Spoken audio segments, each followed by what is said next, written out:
Hello everyone. We are pushing 2 videos a day with little to no budget. You can help with Buy Me a Coffee or Patreon. Link in the descriptions. Chapter 2301, Bringer of Bad Luck. While the Larkinsons outside the pirate stronghold began to resist some of the darkness, the interior of Yulamo's citadel began to grow bleaker and bleaker. The darkness slowly bred some strange gray apparitions. Driven by cruel instructions, these ghosts that took on the form of deceased pirates hunted down every human inside the public marketplace. The gray ghosts easily managed to fell the many shopkeepers, technicians, administrators, and other ordinary workers that called Yulamo's citadel home. While a portion of these native Nixian residents were armed, their lack of combat training and poor equipment failed to keep them alive for long. Only the Nixian residents who banded together or sought shelter from a friendly gang managed to remain alive for some time longer. However, each person that grouped together also brought their enemies along. The pirates who sheltered the lightly armored residents out of friendship discovered that their group needed to fend off a lot more gray ghosts than before. Though there were some odd pirates at Yulamo who possessed uncorrupted hearts, many other pirates straightforwardly ditched their useless baggage. Anyone who wasn't strong enough to repel the gray ghosts wasn't worth bringing along. The streets and structures of the public marketplace became filled with dried and lifeless husks. The deaths of thousands of Nixian residents and pirates underscored the great price that needed to be paid to sustain this dreadful anomaly. In fact, even the dry snakes and other pirates faced attacks as well. The gray ghosts did not possess the ability to discern their opponents. They attacked innocent bystanders, hidden enemies, and friendly pirates alike. Fortunately for the latter, Grand Protector Rosehaw always insisted that all of his subordinates be equipped for battle as frequently as possible. The half-prepared pirates easily fended off the sporadic ghost assaults, though the same could not be said for the subordinate forces of the dry snakes. Much of the Zona stalkers, Farman Zone, Rapid Clinters, and the outfits that comprised the Yulamo militia had been completely caught off guard. Though many of these pirates wore armor and carried weapons regardless, much of their support personnel did not, causing them to die unjustly. In order to keep this powerful move as hidden as possible, Grand Protector Rosehaw told no one about the deal he made with the Watchers of the Hallowed Abyss Temple. Though many allies of the Dry Snakes and the Grand Protector grew furious, the constant attacks by the Grey Ghosts and the communications blackout prevented them from conveying their discontent. At the heavily defended security checkpoint that barred most people on Yulamo from accessing the restricted center area, an intangible cat quietly phased through a wall. Lucky, clad in his misfortune harness, carefully stalked forward. He kept most of his body phased through a solid object, taking care only to peek out his head in order to observe his surroundings. A lot of large machinery filled the interior of walls. Large power generators, capacitors, regulators, and other equipment all made sure that the large turrets placed outside remained in working condition. What discomforted Lucky somewhat was the large amount of pirates on guard. Armed and armored pirate infantry vigilantly patrolled the interior while technicians and experts constantly kept their eyes on the integrity of the various weapon systems. Sabotaging these systems without triggering some sort of alarm was impossible. All of the previous targeted sabotage were planned ahead of time. The Black Cats prepared custom hacks and specific suggestions on which components to break or tamper with in order to deactivate a system without exposing to the pirates that anything was amiss. Since the Black Cats never intended to sabotage these checkpoint defenses, Lucky had to resort to blunter ways to deactivate the deadly turrets. There was one condition that made it a bit easier for Lucky to do his work without interruption. The ghosts that assaulted everyone inside the pirate base also plagued the pirates here as well. The Dry Snake guards were well prepared though. Each technician wore combat armor or at least a protective hazard suit, and the abundant number of guards prevented the few ghosts who spawned inside to do any serious harm. careful with where you are shooting," a foreman warned a couple of guards who just shot a ghost. "I told you time and time again to watch the direction where you are shooting your guns. You almost shot one of our power connectors." "Sorry, boss."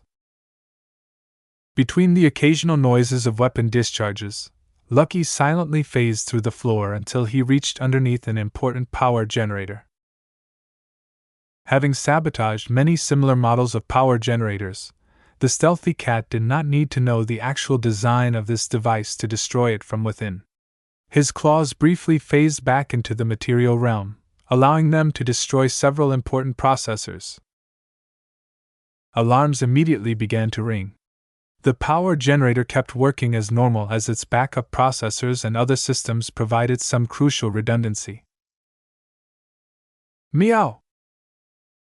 If destroying one part was not enough, then Lucky would just have to take out the backups as well. He briefly searched around until he finally eliminated the other 3 critical processors. Without the processors keeping every system under control, the power generator automatically initiated its emergency shutdown procedure. Unless the pirate technicians replaced one of the broken processors, the device would stay shut.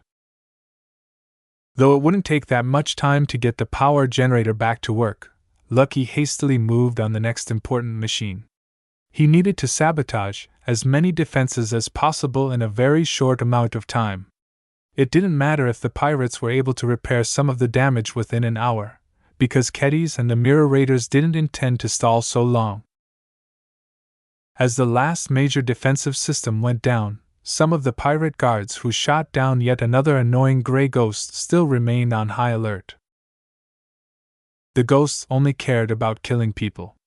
They never targeted any machines. "Wait, what's that?" "Meow." "Ack." An armored pirate officer clenched his neck as a swift energy claw had cut straight through the gorget of his combat armor that shielded his neck. Blood poured from the horizontal cut as the man quickly collapsed. "We're under attack." "What just killed him? I didn't see anything." "My suit sensors detected some sort of black cat." The pirate guards quickly became disarrayed as they tried their best shoot and guard against the black cat that relentlessly launched guerrilla attacks against them. Sometimes, laser beams or ballistic rounds passed through his phased body, which made it increasingly harder for him to maintain his current form. Eventually, Lucky momentarily couldn't hold it any longer, as he endured too many laser attacks than he could bear. Once his body fully phased back into the material realm, half a dozen attacks struck the surface of his armor. Due to the thin briar alloy plating of his misfortune harness, the cat suffered no meaningful damage. Even so, the repeated physical rounds impacting his frame kept interrupting his course and constantly pushed him back. Meow! Meow! As dozens of pirates all focused their firepower on bullying the black cat, most of the defenders failed to discover the approach of a squad of pirate soldiers. The squad approached vigilantly, but kept their weapons expressly pointed away from the defenders. The alloy armbands and other markings on their armor signified that the newcomers were members of the Hulamo militia. The pirates on guard against the gray ghosts pointed their weapons at the approaching group. "Halt! This checkpoint is off-limits to anyone except authorized personnel. Unless you have orders or the right permits to pass through, get out of here." "Wait, don't shoot." Keddies' armored form stepped forward. She even slid her helmet open in order to expose her face. "Ever since these dark clouds appeared around us, the streets have become dangerous. All of us had to fight past hundreds of ghosts in order to reach here. Can't you let us in? We're part of your militia. We can still fight." The patrol leader expressly pointed his rifle into Keddies' face. "Stop right there. Don't get any closer. You militiamen don't belong here. There are hostiles in our midst, and we don't need trash like you getting in our way. Can't you make an exception for us? We're the Mirror Raiders. Our mechs helped fend off the Larkinson clan earlier. As Keddies kept stepping forward despite the urgings of the pirate leader, a couple of ghost pirates emerged out of the dark fog. Armed with cheap rifles, the ghosts shot at both the mirror raiders and the pirate guards on patrol. Without receiving any orders, the pirate guards all shifted their aim towards the attacking ghosts and took them out within seconds. Even though some of the ghosts that appeared attacked the mirror raider soldiers in the rear, none of the disguised Larkinsons turned around to wipe out the apparitions. Instead, the mirror raiders immediately took advantage of the distraction afforded by the ghosts. They pointed their rifles at the pirate guards they had already marked and fired their rifles without hesitation. Ah! Traitors! Have you gone crazy? Though the pirate leader reacted the fastest and brought his rifle back to bear on Keddies, his target had already closed her helmet. Instead of shooting her opponent with her laser pistol, Keddies instead charged forward. Her upgraded Red Rising Dragon fearlessly withstood every attack as it rapidly allowed its wearer to reach within knife-fighting distance to the pirate leader. A sharp cutlass swung and cut off one of the pirate leader's arms. Ah! The combat armor worn by the victim hardly offered any resistance against Keddies' attack. With just a single swing, she managed to disarm and cripple the pirate who refused to allow the mirror raiders to step forward. Her momentum didn't halt. An instant after cutting off the arm, her armored bulk collided against the pirate leader's lighter suit of combat armor. The unfortunate collision victim immediately bounced backwards and slammed against a wall. Die! Keddies fearlessly chopped the closest pirates around her. With each swing of her cutlass, she always managed to cut through the armor of her opposition. While the dry snakes equipped their foot soldiers with better gear than usual when it came to pirates, none of them offered any meaningful resistance against a woman with vastly superior gear and combat training. Blood splattered in every direction as Keddies single-handedly spread panic throughout the ranks of the pirates. Her fellow mirror raiders managed to shoot down their targets with greater ease as a consequence. In just 30 minutes, the Larkinsons wiped out the entire pirate patrol. "Don't slow down, men!" Keddies called as she swung her cutlass at the side. "Lucky is still keeping them busy. Let's go and wipe out the rest." She didn't wait for her fellow mirror raiders to move forward. Instead, she utilized the full capabilities of her upgraded combat armor and charged forward with indomitable might. Though no pirates were near, she snapped up her other arm and fired the compact laser pistol that Ves had gifted her beforehand. A bright red laser beam blasted out of the muzzle of her modestly sized pistol and burned straight through the armored forms of 3 pirates in the way. "Wow! No wonder Ves wanted to give me this gun!" Keddies fired a couple of more shots but stopped when she neared another group of pirates. She preferred to cut her opponents down. The more she killed, the closer she came to understanding the essence of swordsmanship. The closer she understood her own relationship with swords, the more ideas she formed about possible designs. To her, killing was the best way to gain inspiration. Each blood splattered seemed to contain a different design idea, and each corpse that fell in front of her way seemed to light her path forward. With all of the heavy turrets that could have posed a threat to her being taken out of commission, Keddies exhibited no fear against the remaining pirates. Chapter 2302 – Worthy Opponent. 2 heavy laser repeaters mounted inside a bunker spat out a continuous rain of powerful laser beams at an approaching red armored form. Continuous cracks sounded out in the air as both pirate guards and fixed defenses fired at the approaching enemies. In the meantime, unheard screams echoed through the battlefield as the ghosts of dead pirates emerged out of the darkness and besieged every human no matter their allegiance. "Lucky!" Keddies shouted as her armored form braved the storm of lasers despite the extreme threat they posed to infantry personnel. Large portions of her armor no longer appeared red due to its coating. Repeated battles had already worn it away. Instead, her armor glowed due to the increasing amount of heat it absorbed. If not for the isolating layers protecting the wearer, Kedis would have been cooked alive by now. Even then, the active cooling systems of her equipment had to work overtime in order to siphon away the heat. Powerful flows of air entered and exited through the back of her combat armor. Anyone following from behind would instantly get burned. Kedis didn't care. She whipped out her laser pistol, only for the little weapon to beep an alarm. All of the shots she fired caused it to overheat. It didn't matter. She still had her cutlass and plenty of power left to swing it around. "Watch out, ma'am! They're launching grenades!" A heavily armored dry snake guard stepped out from a building and raised its huge grenade launcher. The weapon quickly fired 5 grenades that were bound to hit a small area before her current path. Not only that, but 2 ballistic cannons mounted on the back and shoulders of the formidable pirate began to fire a slow staccato of explosive shells at the charging mirror raider. "Damn!" She quickly holstered her pistol in a protective slot in her armor before her position and the entire area around her exploded. More weapons continued to fire in the raging area. With the help of powerful sensors and scanners, the smoke and heat could not hide Kedis' huge and distinctive energy signature. Even so, Kedis still stormed forward despite the increasing amount of scars and heat accrued by her armor. Just earlier, Lucky followed the same plan and sneaked into the interior of the defense complex.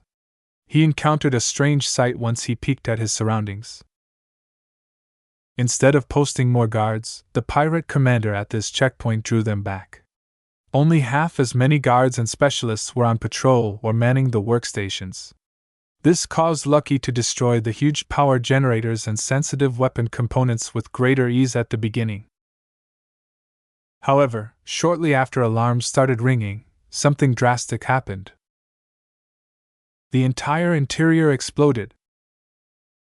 Over 50 pirates and a lot of costly defensive systems blew apart as hidden explosives planted throughout the entire defense complex automatically triggered. What Lucky didn't know was that the pirate commander tasked a programmer to develop an automated routine that looked out for any intrusion. The local pirate commander in charge of defending this gate was unlike his peers. Usually, the pirate leaders attempted to counter any attempts at sabotage by assigning more pirates and system operators. Each of them were tasked with paying close attention to the vital machinery that kept the heavy turrets and other defensive systems in working condition. Their presence exposed Lucky faster, but did little to stop him from completing his purpose. By keeping his phased body through the walls, ceiling, or floor of any given site, the pirates failed to detect him, let alone prevent his destructive spree. The first 2 pirate checkpoints fell easily due to this reason. Without the help of their powerful turrets and other defensive systems, Kedis and Lucky alone were enough to clean up the remaining pirate infantry. From the moment the Commando Cat's initial sabotage became known, various sensors and AIs evaluated whether the malfunction originated from an ordinary mechanical failure or deliberately induced. Once the AIs judged that deliberate sabotage had taken place, they mercilessly followed their programming and commanded the planted explosives to detonate.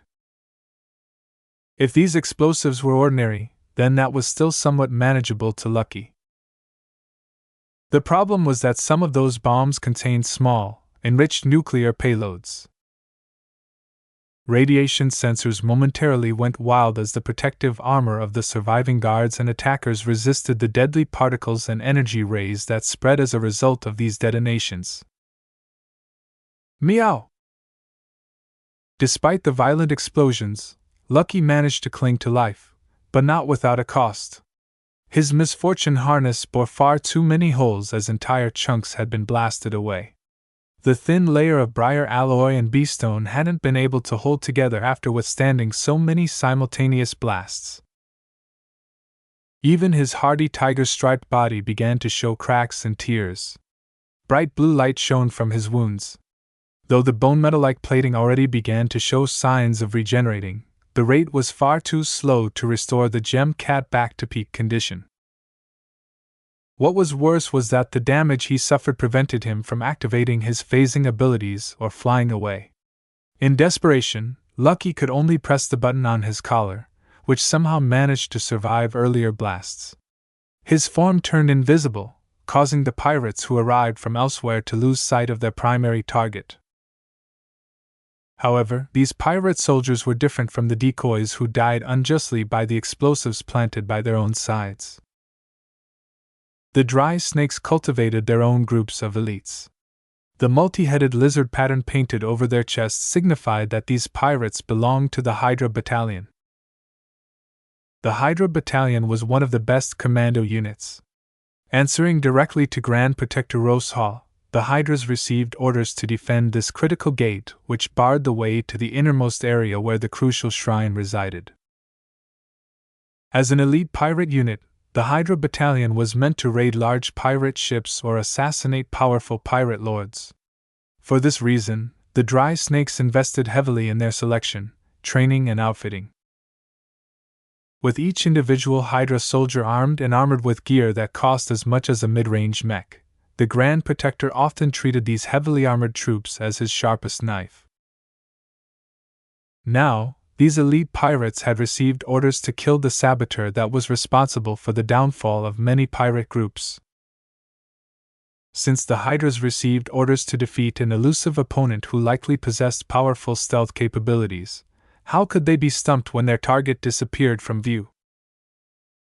Deploy our first countermeasure!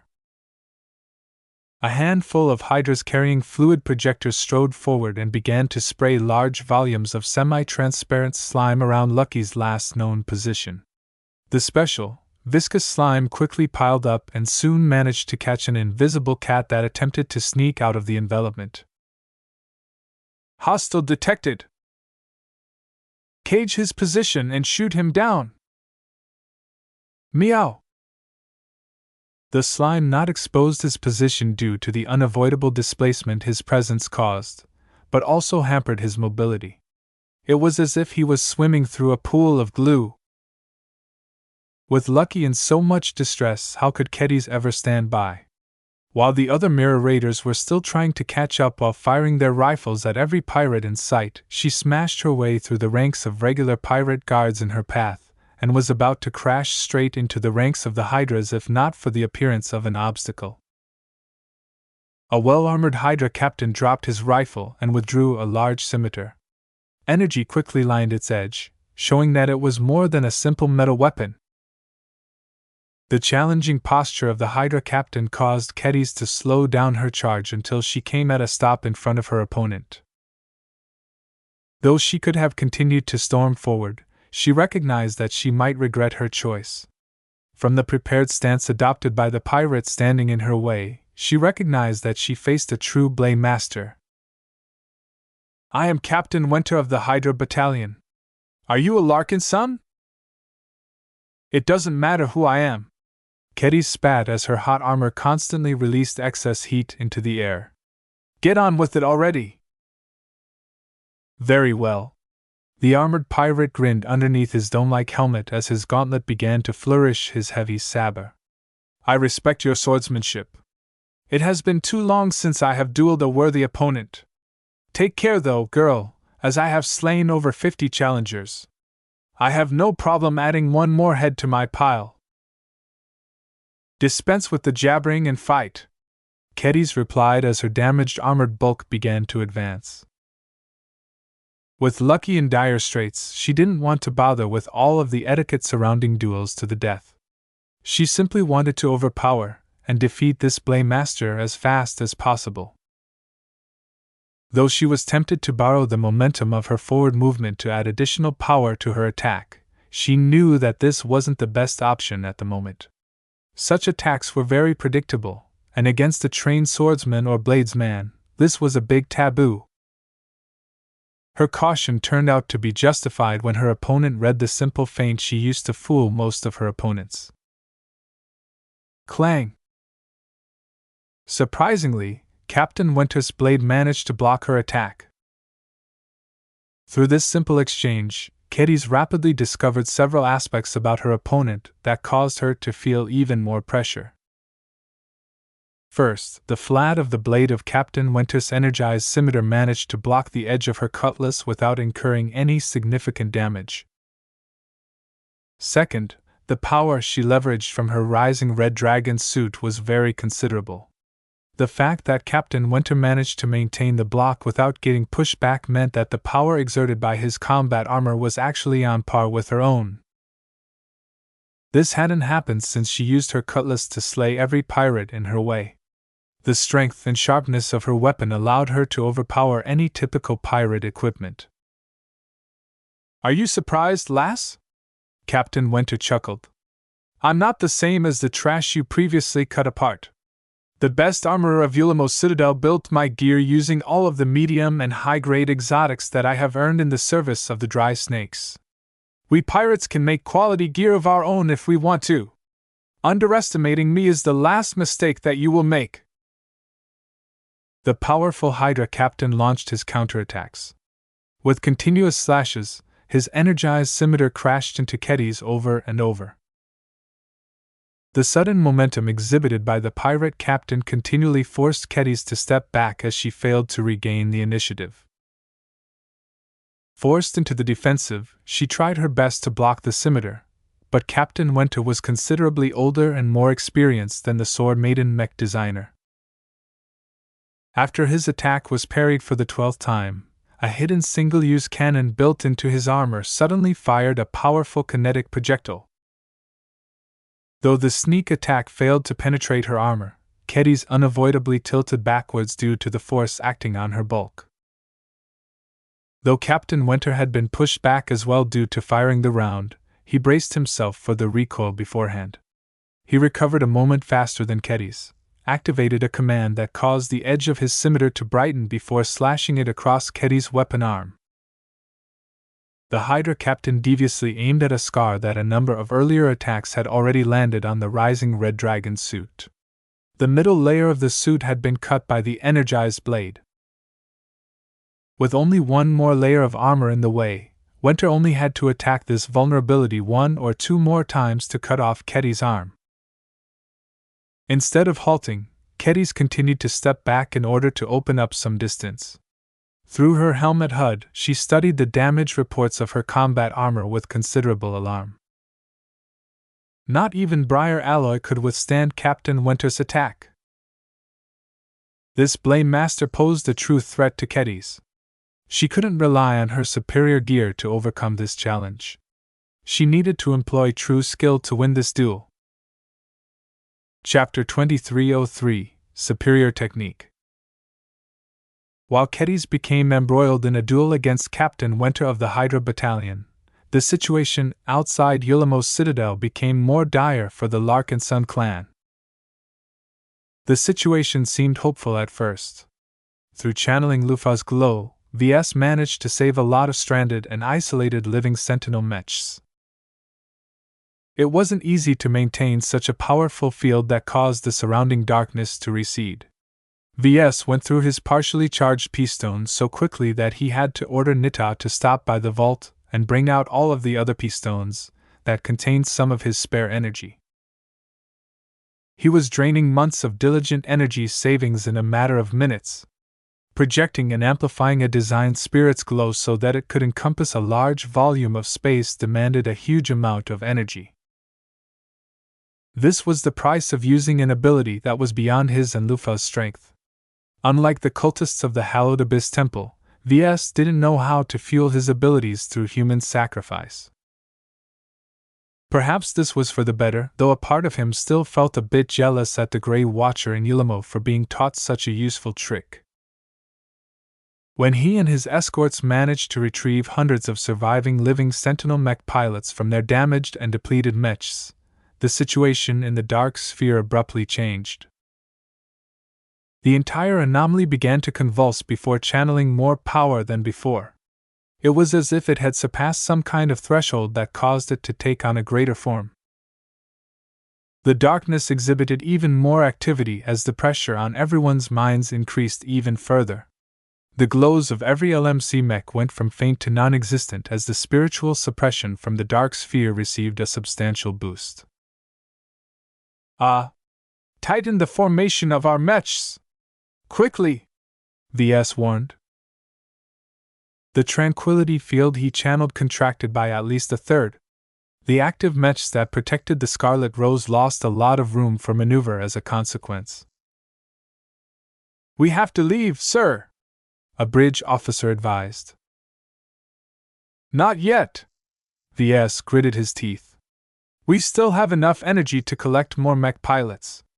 Head to the last known position to the battle criers. They shouldn't be able to last much longer than the living sentinels. The change in circumstances did not just increase the oppressive power of the surrounding darkness. The ghost mechs that mindlessly assaulted the Larkinson mechs also changed. The grayish mech spread by the dark fog looked more substantial than before. When these mechs began to confront the escorts of the Scarlet Rose, the defending Larkinson mech pilots discovered to their astonishment that the ghost mechs were just as threatening as actual mechs. Careful! These ghost mechs are a lot more powerful than before. Their forms became a lot more tangible than before. Everyone recognized the increased danger of this adverse change. Hurry up! Our comrades won't be able to last if they're assaulted by too many of these new ghost mechs. Fortunately, the battle criers stranded in the dark sphere numbered much less and maintained a tighter formation. Many of the battle crier mechs that had fallen already succumbed much earlier. The ones who managed to cling on until now possessed rich battle experience. Even so, the Larkinsons only managed to retrieve half of the battle criers that took part in the attack against Ulamos Citadel. The living sentinels also lost half of their numbers. This was the most painful loss the clan had suffered since the Battle of Kesseling 8. Pain and frustration marred V's face, but he knew that the crisis wasn't over yet. He still hadn't rescued the avatars, vandals and sword maidens.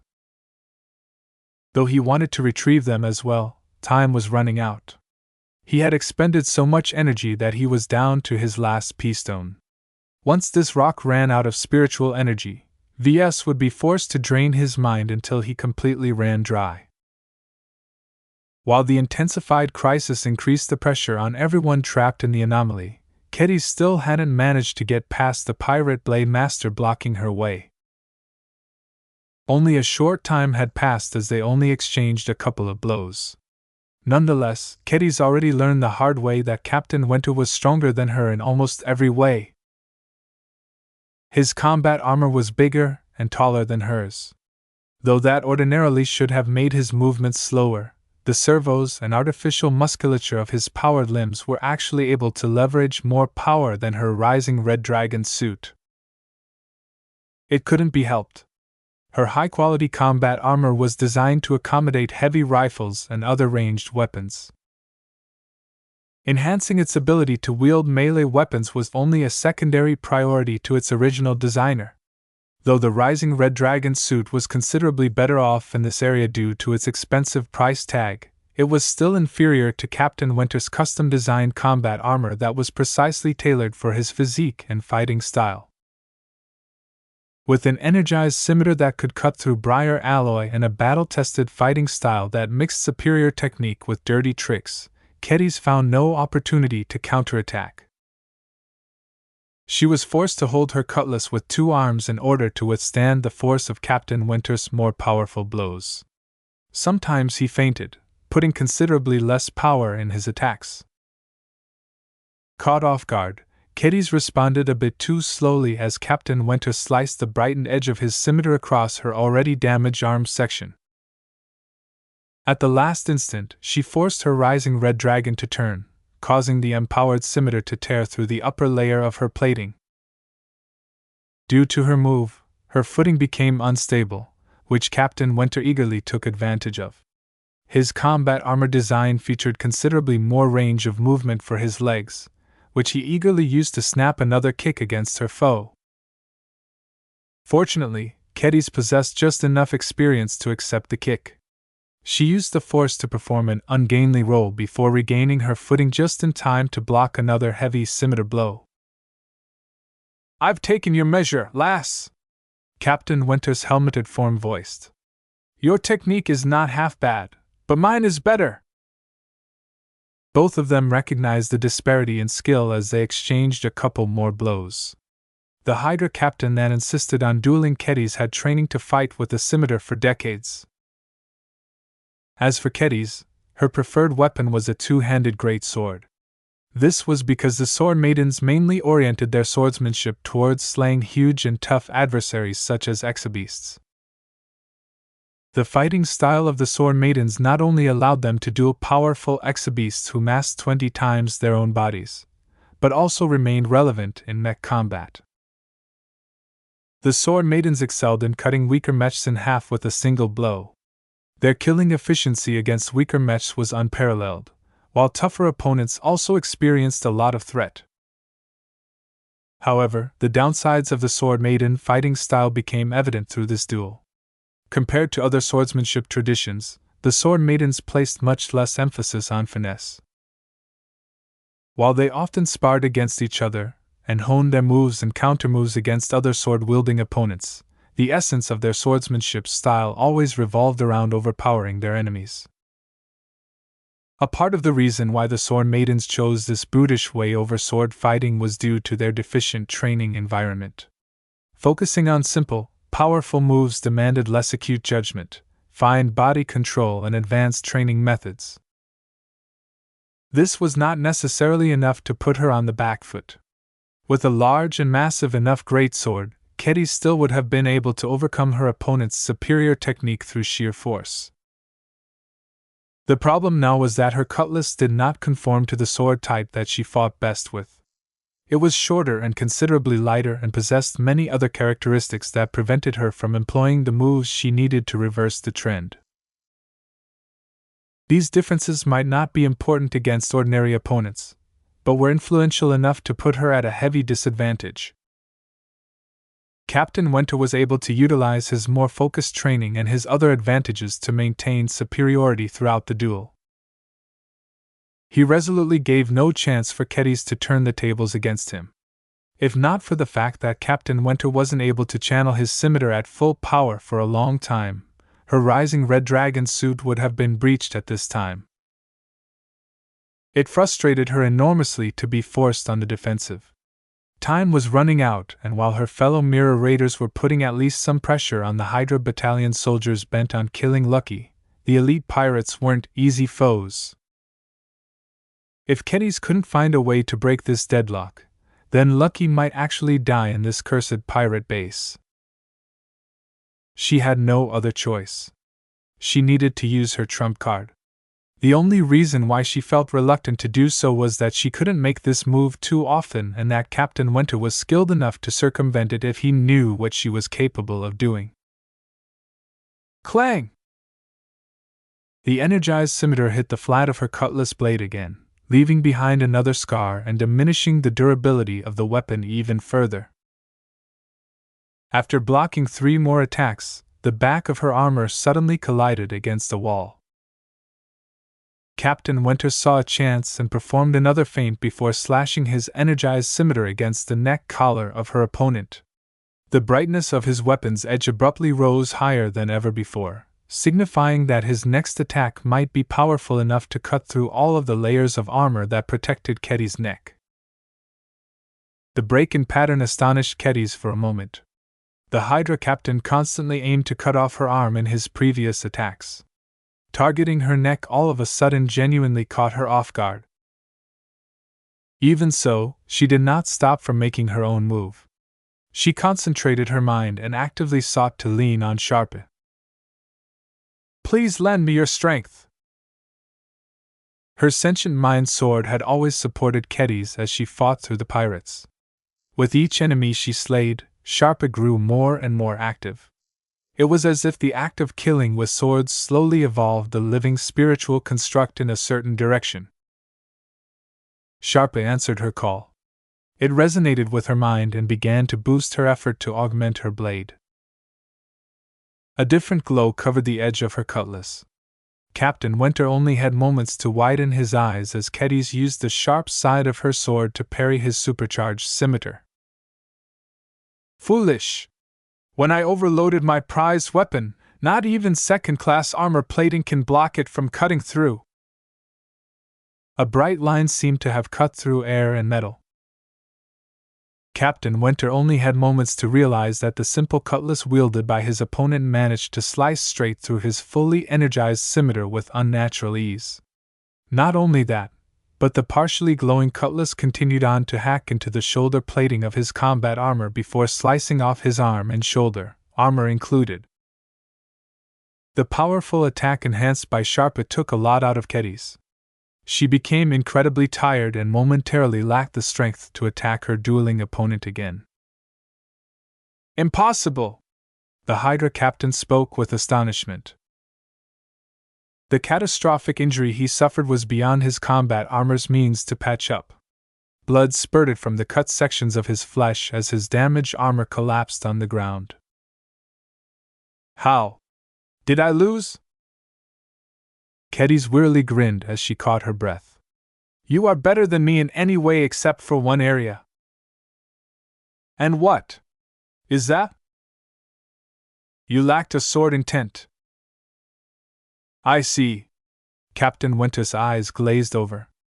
I did not die unjustly. As one duelist to another, I am proud to die under your blade. Take your trophy from me, so that I will be remembered. This formidable pirate elite and one of the most powerful melee duelists in Yulamos Citadel perished. Kedys soon managed to regain enough energy to proceed forward. Before she did so, she grabbed Captain Winter's broken scimitar and gripped it with her other hand. I'm coming, Lucky! Chapter 2304 Tiring Struggle. After a couple of hellish rounds of fighting, Kedys, Lucky and the remainder of her Mirror Raider squad managed to fight their way through 3 successive gates. The cost was considerable. Lucky's misfortune harness barely hung on his injured frame like a threat. Precious shards of briar alloy and beastone littered the battlefield amidst the cut and broken pirate corpses. The elite Hydra battalion truly deserved their high regard. Their excellent gear, battle tactics, and training was not worse than that of the Sword Maidens. Kedys and the Mirror Raiders only managed to defeat them while outnumbered by taking advantage of their superior armor. Aside from Captain Winter, who traded a lot of merits and wealth to order a powerful suit of combat armor, the rank-and-file Hydra battalion soldiers were not as ludicrous when it came to their gear. While their kit bridged the gap between third-class and second-class equipment, they ultimately fell short of the superior durability of briar alloy. After an arduous struggle where Kedys had to resist a considerable number of unusual and heavy weapons, she managed to slice the broken scimitar she wielded with her offhand across the neck of the final Hydra soldier. The pirates fought to the last man. Kedys genuinely respected their courage and commitment to their duties. In truth, the Hydra battalion surpassed the Sword Maidens in many aspects. It was just that Kedys possessed some unique advantages of her own, such as an expensive suit of combat armor and a living pet courtesy of her second mentor. How are you, Lucky? Meow. Lucky held on for a surprising amount of time after the pirates managed to box him in. The many holes in his misfortune harness clearly exhibited how much he suffered. The relentless attacks against his slim body had left many scars and even deeper wounds across his exposed body. Meow meow meow. Though his Rorica's bone-derived regeneration ability would eventually allow him to be restored to new, it would take a very long time for him to heal all of the damage. For now, it seemed doubtful that he was able to contribute any further to the fight. Can you go invisible? Meow. Lucky shook his damaged head. One of his glowing green eyes had dimmed. Can you phase through walls? Meow. He shook his head again. Can you do anything? Meow. It's okay, Lucky, Keddies gently responded. We'll take care of the rest. Just stay close and stay safe. According to the map, this is the last checkpoint in our way. The shrine that Ves wanted us to smash should be just ahead. Our fight is almost at an end. Before she advanced any further, she took stock of their situation. Though her condition was better than Lucky, Keddies neared the end of her endurance. Her damaged armor bore several new vulnerabilities and weak points due to Captain Winter's attacks. His energized scimitar also cut through a handful of minor servos and other modules, thereby impairing the mobility of the rising Red Dragon suit to an extent. Though Keddies was still powerful enough to bull through groups of ordinary pirates, she no longer possessed the agility required to keep up with another Captain Winter. She dearly hoped she wouldn't encounter another weapon master at the shrine. After she ascertained her own combat ability, she turned to her squad of mirror raiders, or what was left of them. Their firefight against the Hydra battalion went less than ideal, mainly because the latter possessed the advantage in numbers. Only 5 of her squad still retained some combat ability. Their armor suits were not as damaged as the others, but they had obviously suffered several telling blows. Keddies noticed that their rifles were running low on ammunition and energy. We can't salvage the pirate weapons, but we should be able to pilfer their spare batteries if they're the same format. There was an incredible variety of energy battery models in use these days, but many of them still stuck to a format in order to ensure greater compatibility. Developing batteries that conformed to a proprietary format generally didn't sell very on the market. Fortunately, the pirates didn't use anything fancy or obscure. Keddies looked relieved as she opened up the back compartment of the combat armor of the fallen Hydra battalion soldiers. Keddies and her mirror raiders hurried to replace their heavily depleted batteries with those that contained more charge. Once they finished this quick resupply, the 6 mirror raiders along with a heavily damaged cat proceeded forward, shooting down any ghost pirate with a barrage of lasers as soon as they emerged. Don't you think these ghosts are appearing more often than before? One of the disguised Larkinsons voiced his doubts. The frequency is indeed higher now that I think about it. This proves we're heading in the right direction. Keddies diligently followed the route on the map until she stumbled on a bare metal plaza. She halted, and so did the other survivors. Meow. Lucky looked puzzled as he faced the empty ground. Is the map inaccurate? Keddies perplexingly guessed. This might be the case. The Larkinsons ripped the map she currently used from the data banks of the dry snakes. There was little reason to suspect the pirates would intentionally falsify the maps for their own use, but this was an exceptional case. If the shrine to the hallowed abyss was truly at the heart of the artificial anomaly, then how could the leaders of the dry snakes ever expose such a critical location to most of their own men? The center of the public marketplace was a heavily restricted area which housed many important offices and administrative centers. If not for the indiscriminate ghost attacks and communications blackout, Keddies and her band would have encountered a lot more resistance on the way. Still, after fighting through 3 successive gates and barely overcoming the elite Hydra battalion, how could their destination be wrong? Had Lucky almost lost his life for nothing? Had Keddies dueled and traded a lot of combat strength in vain? What the hell? After all this fighting, there's nothing here but ghosts and empty space. Every Larkinson looked completely bewildered. The situation looked completely unacceptable. Was their intelligence really wrong? Why wasn't there anything in this place?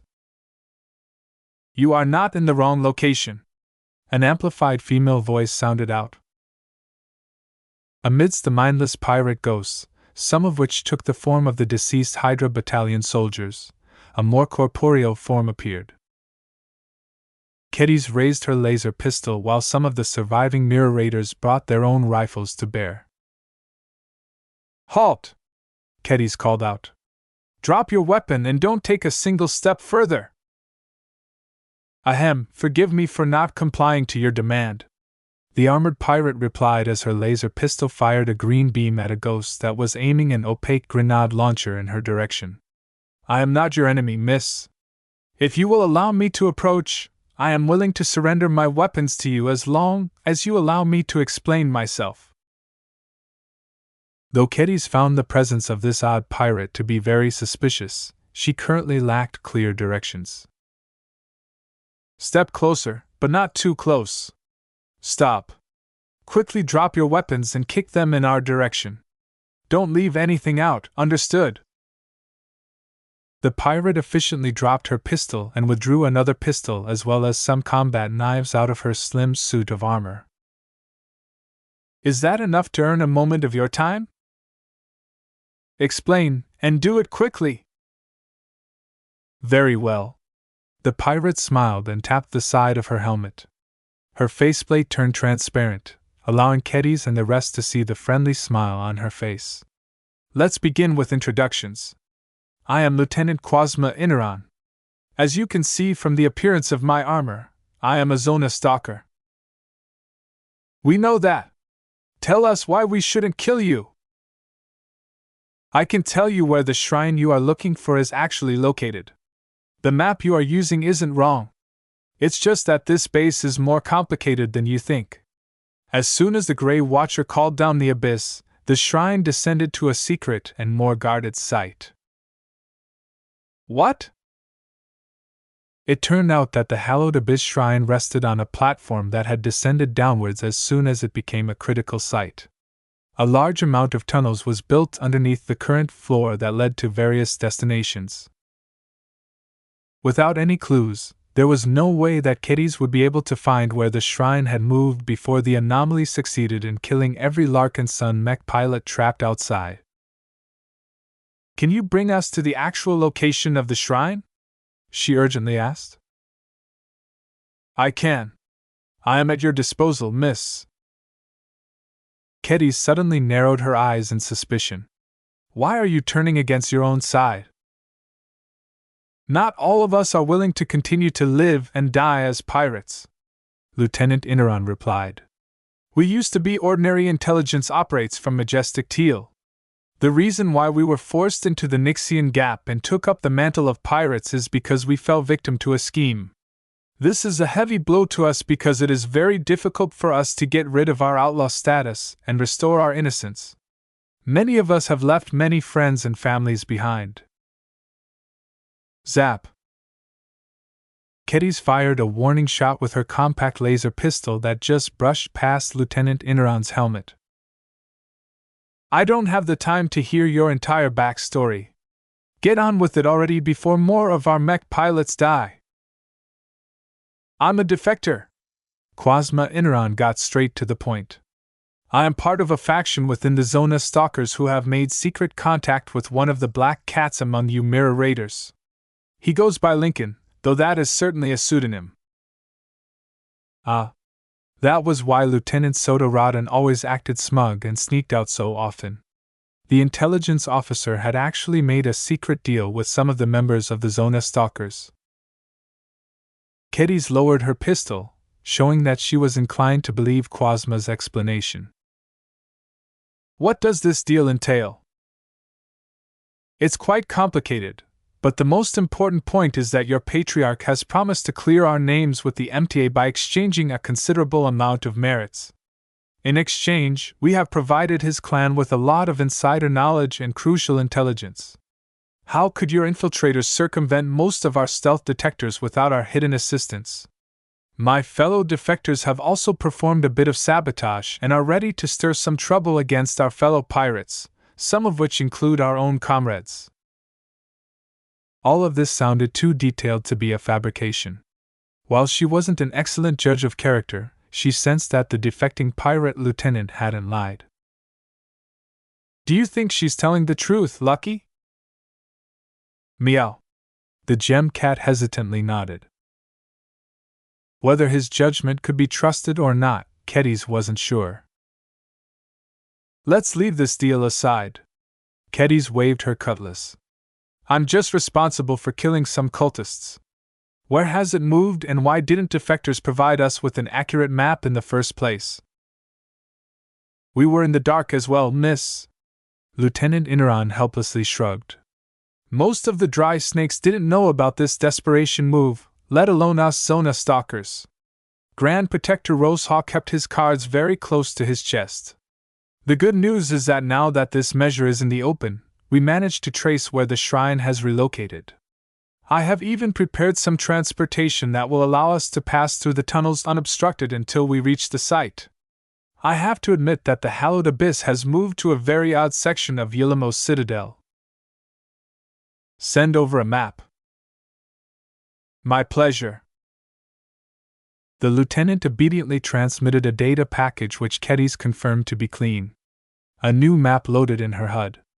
A blinking section immediately attracted her attention. This. Are you joking?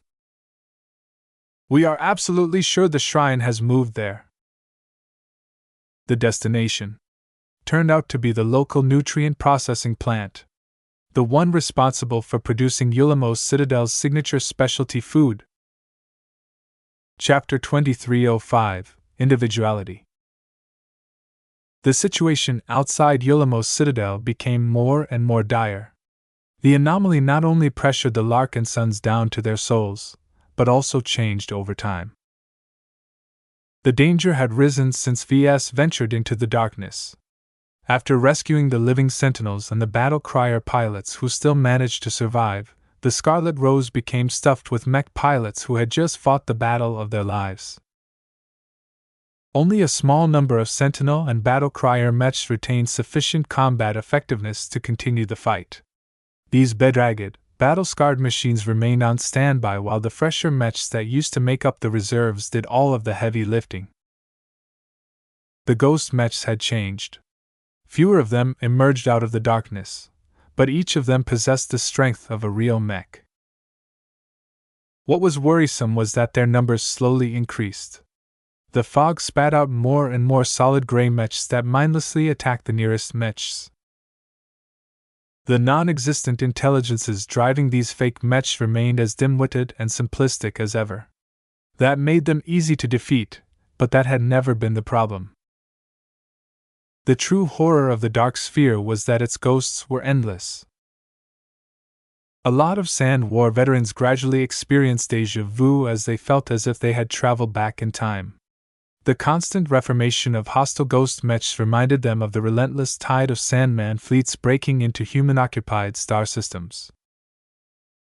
Though no one wanted to relive those harrowing days, the experienced veterans who participated in the Sand War quickly began to direct their fellow comrades.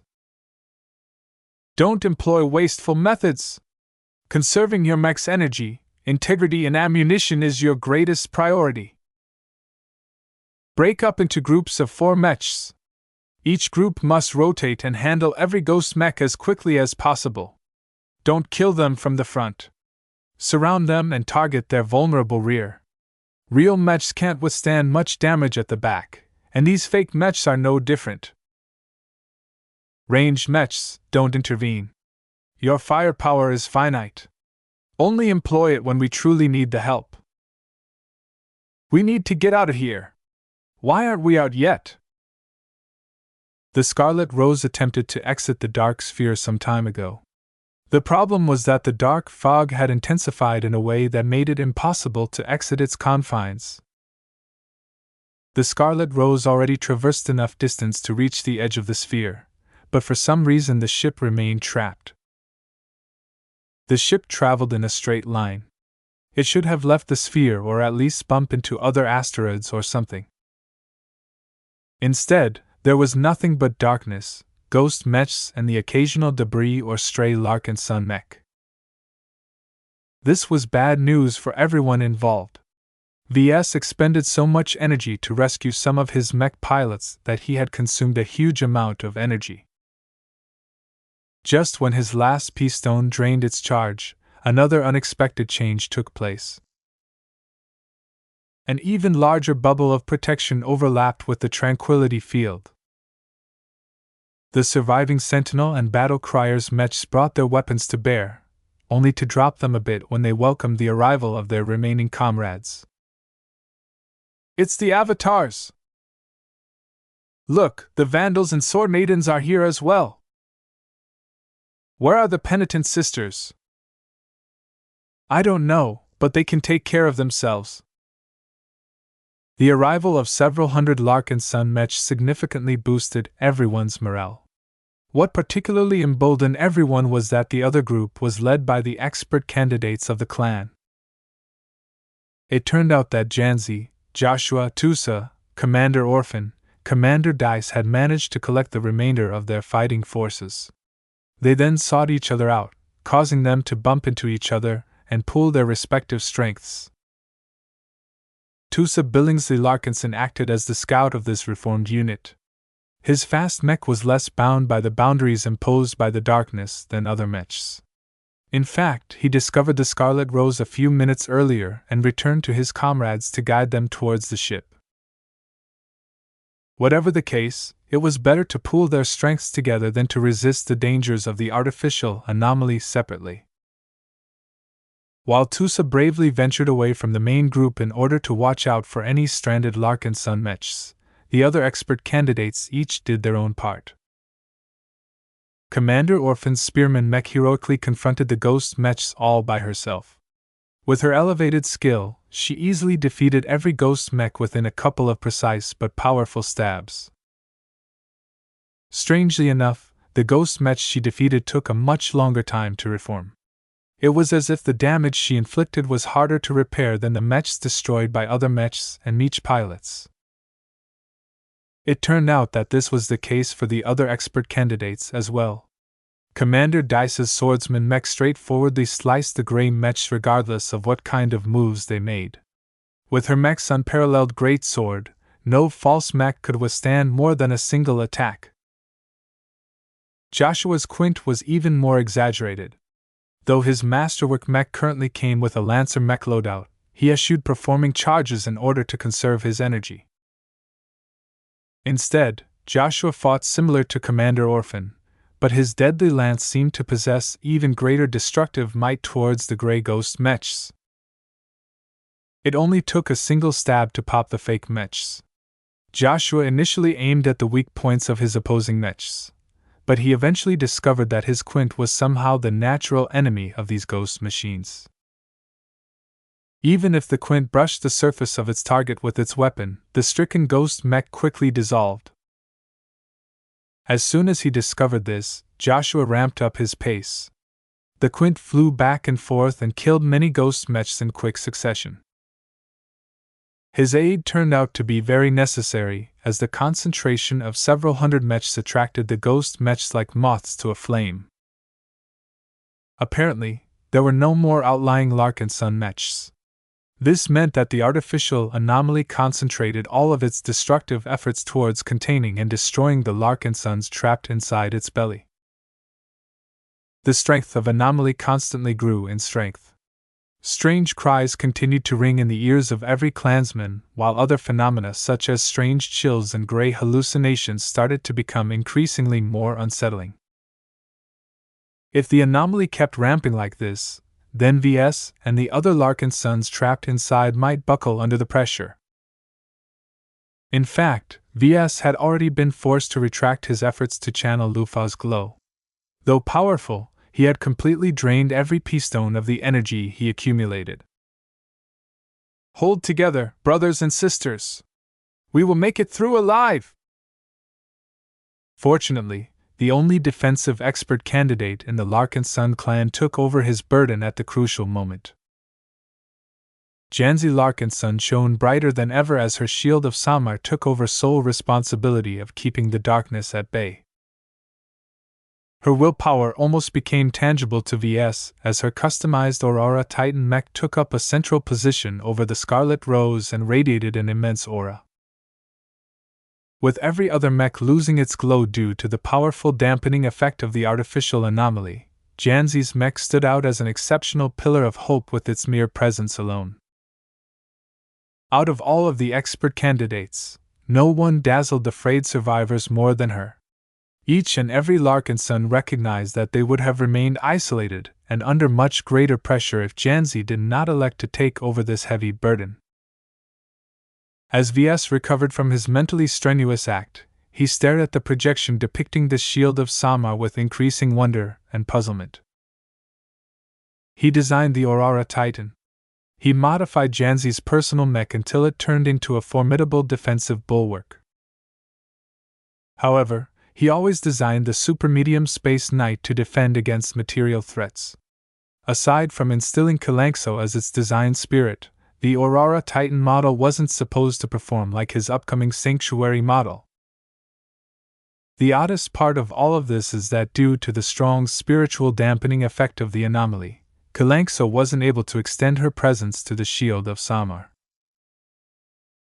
Yet somehow, this mech outputted a protective field that encompassed enough space to give hundreds of friendly machines enough room to fight and exert their strength. Having tried to fend off the dark fog with the help of Lufa, Ves personally experienced how much effort it took to maintain a safe zone under these circumstances. With the dark sphere increasing in strength, someone who was much more spiritually weak such as Janzi shouldn't have been able to keep up this expenditure. Yet somehow she was pulling a huge amount of energy from seemingly nowhere. It made no sense to him at all.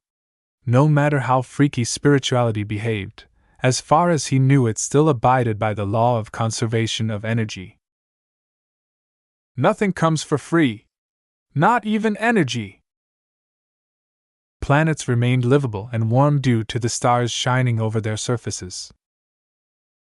Stars derived their energy from the immense thermonuclear reactions taking place in their cores. The particles that enable these immensely powerful reactions originated from other processes. The point was that energy did not just show up from nowhere. Ves refused to believe that Janzi had turned herself into a perpetual motion machine.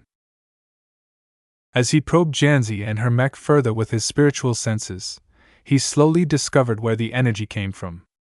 The source surprised Ves quite a lot, because it turned out that the shield of Samar itself actively supported its mech pilot and supplied it with an abundant amount of energy. Where did this energy come from? Why hadn't he noticed that the shield of Samar accumulated so much spiritual juice? How come Janzi's personal mech felt more alive than ever despite the absence of its design spirit? Ves thought he understood mechs quite a lot. Now, it turned out that he missed a hidden aspect. The shield of Samar started off as the first production model of the Aurora Titan. He gifted it to Janzi after she unexpectedly broke through to expert candidate at the Space Knights reveal event. Years passed as Janzi piloted the mech through the Sand War and many of the battles involving the Larkinson clan. Each time, Janzi bonded with her mech to a degree that exceeded the love and attention that other Larkinson mech pilots invested in their own machines. Not even Joshua had vowed to dedicate his remaining piloting career to the Quint. He still held to a more conventional philosophy where switching to piloting other mechs was inevitable. For some reason, Janzi's extreme dedication towards her shield of Samar caused the two to form a special bond with each other. The shield of Samar became more than just a personal mech to her. It became her main weapon and her lifelong partner. This must have caused the shield of Samar to develop differently from every other Aurora Titan mech in existence. It gained individuality, as it tailored itself more and more to its sole mech pilot. This wasn't enough to explain where all of its energy came from, but it explained some of its unusual traits, such as the high degree of resonance that Janzi achieved with her chosen mech.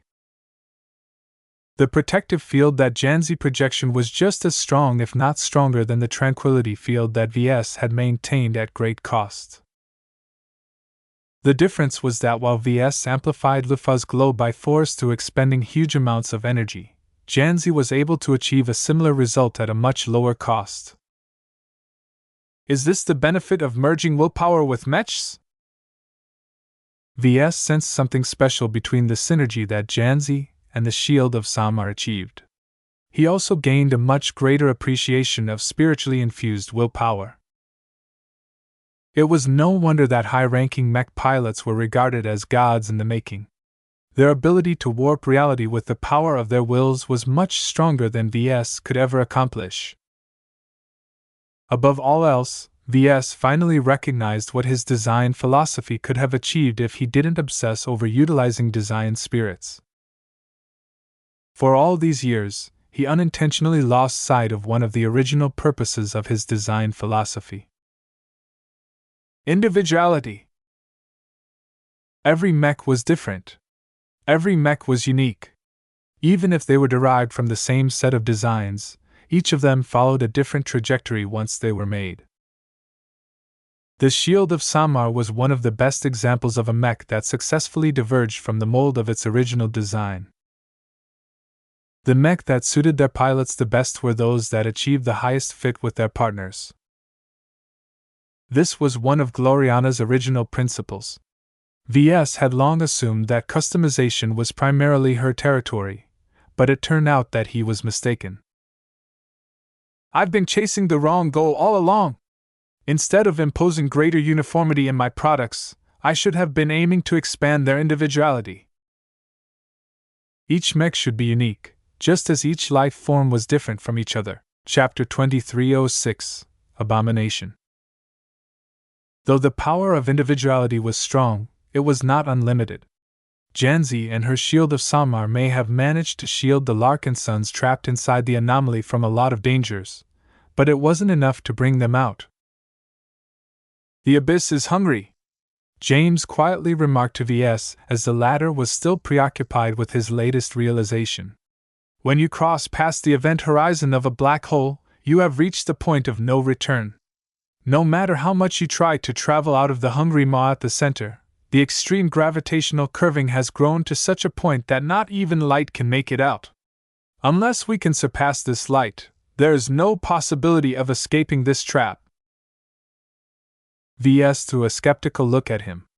"Since you opted to stay on my ship, does that mean you have foreseen our eventual victory?" "Not at all." James shook his head. "I am blinded, remember? I merely believe in your ability and the ability of our clan. No specific proof or prediction has guided my decision to bet on you. I'm not alone in this. Many other Larkinsons are also willing to put complete trust in you. This is the true meaning of faith, Patriarch." Faith. Ves hated that word. To him, it described an awful pattern of behavior where people switched off the logical parts of their brain, thereby causing them to develop a rational belief in something no matter if it was right or wrong. While Ves personally thought that it was always a good choice for people to put their trust in him, he preferred to do so honestly. As far as he was concerned, the Larkinsons followed him and supported him as the leader of their clan due to the unspoken contract he formed with them. Through the mutual exchange of interests, both Ves and his clansmen benefited considerably from their cooperation. This was one of the underlying motivations behind venturing into the Nixian Gap. It was in his best interests to train his mech forces through the crucible of combat. The clansmen themselves were attracted by gains as well. Not only would they be able to strengthen themselves, Ves had also promised them a massive reward once they returned to civilized space. The problem was that suffering too many losses might destabilize his contract with his clansmen. How could the latter possibly benefit from having Ves as their leader when he just drove the majority of their mech pilots to their deaths? No Larkinson would harvest any benefits when they died. This was why he constantly worried about the outcome of this battle. Roughly half of the Larkinson mech pilots that took part in the attack had already died or disappeared. This was the maximum amount of losses that the clan was able to tolerate. If he lost 100 more Larkinson mech pilots, then it became questionable whether he would be allowed to cling to his current authority. Yet with faith, those rules went out the window. Ves noticed from the behavior of many fanatics that they were more than willing to die in order to advance some abstract cause. Even when the cult leaders openly exploited their sheep, the latter gladly gave up everything due to the faith instilled into them. Such behavior seemed completely stupid to Ves. While Ves was mulling over faith, the battle outside became more and more strenuous. Despite the efforts of Joshua, Orphan, and Dice, the powerful gray mech still appeared at a faster rate. Despite the huge amount of effort required to sustain the anomaly, it showed no signs of receding at all. Instead, it continued to strengthen up until the point another mutation occurred. The gray mechs were merging together. Instead of mindlessly charging at the Larkinson mechs as soon as the darkness spawned them into existence, they instead crashed against each other. The gray fog that made up their corporeal forms seamlessly blended into each other. When more than a dozen ghost mechs fused into each other, the resulting mass of gray boiled and convulsed. This process went on for a decent amount of time. Worried at what might result from this new process, some of the ranged mechs started shooting it, only for all of their laser beams and projectiles to go through the boiling gray mass as if it was nothing but fog. Something is coming out! The fusion process finally ended, and every Larkinson observing the result shook in fear. A huge supermech came into existence. Adhering to no proper design principle, the huge gray abomination combined the mass as well as the limbs and weapons of all of the gray mechs that had sacrificed themselves to produce this abomination. Ves visibly winced at the sight of such an awful mech. Nonetheless, no matter how ugly it looked, the moment this abominable mech began to fight, it immediately demonstrated its strength by smashing apart a group of 4 unsuspecting mechs. Damn it, its strength has increased! Don't let your mech get hit! Each limb was capable of outputting the combined force of multiple mechs. As attacks landed on its gray surface, many laser beams and projectiles bounced off as if they struck a second-class mech. This mech's durability is as strong as multiple mechs as well. What was even more frightening was the warped ranged weapons wielded by one of the abomination's multiple limbs. Each shot either tore apart a Larkinson mech or inflicted heavy damage to them. Even the bright warriors began to exhibit some damage as their briar alloy armor plating no longer turned them impervious. It's heading to the Scarlet Rose! Stop it! Don't let it reach our ship! Our clan patriarch and hundreds of rescued mech pilots are inside. Watch out! Another bunch of gray mechs are merging together. Shoot them down before they collide against each other. As the crisis facing the Scarlet Rose and every functional Larkinson mech left inside slowly began to overwhelm the surviving Larkinsons, the situation inside Helamos Citadel had momentarily entered a period of calm. After Quasma Inaran introduced herself to Kedis and her band, the pirate defector brought the Larkinsons to a large passenger shuttle. Around 60 Zona stalkers armed and armored with a variety of gear greeted the newcomers. The sight of so many fighting forces that were ostensibly on the side of the Larkinsons relieved Kedis. At this moment, she had largely expended her strength. The integrity of her rising red dragon suit had dropped, and she hardly had any energy left to employ her superpower again. Lucky was in an even worse state. His heavily damaged misfortune harness hardly offered any advantages, and his heavily damaged surface prevented him from using all of the abilities that made him so tricky and elusive. As for the remaining Mirror Raiders, they were still in reasonable shape to fight, but only because those who failed to measure up had already died in the firefight against the Hydra battalion. If the two could rely on the Zona stalkers to fight the remaining battles, then that would be best. As soon as the large passenger shuttle took in the Larkinsons, one of the Zona stalker specialists transmitted a secret code that caused the floor that was supposed to hold the shrine to retract to the sides. A large, square tunnel that led straight below came into view. The passenger shuttle briskly flew through the opening and began to navigate the surprisingly expansive tunnel complex built underneath the public marketplace. In the meantime, gray ghosts continued to form around them, but because the shuttle was constantly moving, those ghosts were immediately left far behind. "We'll soon be arriving at the site of the nutrient processing plant," Lieutenant Inaran told Kedis. The shrine had dropped into the heart of the plant. There are signs of some defenses, but not as heavily as we feared. With the troops we have currently gathered, we should be able to overrun the plant. Meow. Lucky squirmed on Kedis' armored lap as she gently tore off some of the useless parts of the misfortune harness from his body. "Will you Zona stalkers really go against the dry snakes?" "Only a part of us will, but that is enough." Quasma ruefully smiled. "We never wanted to live a damned and forsaken life. While it is possible for us to fake our identities and return to civilized space with our expertise, we cannot accept abandoning our original identities. Each of us want to return to the families we have left behind in Majestic Teal and reunite with them without fear of bringing dishonor to them. We are willing to do much to gain this chance." "I see." Personally, Kedis possessed a different view of pirate life. While there were many pirates who lived awful lives, civilized space wasn't so different in that regard. What she truly valued was the freedom she enjoyed in the frontier.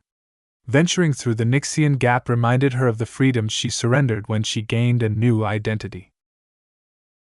When the shuttle arrived at the perimeter of the nutrient processing plant, other groups of Zona stalkers were already engaged in fighting the dry snakes assigned to defend it.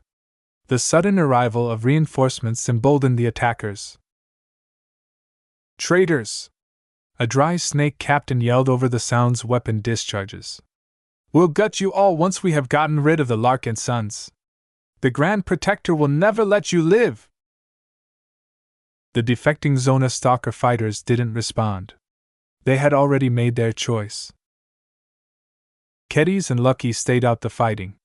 They saw how the Zona stalkers proficiently dismantled the defenses by employing stealth saboteurs. The defectors also sabotaged some of the large machines around them in order to prevent the shrine from moving away. The Zona stalker defectors knew that if they wished to make it out and return to civilized space, they needed to end the crisis besetting the Larkinson clan. After losing a third of their lives, the defecting fighting troops finally managed to overwhelm the defenders. While the remainder of the dry snake soldiers retreated inwards, their disorganization allowed the Zona stalkers to easily hunt down the stragglers. "Let's head inside," Lieutenant Quasma told Kedis. "This plant was never built to repel an assault. The dry snakes haven't posted a lot of guards here either. It is just supposed to be a place to produce some food, after all. With the communications blockade, the rest of our enemy probably isn't aware of the true importance of this site." Under the lead of the lieutenant, they slowly strode through the main entrance. They passed by some administrative departments before entering the industrial, chemical, and nutrient processing areas. Large tubes and small tubes snaked over everyone's heads. Water, ingredients, and waste material continued to flow through them as the largely automated plant still ran by itself. The pirates had already shoved the plant workers into a room and locked them all inside. Occasional sounds of fighting echoed through the tunnel-filled halls and corridors as internal defenses as well as the remnants of their opponents put up a last stand. Strangely enough, the ghost pirates no longer appeared. The darkness and all of the strange phenomena that accompanied it may have intensified a bit as the attackers drew closer, but no more hostile apparitions emerged after passing a certain point. "Don't let down your guard. The cultists might be gathering them all up before unleashing them at once." Eventually, the small group reached a center hall where a large, high-vaulted shrine rested in the center of the processing plant. Pipes disgorged water and brown sludge into large tanks. Dry powder dropped from a pipe in the ceiling and spread into one of the tanks. Some waste material got separated from another process and flowed away. Large packaging machines took in portions of dried nutrient matter and enveloped them in disposable wrapping before shoveling them inside containers to be taken elsewhere. A growing group of Zona stalkers gathered to make their final assault. Yet before they managed to do so, the gates of the shrine suddenly slid open on their own. The entrance resembled a hungry maw. Chapter 2307 The Dark Shrine. In the distance, the opening of the gates of the shrine seemingly served as an invitation for the attackers to step inside. Darkness swirled behind the entrance, though the specks of gray hinted at danger. After fighting back against so many gray ghosts, no one associated this shade with anything good. For a moment, the officers of the defecting pirates conferred amongst themselves. Their original plan wasn't to enter the shrine at all. Instead, a number of them already brought some small cargo platforms that carried a large payload of explosives. Kitty's widened her eyes behind her helmet as she spotted some distinctive warning signs to some of the big bombs. Are those nuclear mines? Are you crazy? Lieutenant Quasma Inaron grinned behind her transparent faceplate. Yes. While we truly have no idea what is taking place inside, nothing can survive the detonation of an enriched nuclear explosion at close range. There is no need for us to follow the arrangements of our enemy. She was right. Why enter the home ground of an enemy powerful enough to strand and grind down thousands of mechs in space? They should just bombard the shrine from a safe distance and be done with it instead of foolishly accepting the hallowed Abyss Temple's unkind invitation. However, just as the demolitionists and combat engineers brought their explosive payloads forward under heavy escort, the occupants of the shrine seemingly lost patience. Watch out! Something is coming out of the gates! Damn it, forget about the bombs, just shoot the shrine!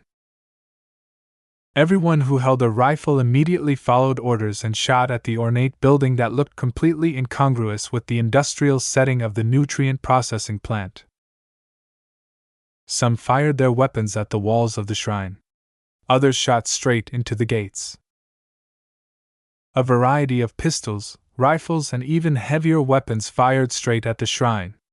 No matter how sturdy its construction, the sheer weight of firepower the Zona Stalker soldiers brought to bear should have been enough to chip away at the surface of their target. Yet, frighteningly enough, none of their weapons managed to chip at the walls of the shrine. Made of unknown obsidian material, the structure of the shrine incurred no visible damage. As for the shots that went straight through the gates, the abyss swallowed them all up without providing any feedback on whether the attacks accomplished anything. The Zona stalkers became dismayed as they failed to achieve the results they wanted. In the meantime, strange flows of gray and darkness began to seep from the gates and spread throughout the area. The pressure exerted onto everyone's minds increased. Shoot the deck instead!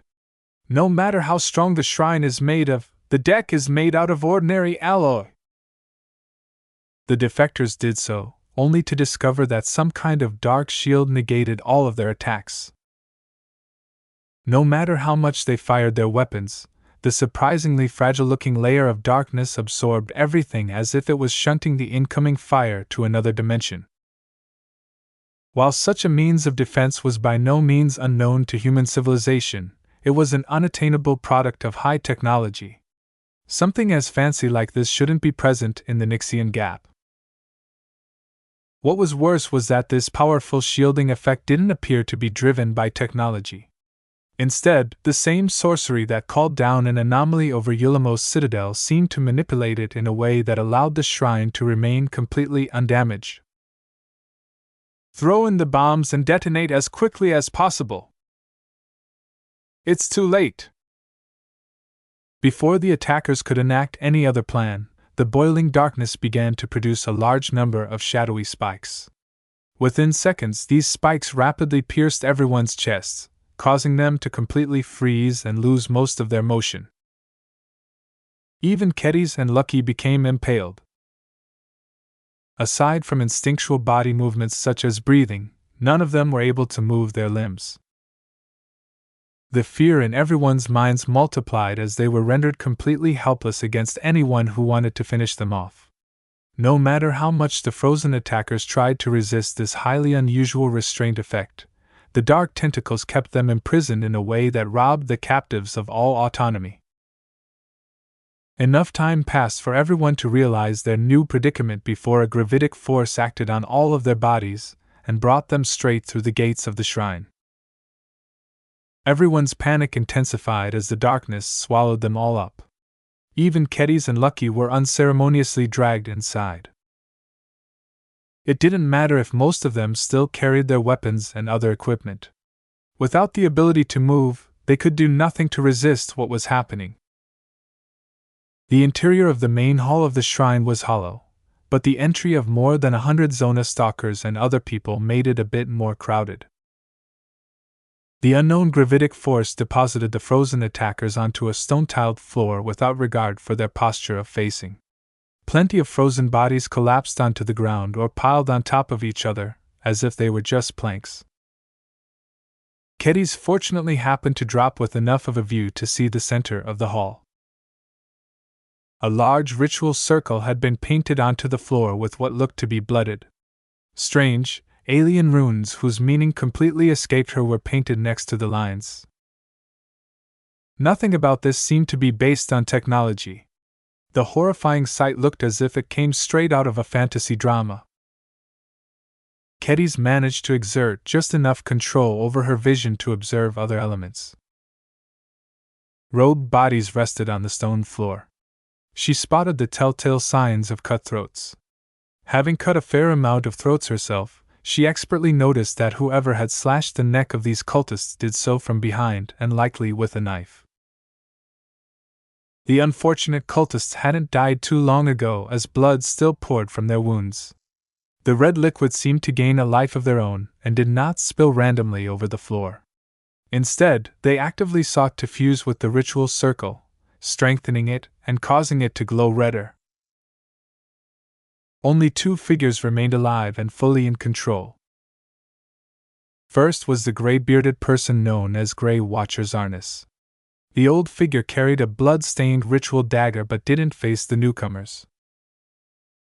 Instead, mysterious alien whispers escaped from his mouth as he knelt in front of a large statue that was as tall as a mech. Made out of some mysterious dark metal, the statue bore the marks of age in a way that made it seem as if it had existed for eons. Corrosion, pitted surfaces, and other marks marred its surface, but despite these flaws there was evidently more to this statue than met the eye.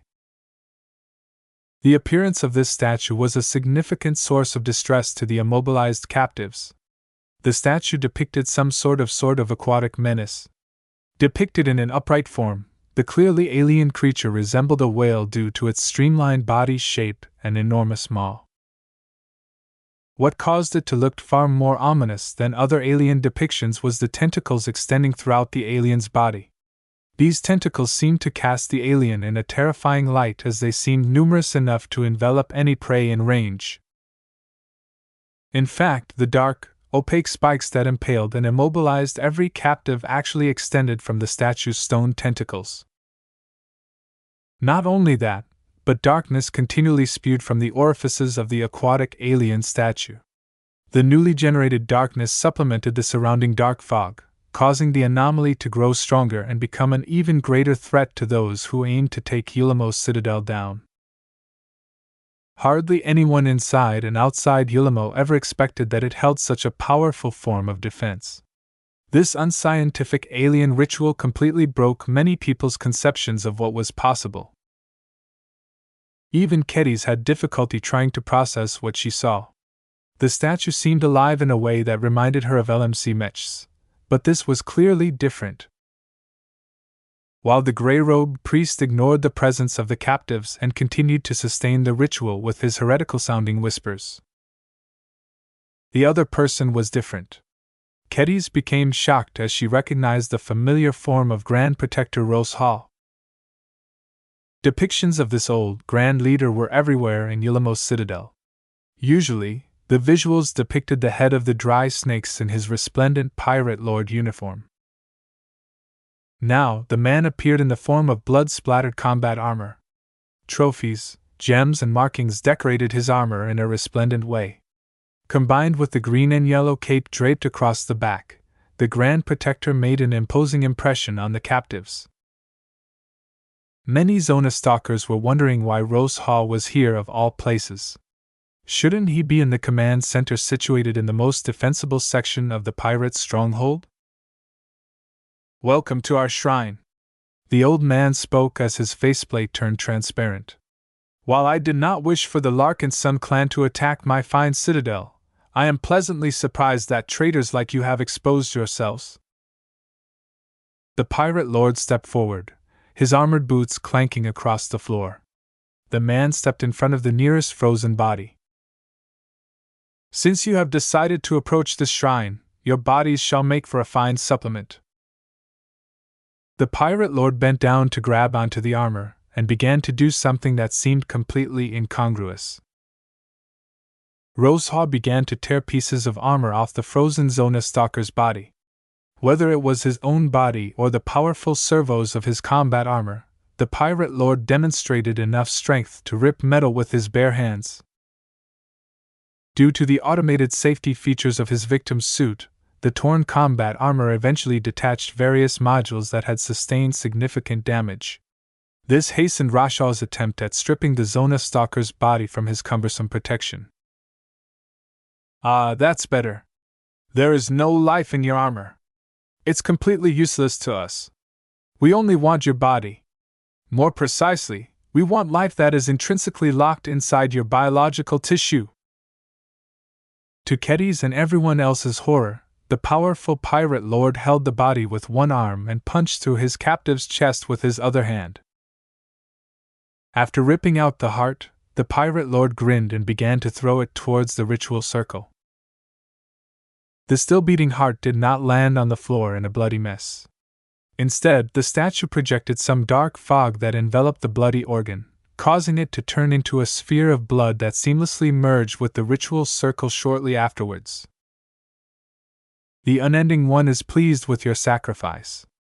Rosehaw grinned as he swept his bloodied arm at the tentacle's alien statue.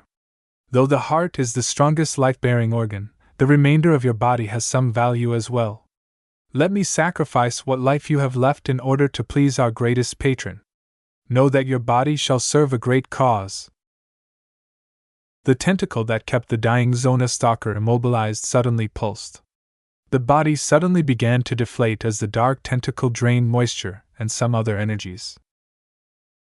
It took only seconds for the Grand Protector to hold a mummified corpse.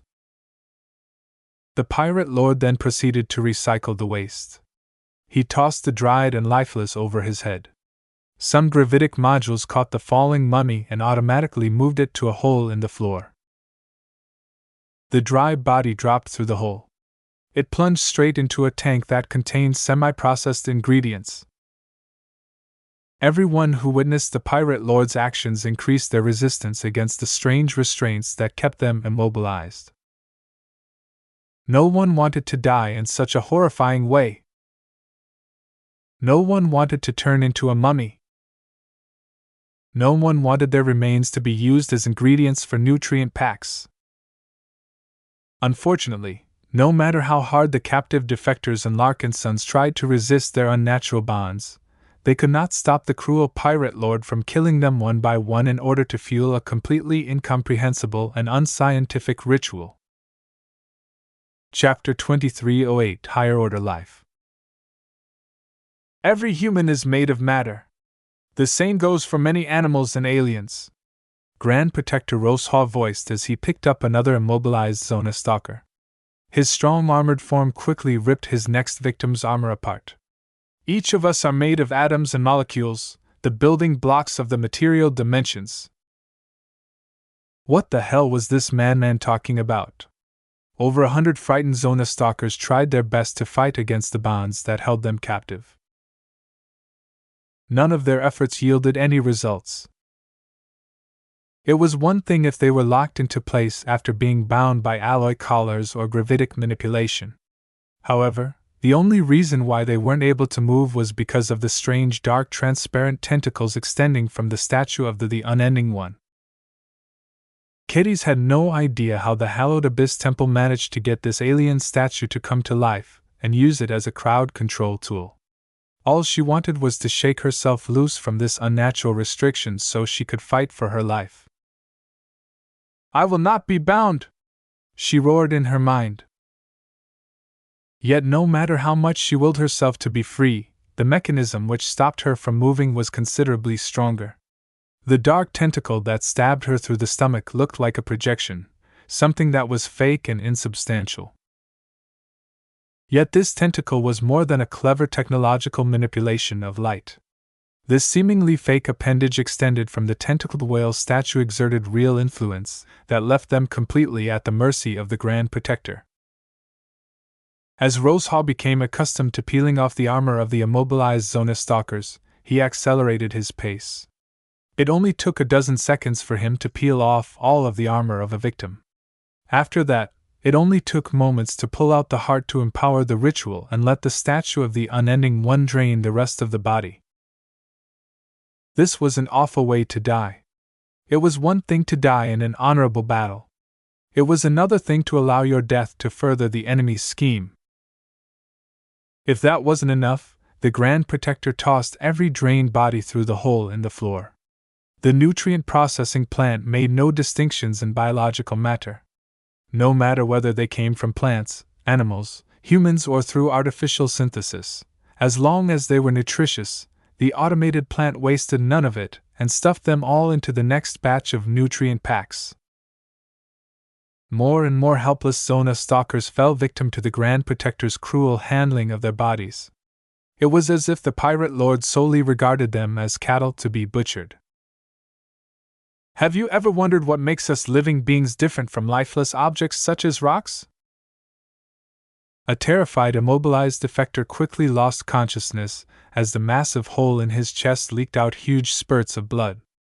The pirate lord's gauntlet gripped a beating heart, its torn veins still dripping some scarlet liquid. "Why can't rocks live like organic life?" Rosehaw asked. "What does this heart possess that a synthetically grown organ lacks? Have you ever asked yourselves this question?" Who the hell would wonder about the meaning of life at this dangerous junction? Kedys was more than glad to debate the meaning of life in a calmer setting. In fact, she occasionally discussed this very topic with Ves, who possessed very strong opinions on this subject. "Did you know that the typical baseline human body consists almost entirely of 6 elements? From most to least abundant, 99% of our bodies consists of oxygen, carbon, hydrogen, nitrogen, calcium, and phosphorus. Doesn't that list sound awfully short? Even though nature has shaped these elements in many wondrous combinations to produce functional molecules and cells, at the heart of our existence, we are not so different from ordinary rocks." As Rosehaw continued to sacrifice Zona stalker after Zona stalker, every captive experienced more and more despair at their eventual fate. They were unwilling to have their hopes and hopes end in such a cruel and horrifying manner. Yet as the sacrifices grew, the darkness grew a little bit stronger. It became even more difficult to shake themselves loose over time. As Rosehaw came to his 20th body, he still continued to talk about something that no one ever expected to hear from a pirate lord. "There is something different about organisms like us that makes us more than animated objects," he rambled on. "In my younger years, I was ignorant to this fact. I thought that reality worked exactly as I perceive it with my senses. If something can't be seen, felt, or heard, it wasn't worth thinking about. How wrong I was! This universe is so much greater than what we are able to perceive with our shallow senses. After becoming exposed to just an inkling to the mysteries of life, I understood how small and limited we are. Our flesh and bodies are weak, unimaginably so. Even in the hierarchy of alien races in our galaxy, the human physique ranks at the bottom." Though his mechanical butchery fed large amounts of lifeblood to the ritual circle and the idol of the unending one, his green and yellow snake-patterned armor became more and more dyed with red. Some of the remaining captives had the mistaken impression that Rosehaw was actually a monster who fed off the fright and suffered his words and actions induced.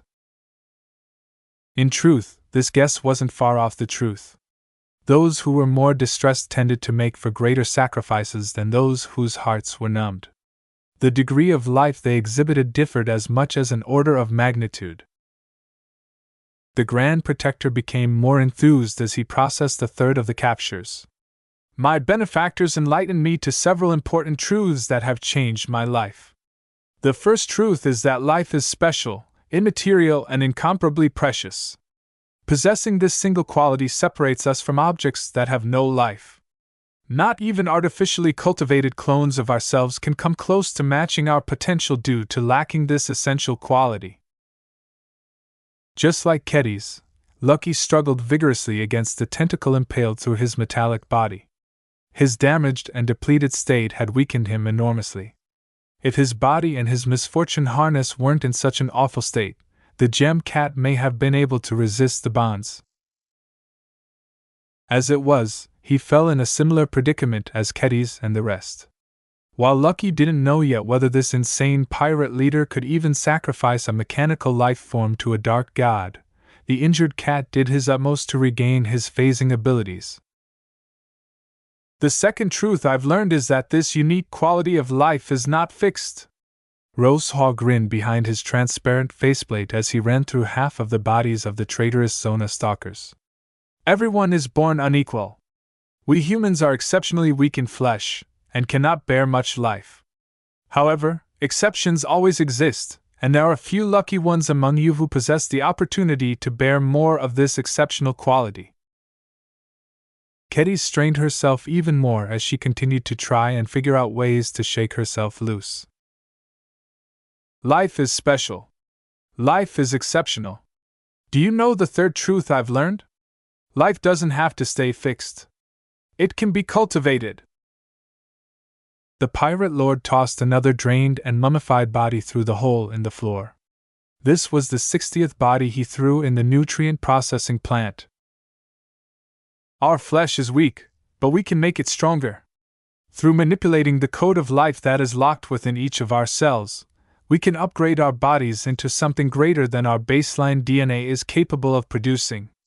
Since we have spread to the stars, we have taken evolution in our own hands.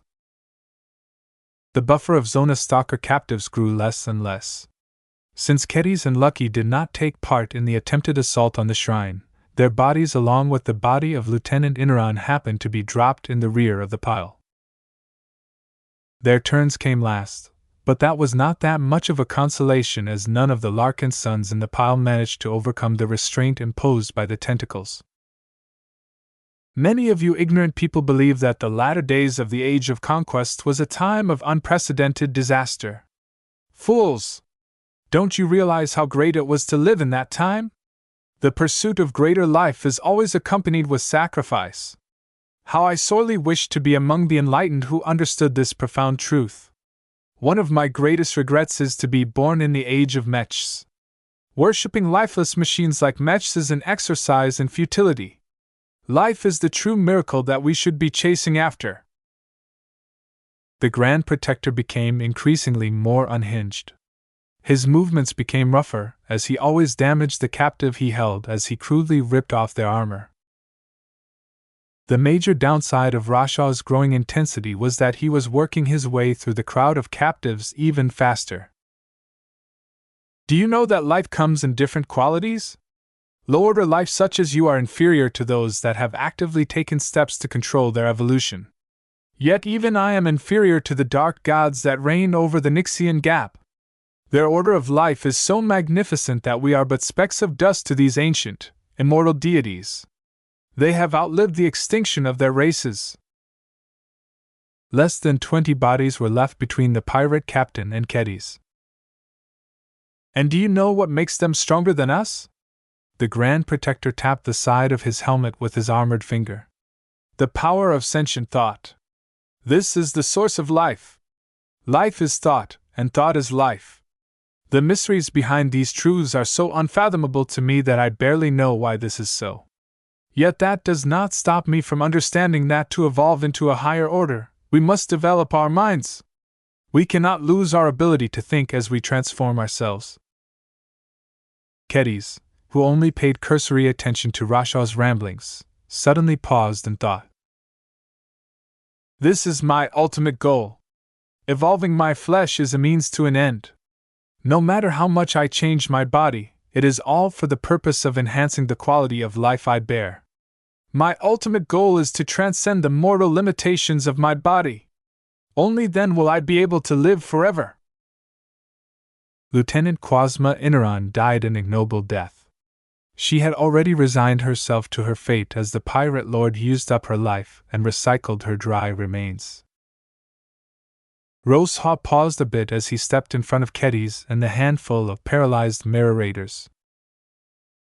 So you must be the Larkinsons who thought to sneak into my castle. Foolish.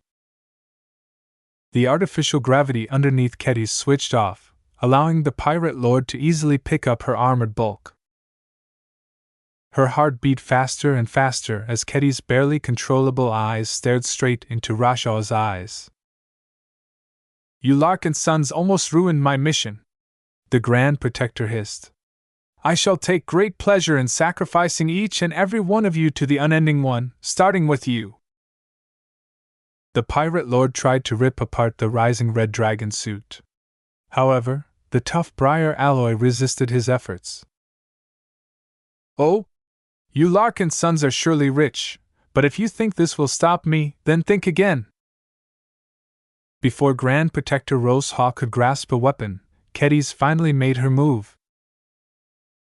Inspired by V's theories on life as well as Rashaw's ramblings on the power of thought, she ignored her fears and every other distraction in order to concentrate her mind. She thought of nothing else than her greatest obsession and poured all of it into her sword intent. Her living mind sword exulted in her efforts. In this intense moment of imminent death, she burst out a greater degree of potential, all of which she used to feed her closest partner. Sharpe cut! For the first time in its short existence, Sharpe escaped the confines of her mind. It emerged in her head and flowed down to her stomach. The intangible sword cut the immaterial tentacle that had embedded itself in her body. The tentacle was no match for Sharpe's cutting power.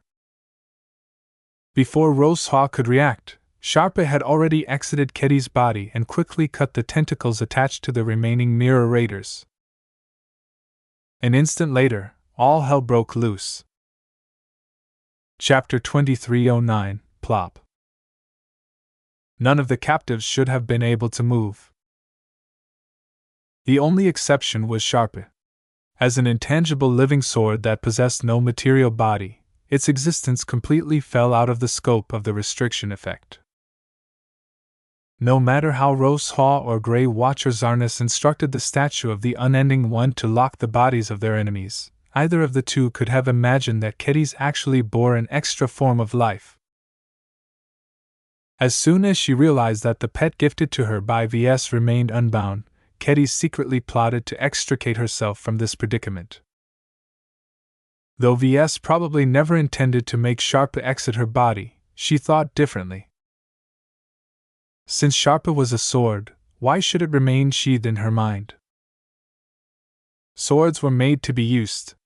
A sword that never cut something had no meaning in her eyes. Therefore, Keddies mustered all of her concentration and forcefully tried to infuse Sharpe with the capacity to exit her body in order to cut the strange tentacles that kept her and the surviving locked in place. Fortunately, Sharpe didn't disappoint.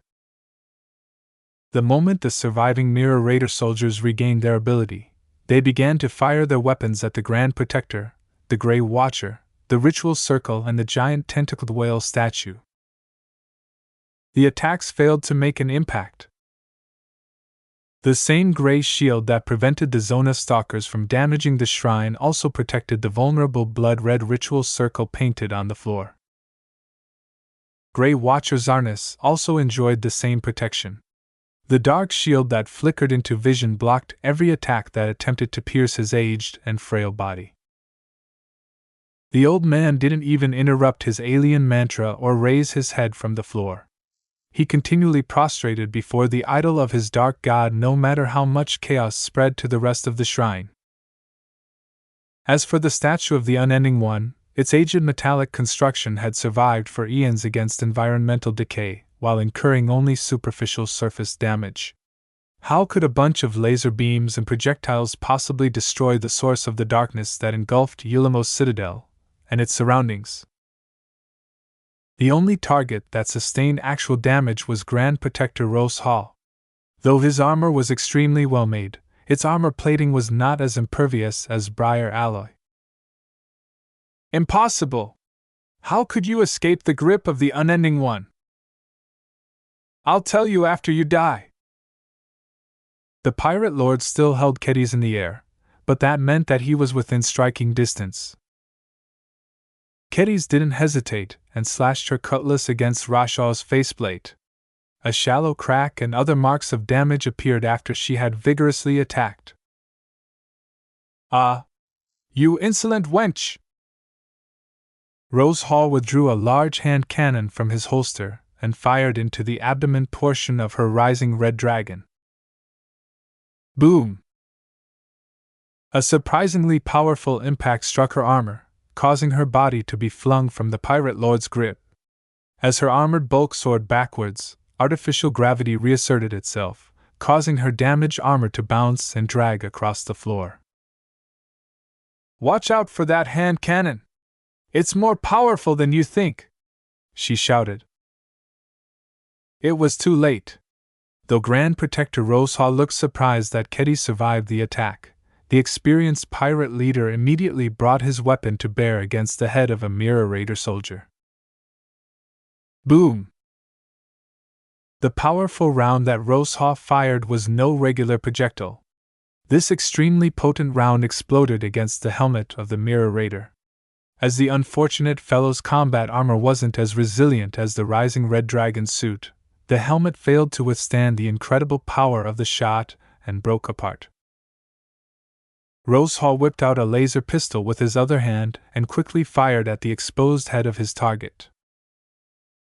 The beam instantly burned the Mirror Raider's exposed head. No! Come on, keep attacking! The frenetic battle continued as both sides incurred damage. Rosehall carefully fired his hand cannon at the helmets of his remaining attackers. Though his excellent armor accumulated a steady amount of damage, as protection that was fit for a pirate lord, its quality and resilience ranked among the top in Yulamos Citadel. This isn't working! Everyone knew this, but their loadout was limited. Kedis knew that if she didn't join the fight, all of her comrades would die without achieving any result. However, her armor sustained severe damage after being hit by Rashaw's hand cannon at close range. Cracked armor plating and failing components marred her Rising Red Dragon's abdomen. Combined with all of the other damage her suit had already incurred, her mobility and protection was no longer as good as before. I have no choice but to fight! Though she eagerly wanted to charge forward to assail the Grand Protector with her sword, she eventually settled for pulling out her compact laser pistol and firing it at the pirate lord at its highest power setting. The second-class laser pistol immediately attracted Rashaw's attention as a powerful laser beam vaporized a portion of his chest armor. Insolent! He roared and ignored the remaining survivors in order to take out Kedis. Boom! Before he fired, Kedis turned her damaged bulk to the side in order to let her side armor take the brunt of the blow. Plating shattered and delicate components blew up under the force of the attack. Ah! Kedis shrieked in pain. Though the inner layer of her armor managed to protect her arm, the impact still pushed her backwards. She fired back with another full-powered shot. This time, she managed to hit the pirate lord's already damaged faceplate. The attack was so alarming to Rosehall that he quickly aborted his attack and switched his helmet to full combat mode. Only a vague snake-headed visage faced the Mirror Raiders, which looked ready to sink its fangs into their flesh. The gear owned by the pirate leader of a great pirate group was not comparable to the Mirror Raiders. As the now exposed Larkinson clansmen spread around Rosehall and tried to attack him from multiple angles, the great enemy ignored their attacks and focused solely on killing the greatest threat, which was Kedis. Boom! Kedis knew that she couldn't afford to let any section of her combat armor get hit twice. The incredible power of Rashaw's hand cannon would certainly inflict serious bodily damage to her as long as there wasn't enough briar alloy in the way to absorb the damage in her stead.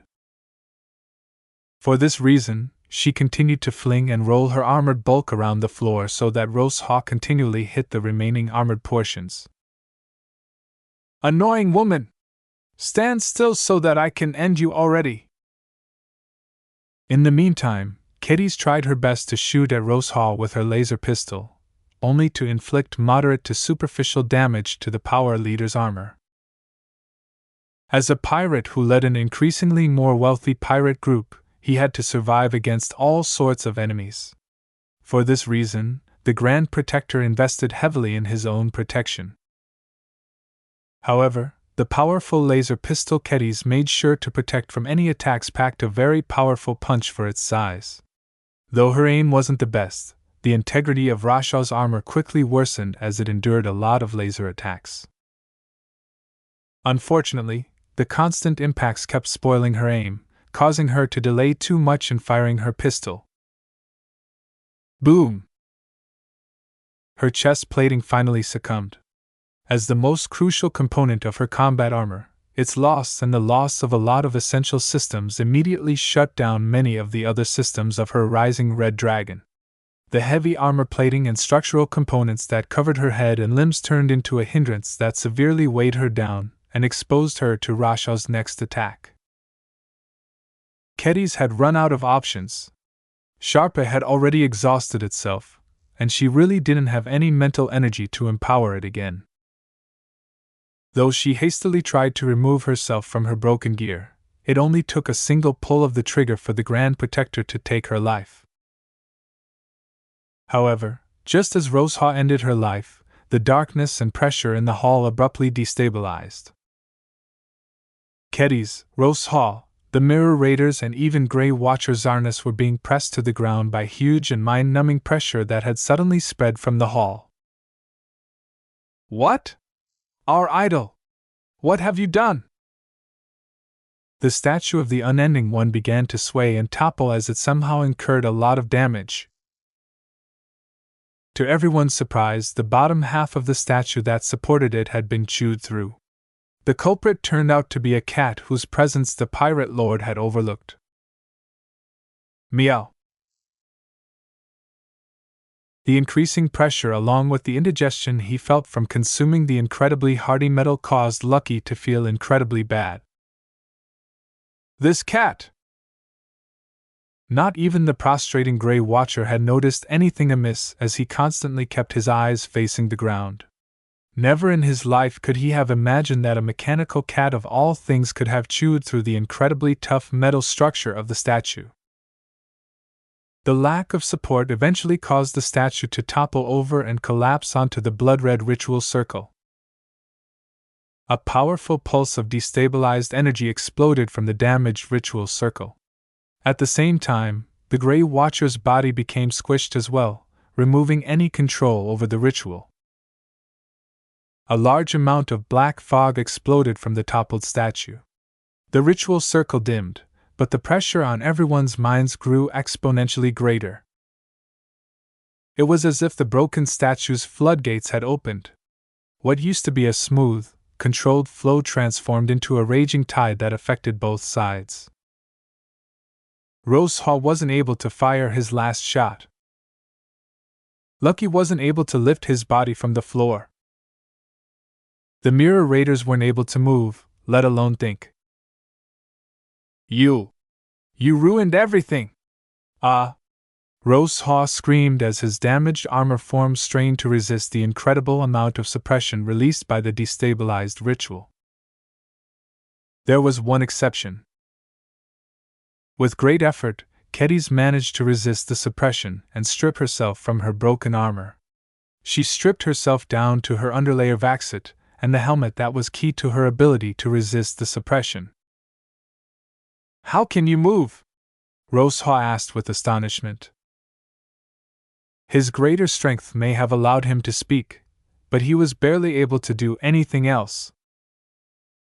Kedis picked up her cutlass and laser pistol and strenuously walked over to the pirate lord's prone body. "My gear is better than yours," she grinned. "Now die!" She fired her laser pistol at Rashaw's damaged helmet at full power. She had no idea how long this suppression would last, so she didn't want to delay in taking out the greatest threat in the shrine. It was incredibly easy for her to fire her weapon at a prone target. It only took a couple of shots for Rashaw's helmet melt. Ah! The protection lasted just long enough to spare the pirate lord's face from being melted. Unfortunately, the residual heat burned his face and inflicted an immense amount of pain to the leader of the dry snakes. "Next time, don't talk so much." Kedis stabbed the tip of her cutlass straight through Rashaw's exposed skull. The powerful pirate lord and one of the principal people responsible for killing a lot of Larkinsons died. She felt no pride or accomplishment for this kill. If not for Lucky's help, she would have died along with the rest of the Zona Stalker defectors. Her cutlass hacked at the neck of the pirate lord. After separating the head, Kedis lifted it up and tossed it into the hole on the ground. The decapitated head of Grand Protector Rosehaw plopped into the vat of ingredients, without any fanfare. "Here's your transcendence, bastard." Something shifted underneath the fallen statue. "You!"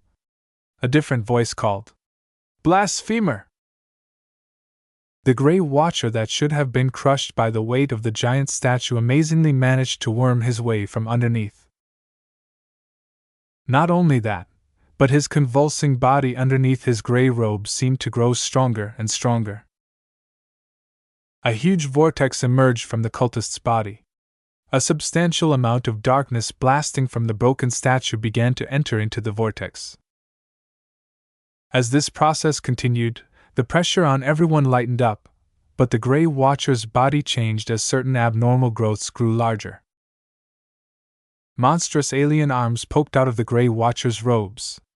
They grew larger and more vicious even as the cultist's body grew in volume as well. Grey Watcher's harness was mutating. "Shoot!" Kedis fired her laser pistol at the Grey Watcher, and so did the two mirror raiders who managed to regain their ability to move. Unfortunately, the Grey Watcher's increasingly monstrous form regenerated most of the damage. Once the Grey Watchers ballooned to the size of an elephant, an abnormally deep voice rang in everyone's ears. "You shall pay for your blasphemy!" The Grey Watcher had turned into a quadruped lizard-like monstrosity with naked flesh. Though it looked wrong and flawed, the strength the body contained was very real. Chapter 23:10 Blessed Mutation.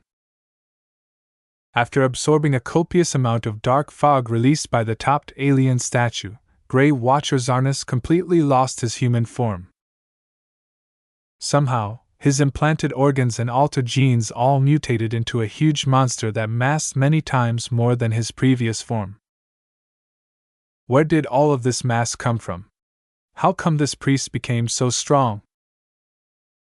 "He's too fast!" The just recovered mirror raiders tried to shoot their sole remaining enemy down, but the fleshy monster didn't even flinch as his fleshy body incurred some damage. The blackened and bleeding wounds regenerated in seconds, making it seem as if none of the damage was able to stick. The monster let out a deep-throated roar as it barreled straight towards one of the surviving mirror raiders. "You will pay for your blasphemy!" With a huge, clawed hand, the monster grabbed hold of the Larkinson's armored form and lifted it up. The Grey Watcher lifted his captive even as the soldier kept firing his rifle in vain. Crunch! A sudden bite was all it took to crush the soldiers in half. The huge monster's sharp teeth crunched the upper body of the Larkinson apart, uncaring of the fact that he was chewing through a portion of armor as well. With a loud gulp, the Grey Watcher swallowed his crunchy meal. With the remaining Mirror Raider firing lasers in the monster's back, the mutated Grey Watcher appeared disinterested in eating the lower body of his victim.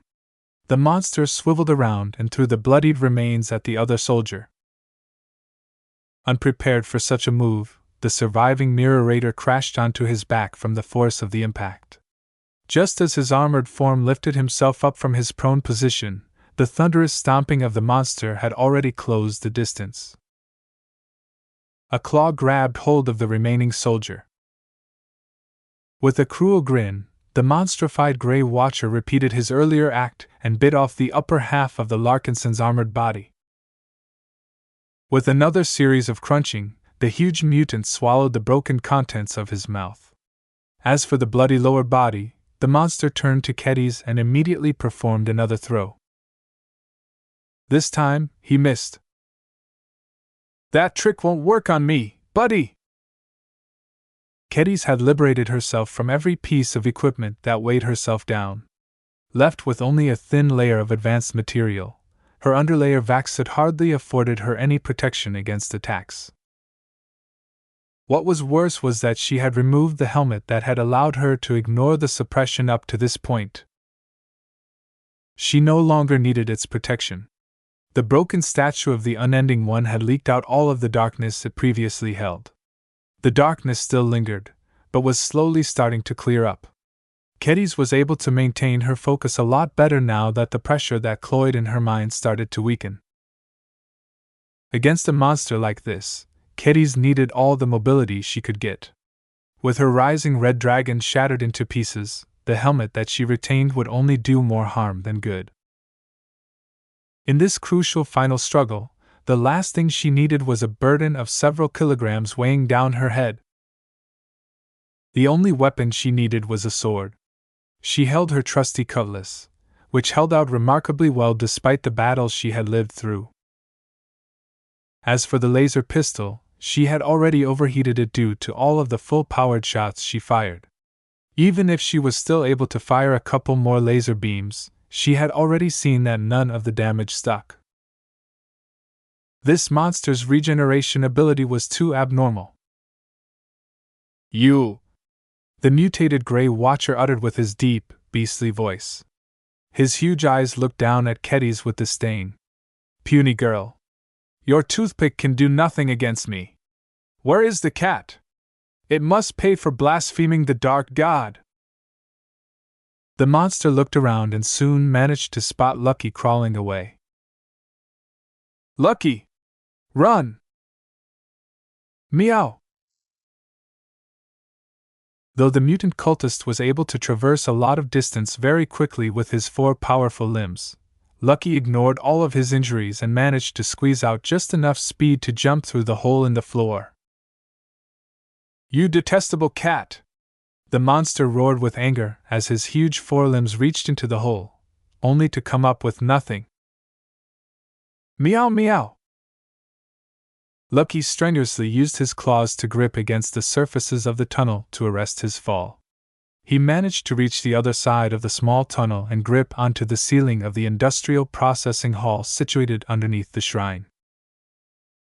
He managed to escape. The furious monster pounded the floor of the shrine, causing some of the tiles to crack and the surface to crater. However, the obsidian structure of the shrine resisted his attacks. While his huge fleshy physique granted him incredible strength, he didn't gain the ability to fly. Heh! Kedis smirked as she held her cutlass with a two-handed grip.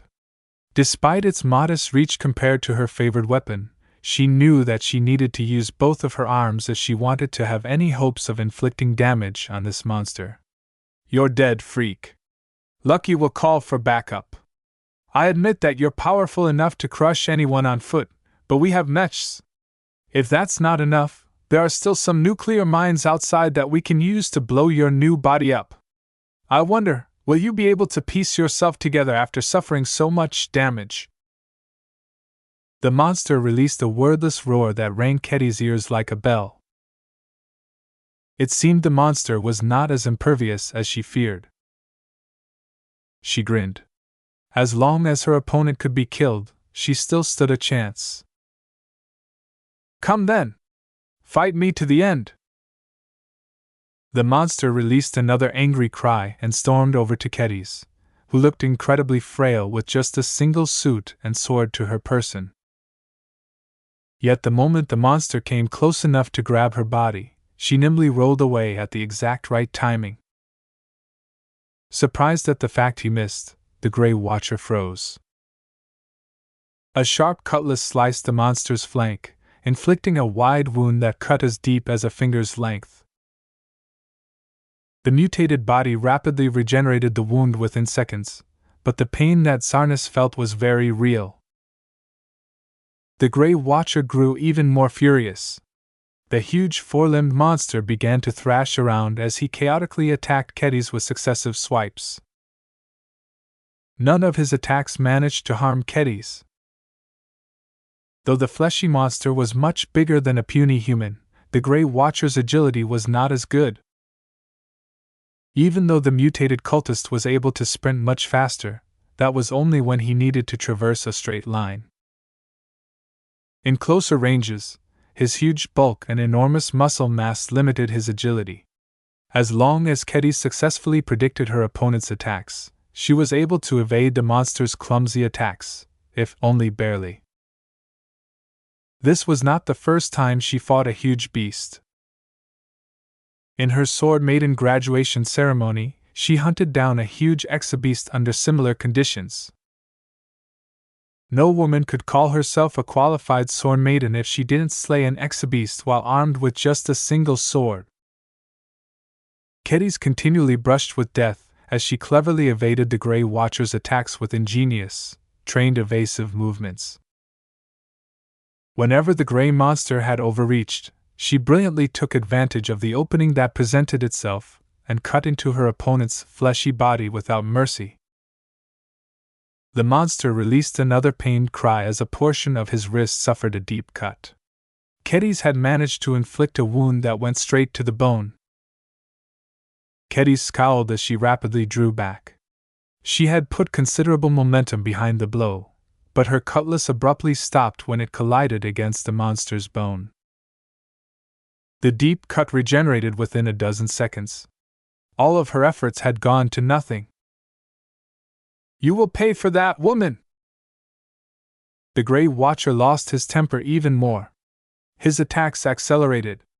Even if he exposed more openings, Kedis found much less opportunities to inflict her return blows. Even so, she continued to maintain her calm. The floor shook over and over again as the monster continually swiped and slammed his limbs. You stupid priest! Is this what your evolution has resulted in? You've degenerated into a beast! Shut up! Though the monster exerted a huge amount of threat to Kedis, her confidence only grew as she sensed the rhythm of the battle was within her tolerance. Her opponent was strong. There was no doubt about that. However, his sudden transformation hadn't increased his combat sense. He was still the aged priest who spent most of his time in supplication to his dark gods. Just because he gained a body blessed by the Unending One didn't mean he became a trained warrior. The mutated Grey Watcher fought worse than an actual exabeast. The latter grew up step by step in a dangerous alien biosphere, and climbed its way up to the top of an untamed planet's food chain after honing his natural battle skills. As for the fleshy monster that continually tried but failed to kill her, his clumsy movements and his mindless rage lacked any semblance of strategy or tactics. Even so, the old cultist's horribly transformed body was horribly durable. While Kedis managed to exploit the monster's untrained movement, any deep cuts she inflicted never lasted for long. Ha ha! The monster roared even as his powerful strikes only managed to whip up some wind. My blessed body is immortal, just like the dark god that has gifted me this strength. So long as my heart still beats, I shall never falter. The powerful Grey Watcher's heart just happened to be protected by an abnormally large ribcage. The bone had grown to such an extent that it had turned into an internal breastplate. Kedis missed her CFA greatsword. She believed her main weapon was sharp enough to cut through the bone. The longer the battle dragged on, the more she began to experience the shortcomings of her weapon. While her cutlass wasn't the shortest of bladed weapons, its lack of reach meant that she was forced to let many potential opportunities go. Her current weapon had never been designed to fight against opponents of this scale. How could she possibly know that she would end up fighting a transformed monster in the middle of a shrine of all places? "Give up, woman!" The monster roared as he continued, letting his rage fuel his impotent attacks. "I may not be able to hit you once, but how long can you keep jumping around? My blessed body is inexhaustible." Even though Kedis had undergone a couple of CFA gene optimization treatments, her genetically modified body could never match the endurance of her freakish opponent. In a battle of attrition, Kedis knew that she would definitely grow tired first.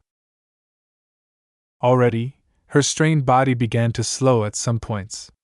Zarnus became more energetic as he sensed his adversary's weakness. "Your end is inevitable." Kedis didn't give up. She continued to exert herself, and she kept launching exhausting attacks despite their apparent futility. She would not go down without a fight.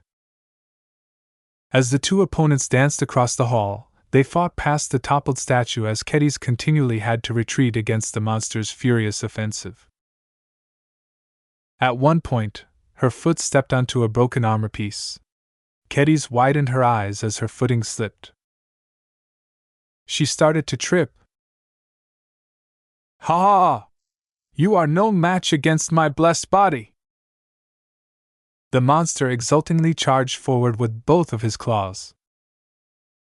However, just as his limbs pierced through Kedis' body, she stopped trying to remain upright.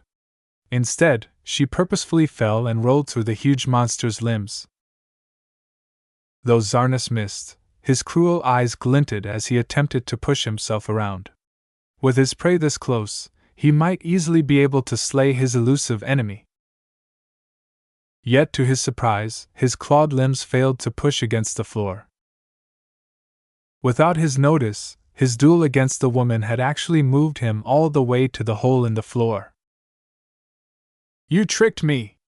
The mutated monster roared as his remaining forward momentum had not yet abated. Crash! The monster's clumsy forward attack had caused the front half of his body to land right over the edge of the large square hole. Kedis wasn't done yet. After barely managing to roll from beneath the Grey Watcher's bulk, she rapidly turned and climbed to her footing before launching one final attack with all of her remaining strength. She stabbed her cutlass forward in the most vulnerable rear end of her monstrous opponent. One of the lessons her fellow Sore Maidens had taught was that no matter how strong of an exabeast she faced, targeting their orifices was always effective. As she sunk her cutlass deep into the soft flesh of her formidable foe, the mutated Grey Watcher released a pained cry unlike another. At the same time, a reflex caused the monster to kick his hind limbs, causing him to inadvertently push the rest of his body through the hole. "Nuh!" The mutated monstrosity roared as the artificial gravity dragged his immense bulk through the tunnel. The transformed cultist fell all the way down until he landed in a sea of half-processed nutrients. He fell into the same huge vat that had already welcomed all of the other bodies that had fallen through the hole. The monster may be strong, but he was not a swimmer. Soon enough, the Grey Watcher's mutated body became submerged under a complicated soup of ingredients. Kedis pulled her head from the hole after confirming that the monster wasn't able to climb or fly his way out. Even if the nutrient processing plant failed to kill the Grey Watcher, at least he was no longer able to threaten her life. "Blessed body, huh?" she muttered as she distanced herself from the hole. "How many nutrient packs can you fill?" Chapter 23:11 Monster Slayer. The source of the disaster had succumbed. In the middle of the nutrient processing plant, a shrine of the hallowed Abyss Temple rested on a large platform. The dark fog that burst out of the shrine receded bit by bit. Soon enough, the shrine produced no more darkness, giving everyone the hope that the anomaly that had engulfed Ulamos Citadel and its surroundings no longer threatened the Larkinsons, pirates, and everyone trapped inside its dark embrace. Kedis, who had managed to defeat a mutated monstrosity that was powerful enough to rampage through several infantry companies, had become absolutely drained. Wary of the large hole in the floor that led straight down into one of the dangerous vats of the plant, she summoned up the last of her strength to drag her body a healthy distance away. Eventually, her overstrained muscles could no longer keep her upright. She fell onto her butt and became dazed. The successive battles took everything she had to achieve victory. She fought her way to the core section of the marketplace, barely managed to turn the insane leader of the dry snakes himself, and fought on a knife's edge when she confronted the transformed Grey Watcher. The last battle especially pushed her to her limits. Even though she was a mech designer, and a pretty good one for her age at that, she was also a sword maiden.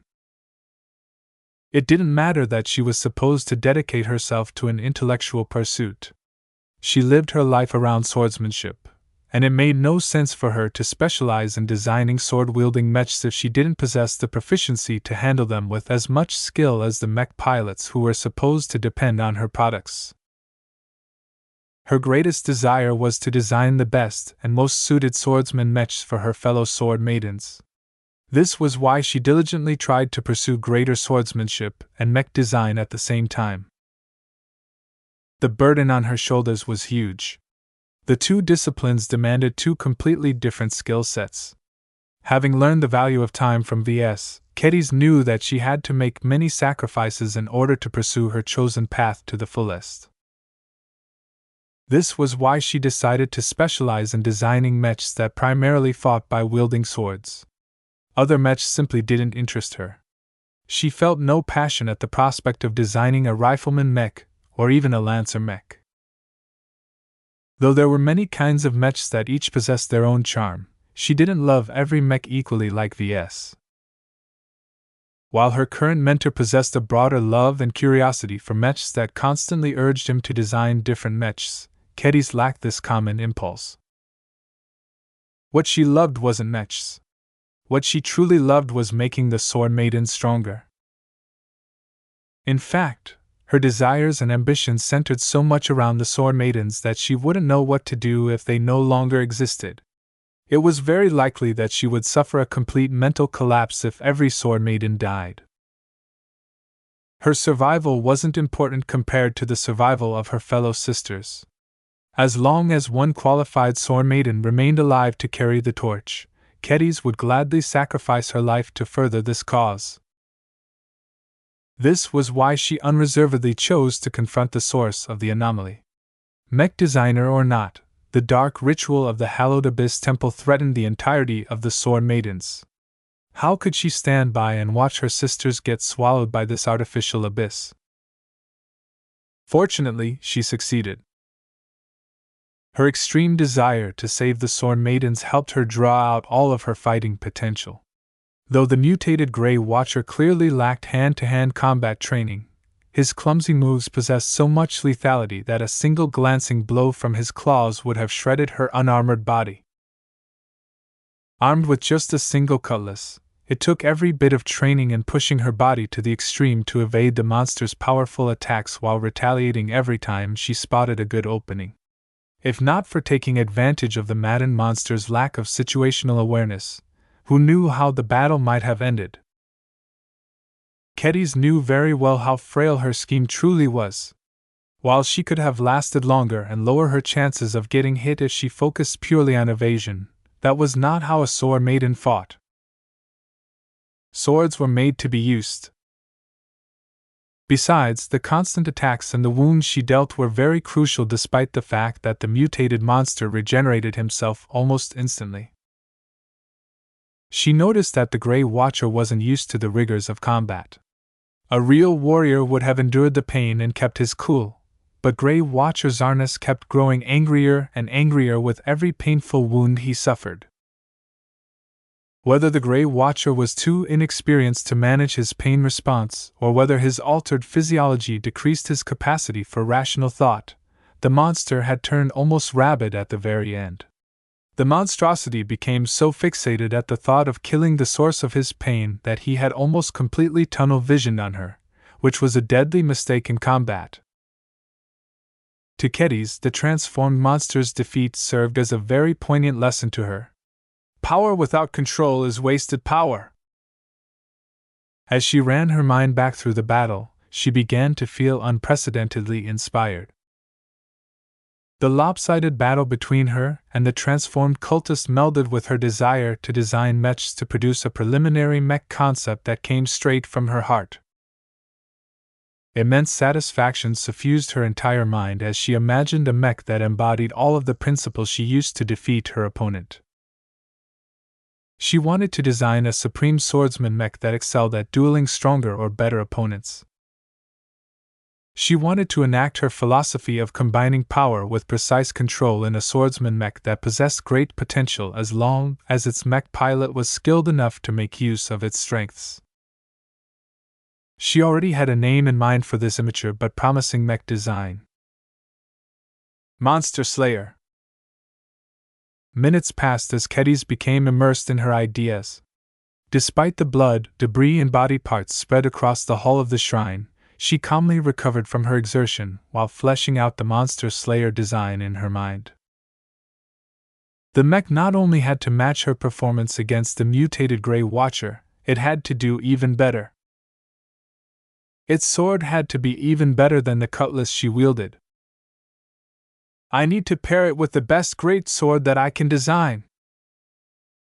This was the only way she could channel her frustration at resorting to trickery to defeat her formidable foe. The manner in which she defeated the Grey Watcher left her without any way to obtain a trophy from his corpse. Maybe I should grab some freshly produced nutrient packs on the way out. Ves will love them, she muttered. After another minute of rest, she picked herself up from the ground and approached the decapitated corpse of Grand Protector Rose Hall. With the death of the pirate lord of Yilamos Citadel, the rest of the defenders were no longer much of a concern. The Larkinson clan could easily defeat the remnants of the pirates, as long as the anomaly receded. Though the darkness still lingered, it already started to weaken. It wouldn't take long for the dark fog to dissipate. In the meantime, Kedis harvested her trophies. She filched the pirate lord's hand cannon for her own. Though its security system locked her out of using the weapon, she wasn't really interested in using it. She just wanted to display the formidable weapon in a trophy case. After searching the deceased Grand Protector's corpse, she managed to obtain something even better. After removing the man's gauntlets, she pulled out an ornate ring from a finger. The ring was shaped like a snake in the process of molting. Kedis appreciated its multi-layered design and took a fancy of using it to represent her contribution in the Battle of Yilamos Citadel.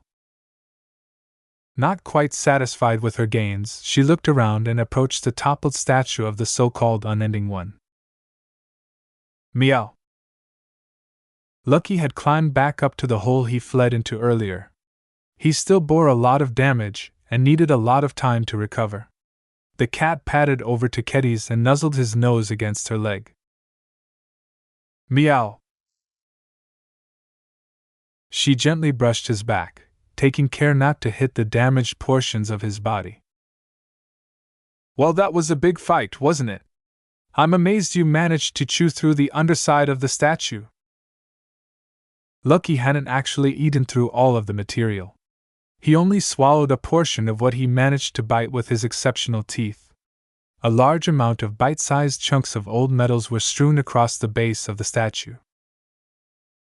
Even so, Lucky ingested more than enough metal to develop some indigestion. This was the other reason why he came across as tired. He ate way too many dense metals in a very short amount of time. though his stomach capacity was so abnormally large that it must be some dimensional pocket of sorts, even it had limits. Kitties grabbed one of the chunks that Lucky had bitten off and discarded and decided to take it as another trophy. Together with the damage energized scimitar from Captain Winter of the Hydra Battalion, she gained at least 4 new trophies to show off to her fellow sisters. "It's too bad there's no one else left alive," she sighed. Just as she thought that the outcome of the Battle of Ulamos Citadel, the floor suddenly shook. Immediately afterwards, the darkness that cloyed around her suddenly intensified. "What?" Kedis urgently lifted herself to her feet, while holding her cutlass. "It's not over yet?" The darkness seemed to have come alive, and much of it started to flow out of the shrine. Just to be sure, Kedis turned around and studied the toppled statue and the ruined ritual circle underneath. Both of them were inert.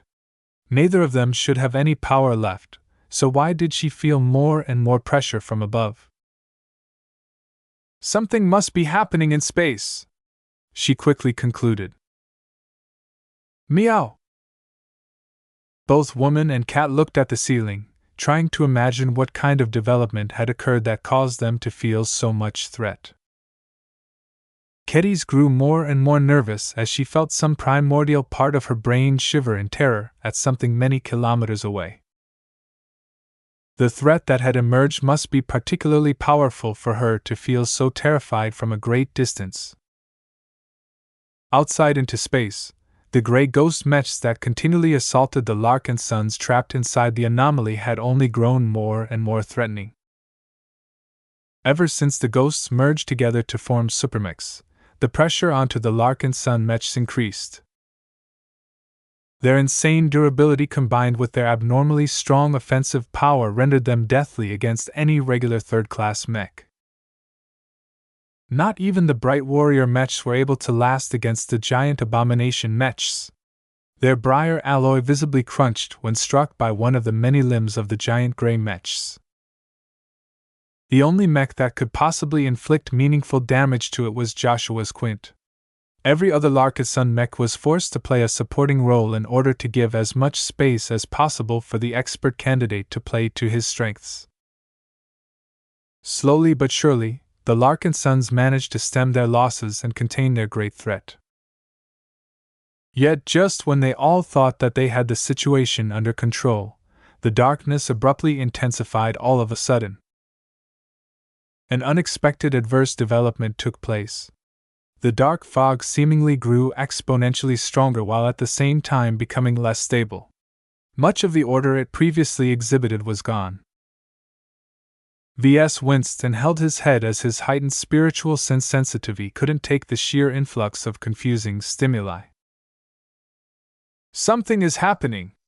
The darkness is trying to get inside." Chapter 23:12 The Unending One.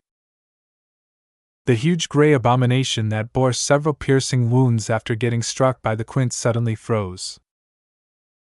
The dark fog rapidly grew more intense and hammered the protective field that Janzi Larkinson and her shield of Samar strenuously kept up. Her mind and will couldn't take it any longer. "I can't hold. I'm sorry!" she shrieked with anguish. Her amazing field that kept the darkness at bay finally shattered under the pressure. Instead of engulfing everyone in isolating cages that kept them apart from each other, the darkness that managed to overwhelm the barrier all flowed into the gray abomination mech that had frozen in space. Its dimensions started to swell as a huge influx of darkness poured into its almost solid body. The shape of the abomination blurred as it slowly began to lose some of the traits that made it look like a messy amalgamation of mechs. Almost every bit of darkness in their surroundings poured into abomination, thereby weakening the isolation effect of the anomaly to a significant degree. Suddenly, a lot more space opened up. Portions of Ulamos Citadel, the surrounding asteroids, and amazingly the penitent sisters became visible again. It turned out that the anomaly exerted a lot of strength in trying to take down the Hexer exiles. Ves quickly spotted at least 200 downed mechs as they had just confronted another giant ghostly abomination. Right now, that huge gray abomination began to blur and move towards the one that was absorbing all of the darkness. The two soon began to merge, producing a powerful entity whose shape became more and more defined. The pressure exuded by the gray abomination abruptly increased, suppressing almost every Larkinson and penitent sister in the anomalous region. Ves felt as if a great threat had emerged, one that was so powerful that it began to influence him and some of the spiritual objects around him in an adverse way. The unstable Chaos Essence gem that Ves carried in his pocket began to glow without his notice. The ancient sarcophagus became a bit less capable of containing its tyrannically strong prisoner. Both of them reacted in a mysterious manner against the towering entity that was slowly taking shape in front of the surviving combatants of the Larkinson clan. "Is that a whale with tentacles?" A god had emerged from the abyss. Extreme bestial fury radiated from the aquatic-looking gray monster as its tentacles angrily whipped through empty space, leaving strange afterimages after their passing. A powerful spiritual roar emanated from this living terror of the Nixian Gap. The power exuded by the gray whale was immense. As every other Larkinson tried to suppress their fears and ready themselves for one more battle, Ves tried to figure out what the hell the huge influx of darkness had spawned. "Is this the final counterattack of the hallowed Abyss Temple?" The Grey manifestation differed from the Grey Ghost Mechs and Grey Abomination Mechs in one very important aspect. Whereas the former apparitions came across as mindless automatons driven by basic instructions, this huge tentacled whale felt alive. Yes, alive. Up until now, Ves only sensed death from the dark sphere. The anomaly's capacity to generate combat-capable ghosts from mechs that had fallen into the past was clearly a result of messing with death. Even the huge and powerful abomination mechs didn't carry any life despite their ludicrously strong combat capabilities. They were merely composites of multiple ghost mechs. However, this time was different. After absorbing all of the gray ghosts and abomination within the weakening dark sphere, the entity that had emerged from it all exuded a very different spiritual signature than before. It was alive, and not just a little bit. This was no newborn spiritual abomination who was just trying to get a grip on its powers. This was a mature spiritual entity. In fact, the sheer age it exuded made it clear that it had lived since antiquity. Before humans invented anything more complicated than fire, this aquatic-looking exabeast was already in existence. Ves suddenly realized that the huge tentacled whale that grew to the size of a light carrier was actually an avatar. If he tried his best to see through the sheer blinding might of this forming entity, he could sense that some of the strength pouring into it came from the imaginary realm. Through some unknown means, this ancient entity managed to extend its influence across the Nixian Gap and forcefully occupy a gray vessel as an additional body. It must be similar to how his mother Cynthia managed to transform the superior mother into an extension of herself. However, compared to the subtlety of her technique, this living alien relic relied on overwhelming might and strange alien methods to extend its presence. It was both fascinating and horrifying to Ves. The transformation taking place had opened his eyes, yet the downside was that the price for this lesson might very well be his life and the life of every Larkinson trapped inside this anomaly. James looked incredibly solemn as he stood by his side in the bridge of the Scarlet Rose. The Unending One has arrived. His rage is boundless. He desires to crush us for affronting his dreadful majesty. What? The Unending One? Ves turned to the living prophet. Is this monster tied to the hallowed Abyss Temple? James nodded. The Unending One is a god, make no mistake. It seems that the mirror raiders inside the citadel has succeeded in interrupting the ritual. The earlier outburst of darkness must have been a result of stopping it. Yet ending the ritual doesn't mean the darkness that has already been generated has disappeared. The anomaly weakened, but that was because the avatar of the unending one absorbed most of its power. Once the gray tentacled whale completed his formation, it released a second roar before launching an attack. Several dark tentacles placed around his body abruptly extended to some of the closest mechs. The unending one quickly grabbed a handful of Avatar, Sentinel, and Vandal mechs before pulling them back. I can't get loose. Help! Maintain your distance, Major Vrol ordered over the command net. Ranged mechs, fire at this monster. Don't conserve your energy or ammunition. Take down this beast as fast as possible. Unfortunately for the Larkinsons, most of the lasers and projectiles simply bounced off the thick gray surface of the monstrously huge whale. The unending one's frightening tentacles casually whipped some of the incoming firepower away without showing any signs of damage.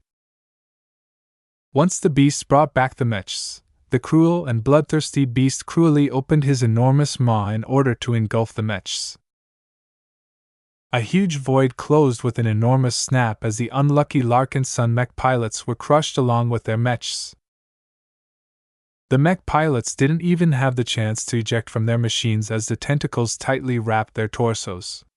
It was as if the unending one delighted in killing humans. V's face grew ugly. How could they possibly fight against this gray avatar? Its might was overwhelming. If he had a couple of warships armed with cruiser-grade weapons, he might have stood a chance of damaging it, but all he had was several hundred exhausted and depleted mechs. The mechs that Ves brought into the anomaly had all fought through many horrors.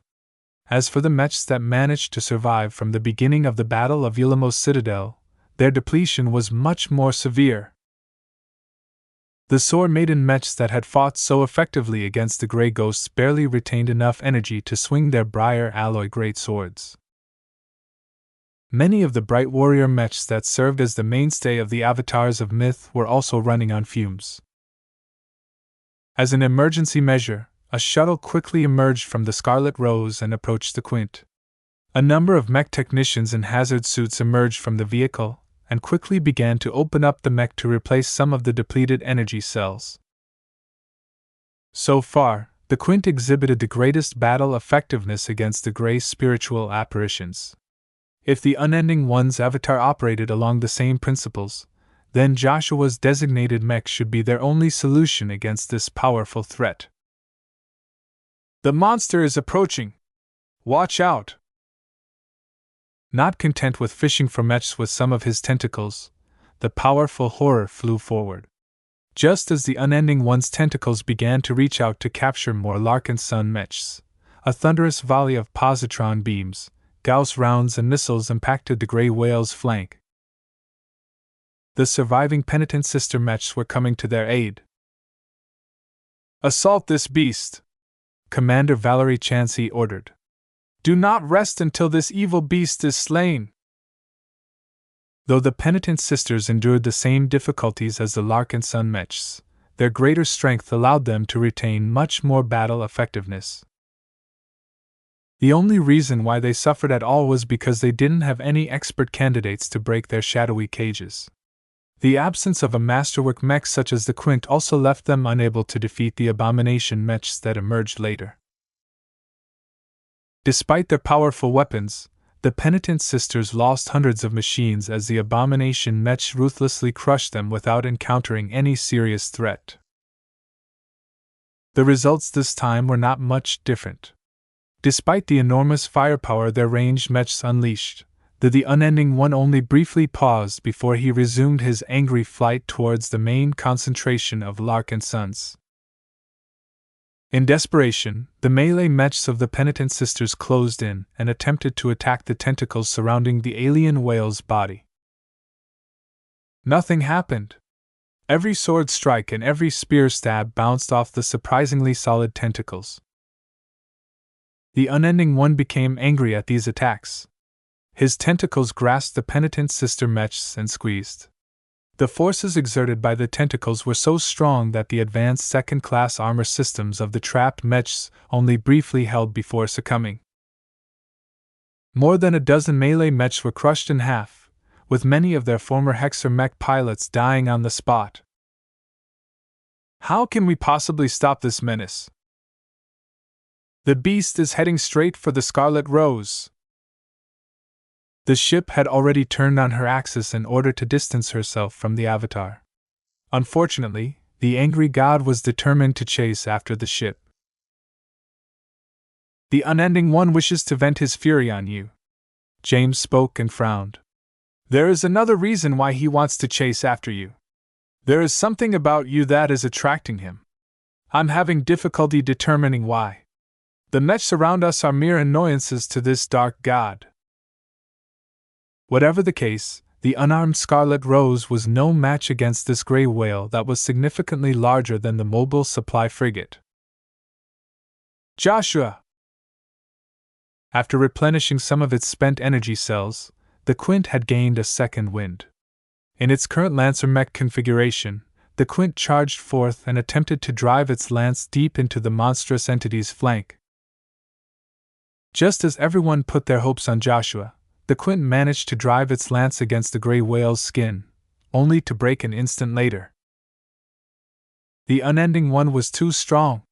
The Quint sustained substantial damage as its charge caused it to crash and bounce away from the beast's slightly flexible surface. No! The only mech that had shown the ability to harm the stronger gray apparitions had failed to inflict a single meaningful wound against this powerful beast. Damn it, what will it take to stop this monster? Is this the terror of the Nixian Gap? Keep fighting! Maybe it's only faking! Fire everything! The bright warriors launched their missiles from their miniature shoulder launchers in desperation. The Avatar mech pilots always saved up these surprisingly compact missiles as a last resort when they encountered strong second-class mechs. Now, there was no longer any meaning for holding them back. Hundreds of small missiles detonated with enough destruction to wipe out a second-class mech company, yet as the smoke dissipated, the gray alien whale's momentum hadn't stopped. The Unending One moved quickly. His tentacles slapped aside any mech in his way as if they were toys. Just as the gray whale opened his wide maw in order to engulf the entire hull of the Scarlet Rose, one single Larkinson rose up to save the ship. A huge burst of willpower-infused energy formed into a glowing barrier that interrupted the enormous gray whale's attack. Even though the barrier shattered immediately afterwards, the Unending One wailed in silent pain as some of its teeth had shattered. A single mech that began to output a greater and greater amount of strength flew between the ship and the Dark God's avatar. The Shield of Samar! The mech appeared much different than before. Ves widened his eyes as the mech began to glow brighter and brighter, as Janzi's intense desire to protect her fellow clanmates had surpassed a critical point. She's breaking through! The resonance meters of the Scarlet Rose began to chirp as they detected more and more resonance strength from the Shield of Samar. Janzi Larkinson was undergoing apotheosis. She was taking her first true step towards godhood. I am the shield of my clan! The projection of an immense exabeast began to form behind her mech.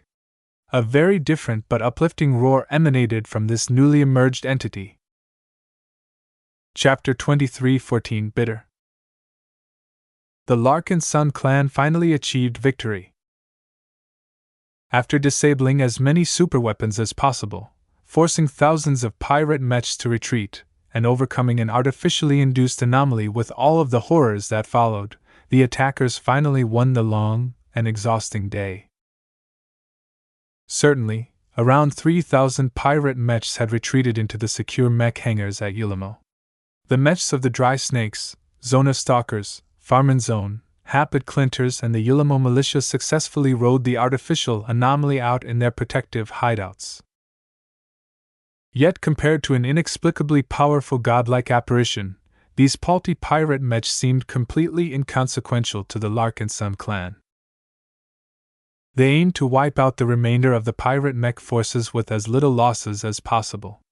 Speed was of the essence. "Don't let these pirates group up again!" Reacting quickly, Major Vril ordered the hundreds of penitent sister mechs to storm the mech hangars and wipe out everything inside before the pirate mechs had time to emerge back into space. Stuck in their hangars, the third-class mechs of the various pirate groups were not only highly concentrated, but also boxed in by their environment. The ranged hexer mechs of the penitent sisters easily slew them without incurring any meaningful damage. Of course, there weren't enough penitent sister mechs to cover every mech hangar, but the surviving pirate combatants experienced several hindrances due to several reasons. First, the pirates lacked critical direction at the top. The unexplained absence of Grand Protector Rosehaw took out a critical authority who possessed a complete overview of every pirate asset. Due to the strict hierarchical structure of the pirate command authority, none of the surviving pirate commanders possessed enough authority to issue orders to everyone. What was particularly detrimental to the pirates was that the missing pirate lord closely grasped every secret and trump card at Ulamo's citadel. Due to a perennial lack of trust, the Grand Protector never shared many of these secrets to his subordinates. Now that he was gone, every secret measure that hadn't fallen victim yet to the Larkinson clan remained completely unused because no one learned of their existence. Of course, with sufficient communication, the pirates might be able to overcome these issues in time. It was too bad that their enemies did not intend to give the remaining pirates the time to reorganize their ranks.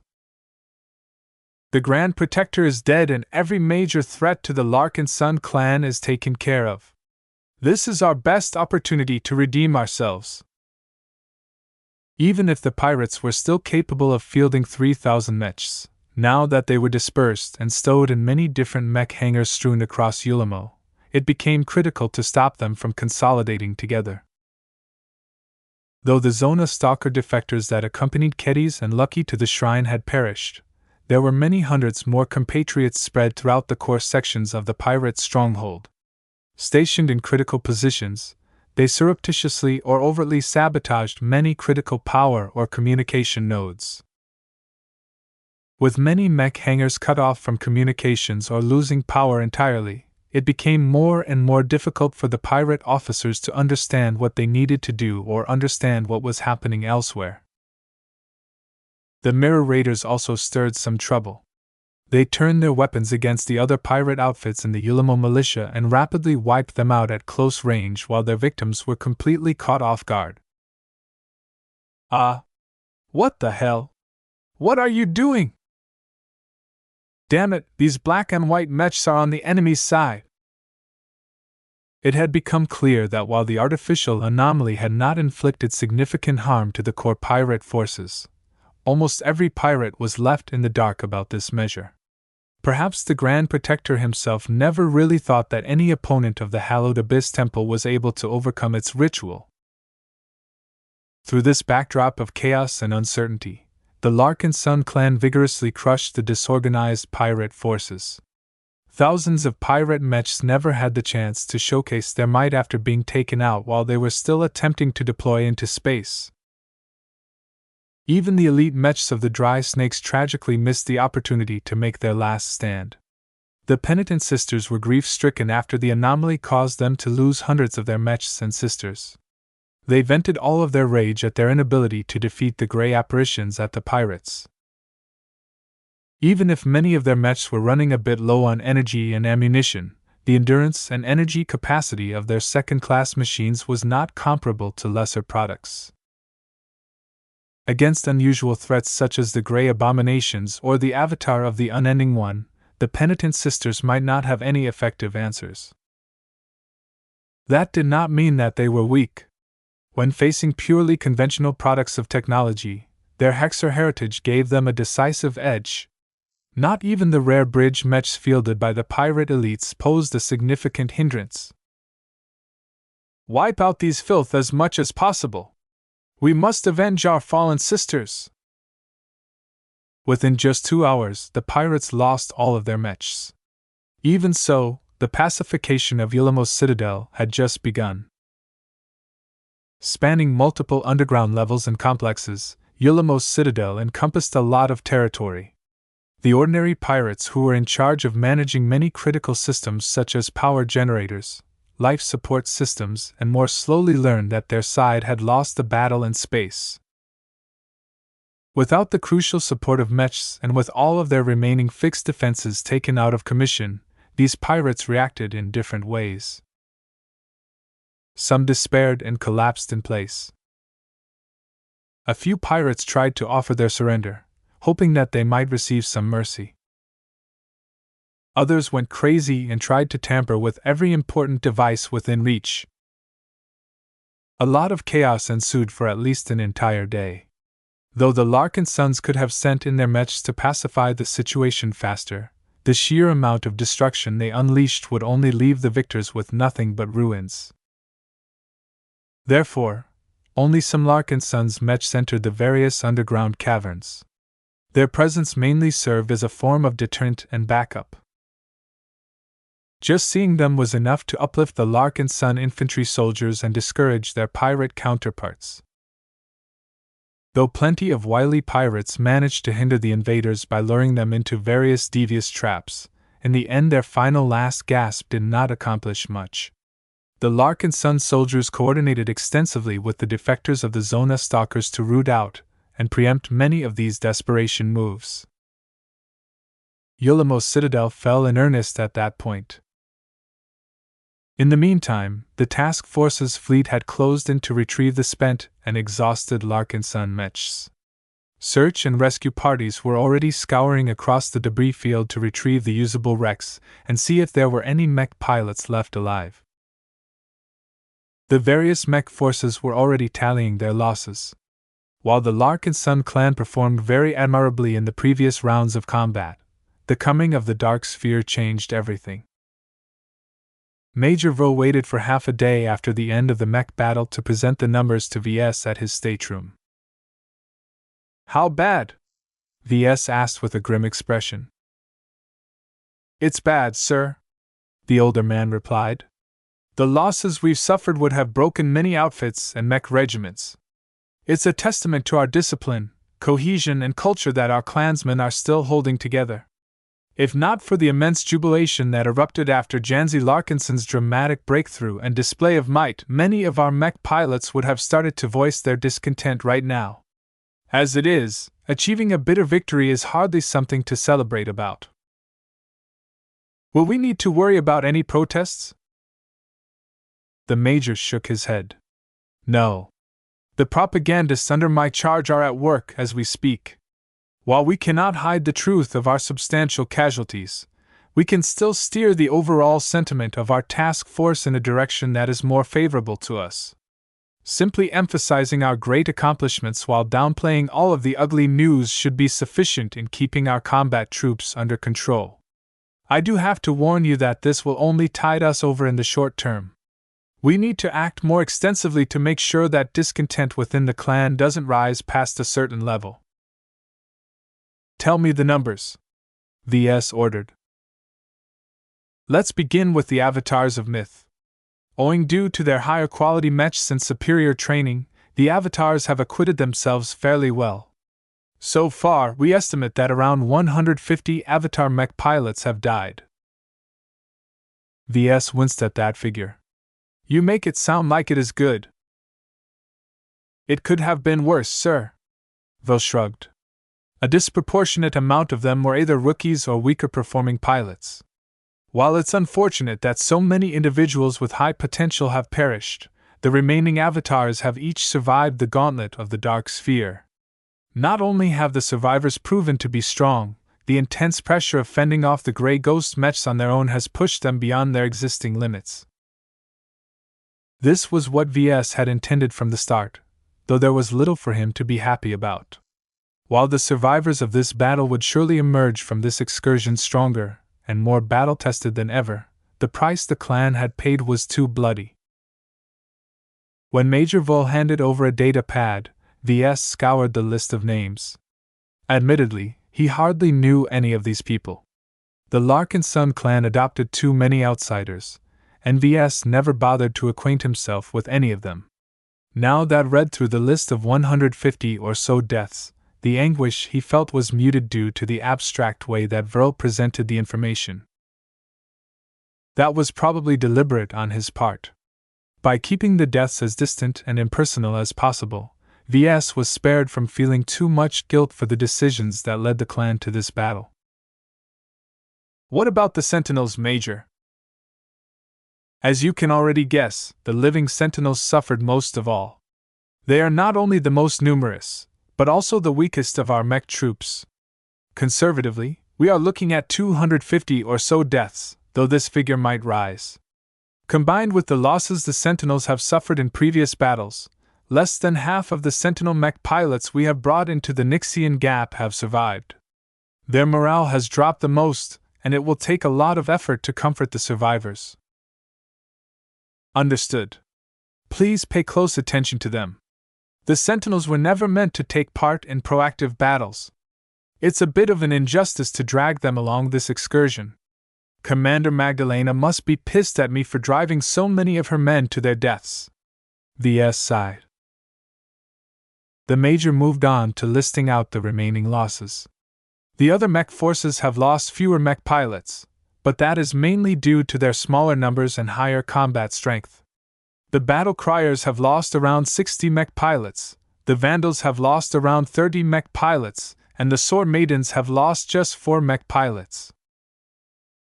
Proportionately, the Battle Criers suffered the most as they only fielded 160 mechs and mech pilots to begin with.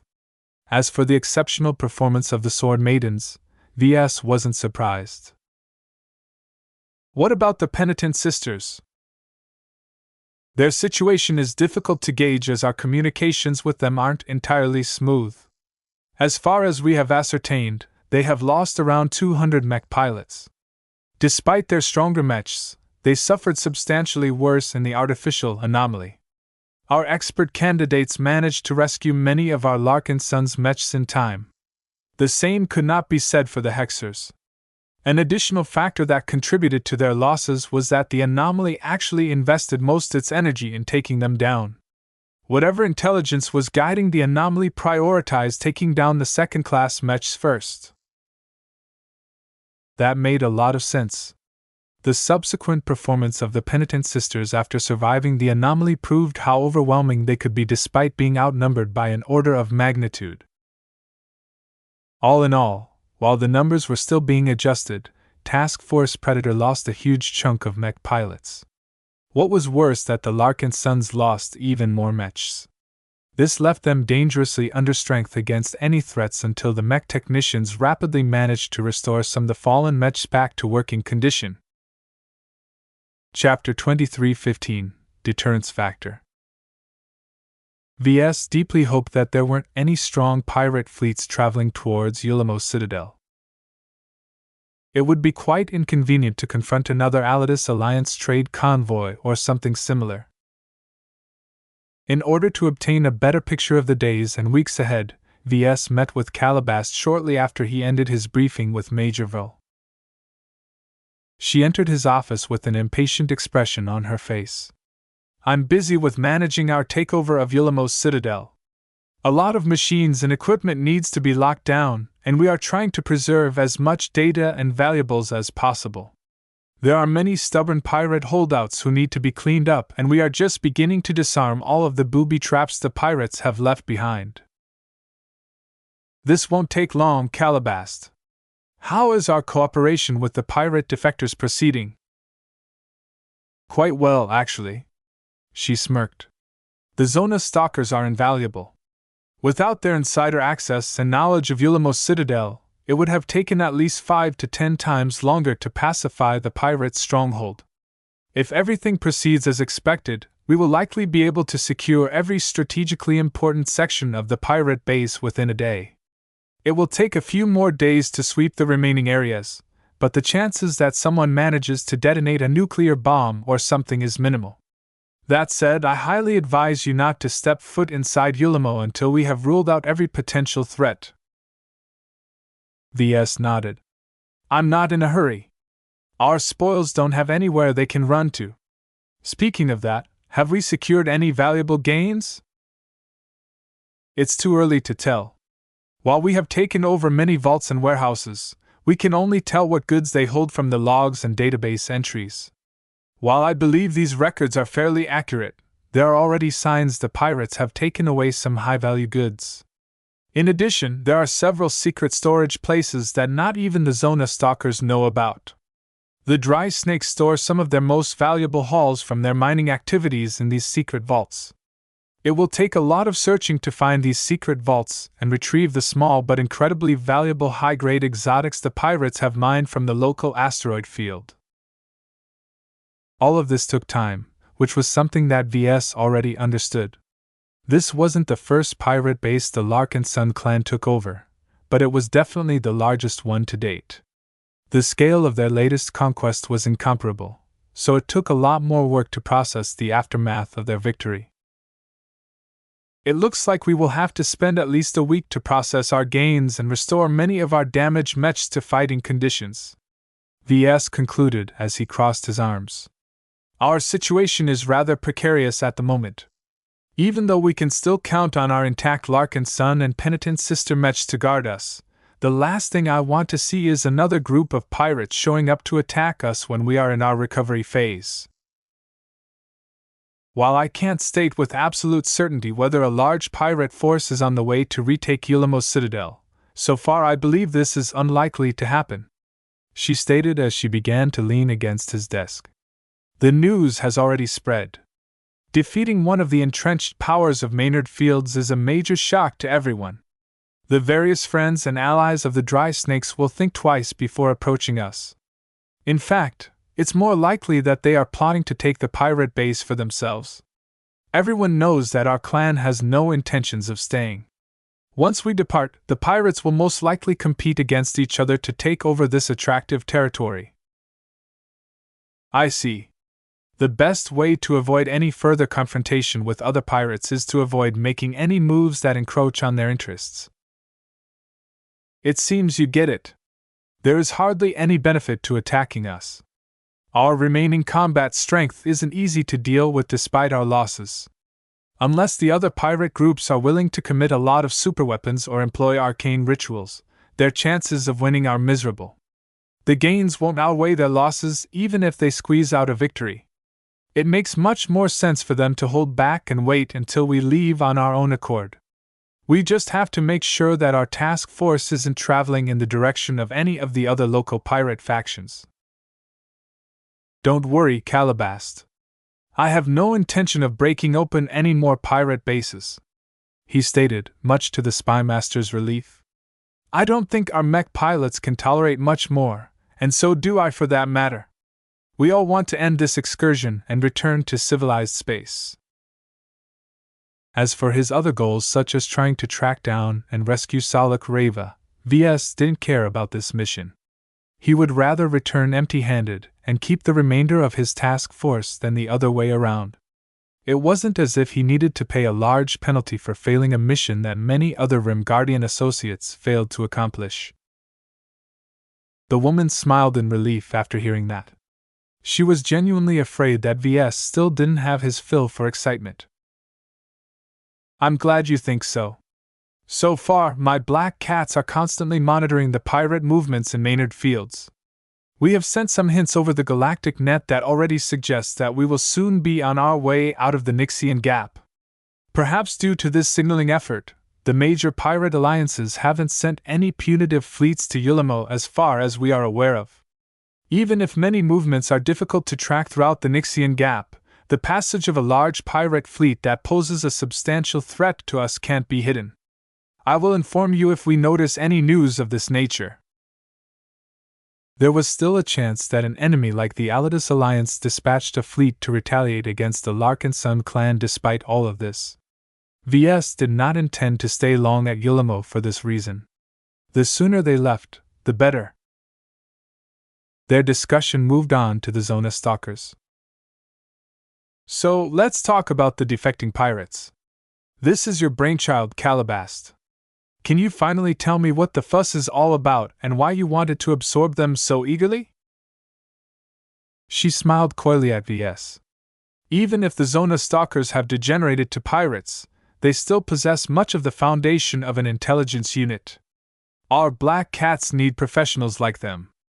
Do you know how hard it is to hire trustworthy spies who aren't beholden to their old states anymore? Aside from the valuable manpower that we can obtain, they also have some interesting tech, ranging from stealth technology to secure communication methods. That sounds interesting, but why do I feel like this isn't the extent of your gains? Ves looked suspiciously at her. You're usually averse to risks, but you were one of the biggest supporters of attacking Ulamos Citadel. Don't think I've forgotten about that. From what I know about you, there has to be something bigger at stake. You're right, Ves. Calabast sighed. I admit that I have been acting selfish lately, but there is a good reason for that. Let me handle the current situation for a few days. Without controlling Ulamos Citadel, it's hard to say whether my objectives have been met.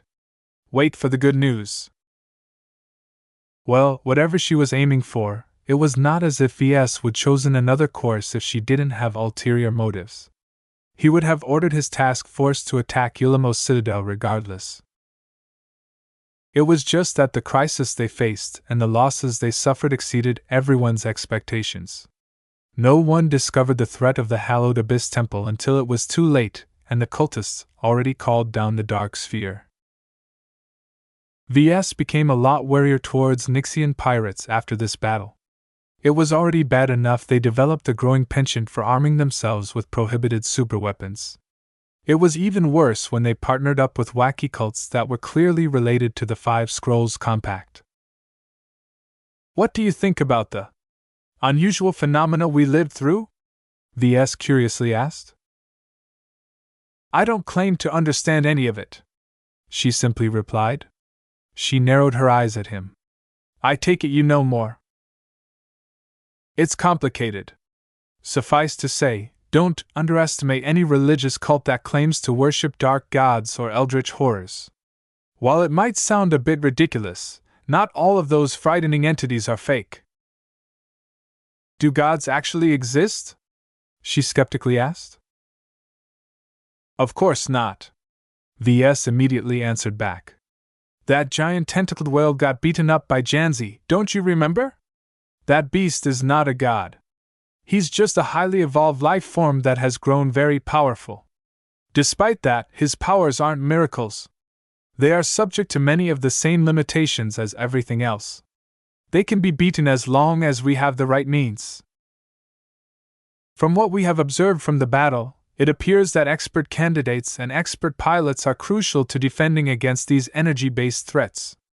I guess we are very fortunate to have talents such as Mr. Joshua and Venerable Janzi. We only need to look at the disproportionate losses suffered by the penitent sisters to know how worse off we would be without our heroes. Venerable Janzi Larkinson. Ves still wasn't used to regarding her with that title. After so many struggles, the Larkinson clan finally gained its first true expert pilot. Though she was still recovering from her previous overexertion, there was no doubt to every Larkinson that the future prospects of their clan had definitely shot up due to this fantastic development. Not a lot of independent organizations can boast having an expert pilot in their ranks. He smirked. He had reason to feel smug. Since we aren't bound by any states such as the Bright Republic, no one will take Venerable Janzi away this time, even if she has attained complete resonance after completing her apotheosis. The sight of Janzi evoking Kalankso's energy projection after attaining the mythical unity of man and machine was unforgettable. The clan was already in the process of collecting as much footage from as many mechs and ships as possible to archive this legendary feat in the annals of the Larkinson clan. Calabast smiled as well. Venerable Janzi is a great asset to our clan. She's even more impressive than a regular expert pilot.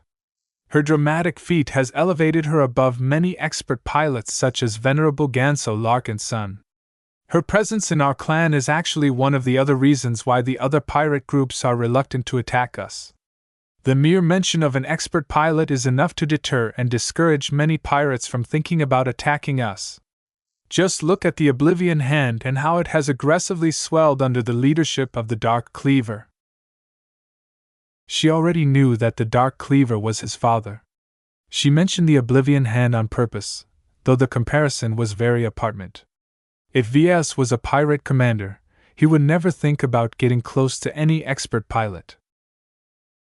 Even if their actual combat power was not as fearsome as everyone thought, the insane amount of hero worship that expert pilots enjoyed elevated their stature and deterrence factor to meteoric levels. Still, those who were clever enough such as Ves knew that Venerable Janzi wasn't as powerful as her stellar debut performance made her out to be. Just like expert candidates, expert pilots always gained an enormous boost of strength just after they accomplished their breakthroughs. What many people tended to overlook was that this boost was temporary. The breakthrough process was partially like building up pressure in a container. As long as the mech pilot in question managed to create an opening, all of that pent-up pressure released all at once, producing an exaggerated effect. Yet once the pressure was relieved, the degree of resonant strength that Janzi could actually exert was much less impressive. In fact, without an actual expert mech, Venerable Janzi couldn't even properly channel her powerful new abilities. Chapter 23:16, Salted Coffee.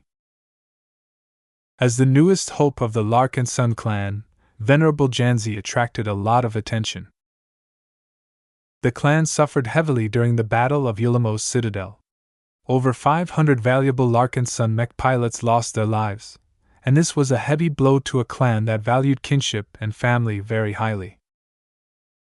No matter the origins of those who joined the clan, once they became a Larkinson, they quickly began to view each other as kin as well. Losing battle companions hurt. Losing family hurt even more. Therefore, the leaders of the clan eagerly welcomed the arrival of any good news and sources of hope. Of all of the props the clan could use to uplift the moods of every Larkinson, the emergence of a new expert pilot was like rain in the desert. Nothing excited mech pilots more than to enjoy the protection and company of an actual expert pilot. The Larkinsons already had a taste of what it was like to enjoy the patronage of an expert pilot when Venerable Brutus was still around. Unfortunately, just because he was Gloriana's brother didn't mean he was willing to become a part of the clan. As long as this was the case, it was the Wodens who enjoyed the protection of an expert pilot, not the Larkinsons. Janzi's breakthrough finally changed this equation. As long as she was allowed to come into power and gained a matching expert mech, she could serve as a proper deterrent against many potential enemies. Her substantially elevated piloting skill and powerful strengths also turned her into a fantastic teacher and mentor to other mech pilots. Therefore, as long as she was willing to guide her fellow comrades, the Larkinson clan's combat foundation would definitely rise to a higher level. This was one of the reasons why the old Larkinson family always remained strong across many generations. Expert pilots like Venerable Janzi brought huge benefits to organizations such as the Larkinson clan. At the very least, its prestige would double as long as the news started to spread. Those in power who didn't take the Larkinson clan seriously up to this point would definitely reconsider their opinions once they learned of Venerable Janzi's existence. While Ves wasn't sure whether this was enough to make everyone of importance recognize the Larkinson clan as an independent, sovereign space-born clan, at the very least the Larkinsons had made a lot of progress. The result of all of this was that Ves possessed much greater confidence in the clan's ability to roam through space. While the patronage of a single expert pilot might not be impressive to the organizations that had the capital to enter the Red Oceans, it was different closer to home. Many private organizations simply didn't even consider messing with expert pilots. Those states weren't as deterred. Their government officials were much more likely to take the Larkinson clan seriously. As long as Ves and his clansmen didn't provoke any neutral states, there shouldn't be a reason for them to aim at the Larkinsons. Yet for all of the amazing benefits that Venerable Janzi brought, the burden of employing an expert pilot was not trivial. She needs an expert mech! Though Ves studied a bit about how to design an expert mech, he wasn't even close to doing so. Expert mechs were so complex and unique that designing them was pretty much a separate discipline. On top of that, even if Ves was capable of designing such a powerful machine, how could he possibly fabricate one in the Nixian Gap? The limited production facilities of the Scarlet Rose and the other ships of the task force were too inadequate to produce all of the powerful high-quality parts that expert mechs demanded. Aside from that, even if Task Force Predator plundered a lot of exotic materials from Yulamos Citadel and other pirate bases, their properties were very heterogeneous and mixed. Expert mechs demanded at least two different types of rare and expensive materials. First, to build their strong and damage-resistant frames, Ves needed to obtain large quantities of expensive exotics. Second, he had to get his hands on a sufficient quantity of suitable resonating exotics. Not every resonating exotic was compatible to a specific expert pilot. Only a small proportion of resonating exotics allowed Janzi to exert her strength to the fullest when piloting a mech, and it was extremely unlikely that Ves would find any of them in Yulamos Citadel's vaults. Coffee doesn't go well with salt. Only after returning to civilized space would Ves be able to obtain the obscure materials that Janzi needed through the open market. Of course, some exotics couldn't be bought so easily. Ves would have to bargain with the states or organizations that produced these rare and strategically important materials, but that was a concern for later. For now, Ves had no choice but to accept that he and his task force was in no condition to equip Janzi with a proper expert mech. The most he could do was spend some time on tweaking and upgrading the Shield of Samar to account for her elevated skill. Such a modest upgrade will hardly do an expert pilot like her justice, Ves grimaced. Even if the task force successfully returned to civilized space, what then? How was the Larkinson clan supposed to supply Venerable Janzi with a proper expert mech? The LMC did not possess the capability to design and fabricate expert mechs. Out of every mech designer in the clan and mech company, only Gloriana participated in the design of expert mechs. That wasn't as impressive as it sounded. She worked alongside scores of other younger mech designers to assist the efforts of the seniors and masters who were truly in charge. Expecting Ves and Gloriana to design an expert mech was like expecting Kedis to design the next LMC mech. No matter how talented she was, Kedis was still an apprentice mech designer. The mechs she was capable of designing with her current knowledge base and level of experience were too immature at this point. The issue weighed down on him so much that he figured he might as well discuss it with Gloriana. He left his stateroom and entered the isolated chamber with the dark brake module. He had already called Gloriana when the final mech battle had just ended. He still had plenty of duties to attend to at the time, so he kept that discussion short. Now that the Larkinson clan was beginning to get a handle of everything, Ves was much less in a hurry this time. He calmly called his fiancée, who answered within seconds. Her physical projection quickly appeared, and with it a pleasant lavender perfume. As soon as its scent wafted to his nose, he already felt some of his stress going away. "Hello again, Gloriana," he greeted her as he hugged her soft and warm physical projection. "Ves!" She smiled brilliantly at him as they separated. "I'm so happy for you. Our clan will surely rise to a new height with Venerable Janzi watching over us. I haven't heard a lot of details about the battle yet. Could you tell me what exactly took place? You didn't tell me much other than that the pirates trapped you in some kind of anomaly, and that Janzi's breakthrough helped turn the tables. He coughed. We are still taking stock of the battle ourselves.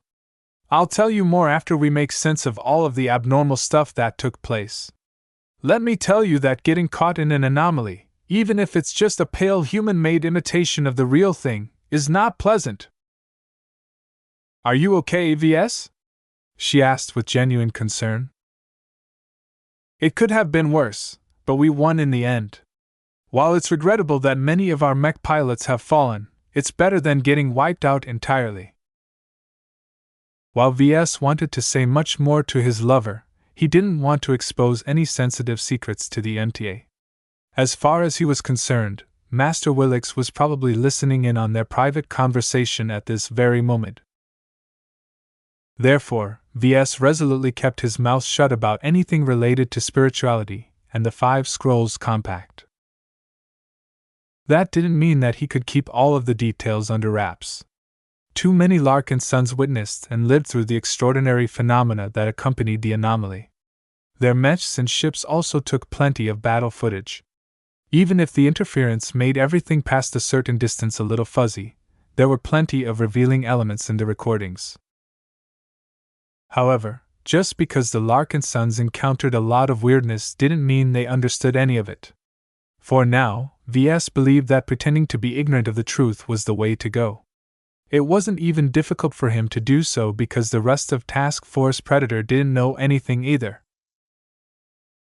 After explaining some less important details about the battle, their discussion soon turned to the problem of outfitting Janzi with a new expert mech. To be honest, I did not expect one of your expert candidates to break through so soon, she replied as her physical projection sat down on the deck next to Ves. Neither of us are qualified to design a true expert mech.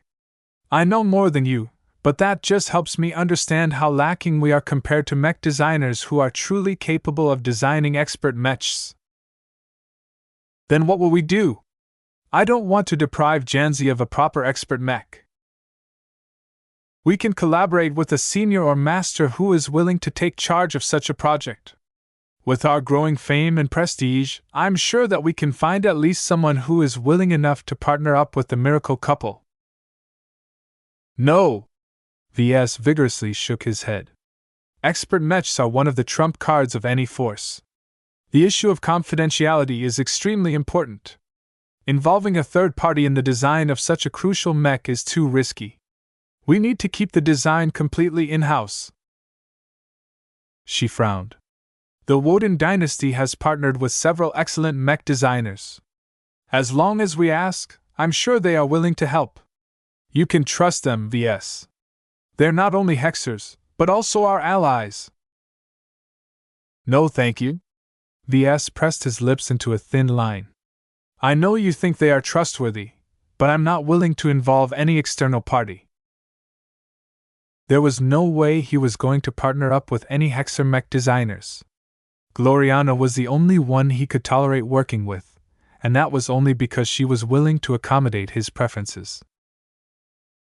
The expert mech doesn't have to be Venerable Janzi's main option, Gloriana suggested. We just need to supply her with an expert mech so that she can begin to exert and practice her new abilities. We can just treat it as a stopgap solution that can buy time for us to come up with something better. Unacceptable. My earlier objections still apply. Aside from that, Venerable Janzi is only willing to pilot the Shield of Samar unless there is no other choice. She won't pilot a better machine just because it's an expert mech. As for transforming the Shield of Samar into a stopgap expert mech, this is completely a non-starter. We need to preserve the original character and identity of Janzi's personal mech as much as possible, and introducing a powerful senior or master with a different style and philosophy will ruin everything. Gloriana slapped his chest and let out an exasperated sigh. Then what are we supposed to do? I already told you that we truly can't design a proper expert mech for Venerable Janzi at our current state. It will take years or decades before we are truly qualified to design such a powerful machine. You're right, Ves admitted, though perhaps the system might be able to shorten that. To be honest, I was thinking that we don't have to design something so complicated at the start. What if we design something more modest and gradually work our way up from there? Instead of designing a complete expert pilot right away, we could take an incremental approach and slowly improve the Shield of Samar step by step. What do you think? Are you serious? Gloriana glared at him. Are you trying to suggest that we should design a quasi-expert mech? What's wrong with that? It's a crippled expert mech. It's a mech that tries to be an expert mech but fails. I can't stand designing such an imperfect mech. Chapter 23:17 The Importance of Expert Mechs. Ves felt a headache coming on because of Gloriana's obstinate stance. Unlike previously, this time she firmly stood her ground. This is serious, Ves, she angrily stated as her physical projection poked him in the chest. I let you have your way when it came to most of the mech designs that came before. I'm aware that I'm not suited to design mass-produced mechs. This is different. Custom mechs have to be designed according to different principles, and between you and me, I know more about personalizing mech designs to individual mech pilots than you will ever achieve. Though she sounded incredibly arrogant when she made this claim, Ves could only lower his head in response. The two had collaborated on enough mech design projects to become familiar with each other's strengths and weaknesses. Projects such as the Adonis Colossus design fully let him see the disparity between him and her when it came to designing and tuning a mech until it almost completely fit an individual mech pilot like a glove. This was not a difference that could be overcome with studying and working hard. Gloriana excelled in designing custom mechs because she centered her entire design philosophy around it. By dedicating herself completely to this discipline, she gained a frightening degree of intuition and feel towards these designs. This was something that Ves could never surpass unless he too dedicated himself entirely to designing custom mechs. Obviously, he could never make such a decision. Ves wanted his designs to be used by as many people as possible who appreciated mechs as more than disposable tools. The Larkinson clan also depended on his clan-exclusive mech designs such as the Bright Warrior and the upcoming Chiron to gain a competitive edge over its rivals. He was different from Gloriana. While he adhered to his own principles, from a general standpoint, he was a bit of a generalist. He wanted to design many different kinds of mechs, and refused to exclude any of them. His curiosity and yearning for new experiences constantly drove him to explore new ground. Mech designers such as Gloriana and Kedis were different. They purposefully concentrated all of their passion into a chosen pursuit, thereby attempting to reach greater heights in their field of specialty. As a consequence, their competence in matters outside of their specialty did not progress as fast. This must be what Master Willix meant by growing trees. Gloriana was committed to growing a tall and narrow tree while Ves was the opposite. His tree grew considerably more branches than hers, but the price for directing his growth in this fashion was that its vertical growth wasn't as impressive. I'll take charge of this matter, Gloriana bossily said. I can still contact my old teachers to obtain some guidance. A project as important as this has to be done as correctly as possible right from the start. Don't talk any further about adopting an incremental approach or any of that nonsense. An expert pilot deserves better. Expert mechs not only enable them to channel their full power, but are also vital to their growth. This is why I think we should provide her with a quick stopgap solution. You're not getting it, Ves. Expert mechs directly shape the future growth and development of their exclusive pilots. Why do you think it is so important for seniors or ideally masters to develop their expert mechs? It is because the better the mech designers, the better the expert mech. The better the expert mech, the faster the growth of the expert pilot in question. What? Is this true? Ves gasped.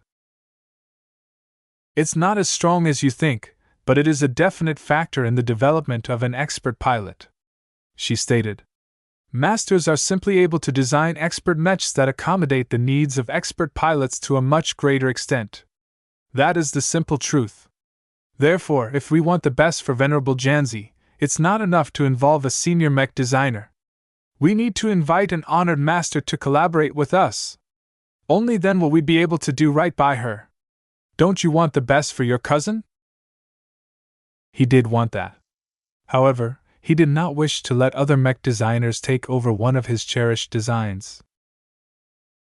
The argument put forward by Gloriana put him in a very difficult bind. It wasn't easy to invite a master mech designer to design an expert mech for Janzi. Such august personalities would definitely want to take charge of the design project. With their superior methods and strong design philosophies, neither Ves nor Gloriana would have much room to contribute to the expert mech design.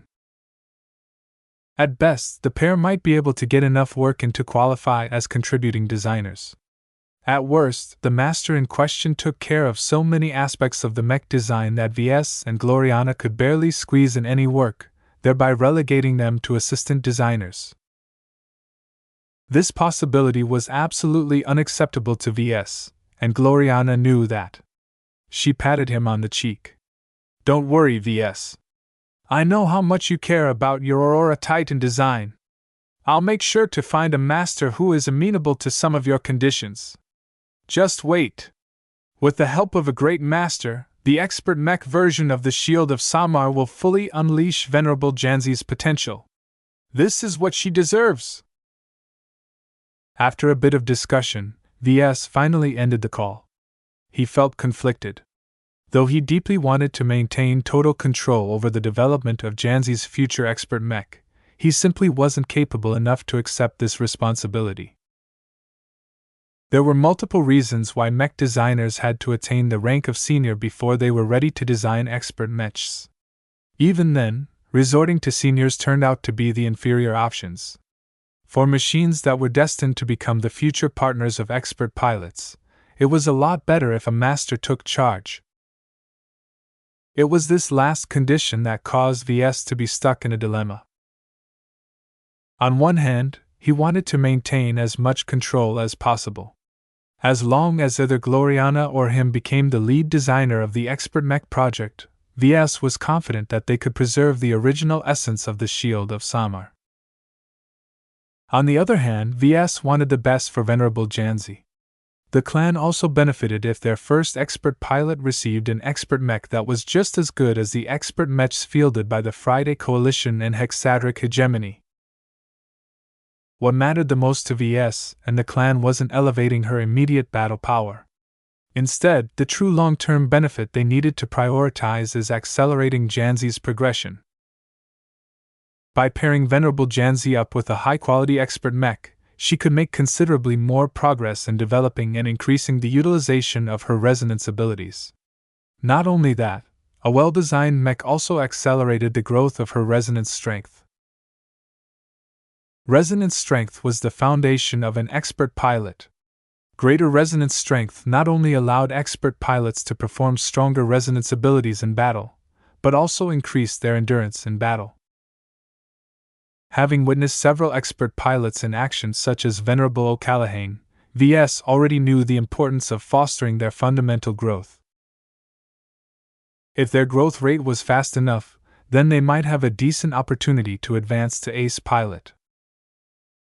This was a completely different level of strength, and one that was almost exclusive to second-rate states. Perhaps this is why the emergence of ace pilots is almost non-existent in third-rate states. Ves hummed. Third-class expert mechs are not only weaker than second-class mechs, but they are also designed by seniors for the most part. Such a gulf could not easily be overcome with talent and other endowments. In other words, the degree of investment in an expert mech directly affected an expert pilot's growth prospects. These realizations only made Ves feel more frustrated. "When it comes down to it, I'm not ready yet," he sighed. While Ves always wanted his expert candidates such as Janzi and Joshua to undergo apotheosis as soon as possible, now that it actually happened, a part of him actually regretted this desire. If Janzi advanced to expert pilot a decade later or so, Ves would have been much better equipped to design a worthy expert mech for her. Even if he hadn't advanced to senior yet at that time, he could still offer her something that was not that much worse. "Maybe it's not a bad idea to let Gloriana take charge this time," he muttered. "She has always tolerated my design choices despite her own thoughts. Maybe it's time for me to learn how to tolerate her decisions. This is her specialty, after all. She truly knows better." Ves knew he was being selfish when he revealed his desire to maintain his ownership over the shield of Samar's design. Now that he reflected back on his stance, he felt as if he acted a bit too childish. Properly speaking, mech designers existed to serve mech pilots. When Ves stubbornly put his foot down and insisted on designing a quasi-expert mech, he prioritized his own interests rather than his client's interests. As long as the shield of Samar did not change to the point of alienating her, Venerable Janzi shouldn't have much of a problem getting used to a slightly different style of mech. He remained indecisive as he exited the isolated chamber. Though he understood it was in the best interests of Venerable Janzi to equip her with a proper, high-quality expert mech designed by a master, he still felt unwilling to commit to such a decision. "Maybe Gloriana can obtain something better," he muttered. For now, he decided to wait and see how his partner dealt with this problem. She obviously wanted to advance her ideas, but Ves hoped she also took his own priorities into account. In the meantime, Ves decided to visit the clan's first expert pilot in person. Enough time had passed for Venerable Janzi to recover from her previous exertion. Accompanied by Nita, Ves boarded a shuttle and traveled to the Red Feather. Once his shuttle docked at the light carrier, Ves stepped and greeted Commander Melker. "Hello, Ves." Melker greeted him with a subdued voice. "I've been expecting your visit. Venerable Janzi is ready to meet you in the medical bay." They began to walk to the sick bay while they discussed the state of the avatars. "The Battle of Ulamos Citadel has been hard on us," Melker remarked. "We can handle fighting regular pirates. It's the enemies we faced when we became trapped in the anomaly that is difficult for us to stomach. You can't imagine how many avatars and other clansmen are confused by what we have lived through. What we witnessed and what we had to fight against aren't normal. None of us have ever imagined the Nixian Gap is capable of producing such terrors." Ves glanced at his cousin. Even if he covered most of his upper face with his new visor, Melker's discomfort was evident in his body language. Conventional science couldn't explain the ghost mechs and the abomination mechs. None of the scientists or engineers in the task force could wrap their heads around powerful spiritual manifestations such as the giant avatar of the Unending One. It was completely alien to them. Only Ves and a crackpot like James were able to understand the nature of the foes the Larkinsons had fought against. He found it a bit depressing that not even the best intellectuals in the clan were stumped by the artificial anomaly. "I can't really explain what we have witnessed either," Ves said. "However, we don't have to understand everything we see. Enemies are enemies. We just need to beat them. There is no need to think too deep about the methods of our enemy, especially when they are so abnormal. No matter what power they possess, we just have to rely on our own strength to gain the upper hand. This applies to every battle." Melker mulled over his words. "I suppose you're right. I'll do my best to help the avatars get over this battle, but it will take some time before my men get back to normal." Chapter 23:18 Great Cause. The avatars of myth weren't the only ones who struggled with the unexplainable enemies they fought against. The sights they had seen were beyond alien. If anything, the ghost mechs and the giant tentacled whale made them feel as if they had become stuck in a fantasy drama. When talking to Melker, Ves found out that ascribing all of the weirdness to the Nixian Gap was the best way to go. This strange and perilous region already acquired a reputation for abnormal phenomena. Blaming the gap for everything was a convenient way to handle most people's doubts. I'm not sure, Ves. Commander Melker frowned. The final enemy we've faced reminds us a lot of your glows. Is that a coincidence, or do they have something common with each other? Somehow, I don't think it's a coincidence that Venerable Janzi's impressive energy projection just so happens to match the glow of her mech. Is that giant lizard the true source of your glows? Is this exabeast the same kind of existence as the tentacled whale? Ves stopped in his tracks. He turned to his cousin with a serious expression. I know you have questions. I know that many others are in the same boat. I can't provide you with the answers you want to hear. Some knowledge is too dangerous to spread. Knowing too much not only turns you into a security risk, but will also insert too many unnecessary thoughts in your mind. What are we supposed to do, then? Continue on with all these doubts lingering in our minds? Just deal with it, Ves bluntly replied. There are many things that people like us don't understand. For example, I can tell you all about designing mechs, but I don't have much of a clue about biotechnology. The same goes for mech pilots such as your avatars. I am sure that they are good at what they do, but I don't think that any of them know how to put together a mech. That doesn't stop them from piloting mechs with incredible skill. The examples provided by Ves put the problems into perspective. No one was capable of knowing everything. That didn't stop society from working. Specialization was the key to humanity's rise as a race. Starting from their caveman days, humans learned that trying to do everything was worse than dividing specific tasks to specific individuals. By allowing some humans to become hunters, a tribe became capable of filling more bellies. Compared to generalists, specialized professions such as lawyers, artists, and accountants became capable of outputting much better work. It didn't matter if a lawyer wasn't able to pilot a mech. He could let professional mech pilots do this job in his stead. In turn, mech pilots were always able to turn to lawyers for legal assistance. This was how modern society worked. Therefore, once Melker began to view the problem from this lens, much of his unease began to clear up. You're right, Ves. Maybe it's better if I don't think too much about this stuff.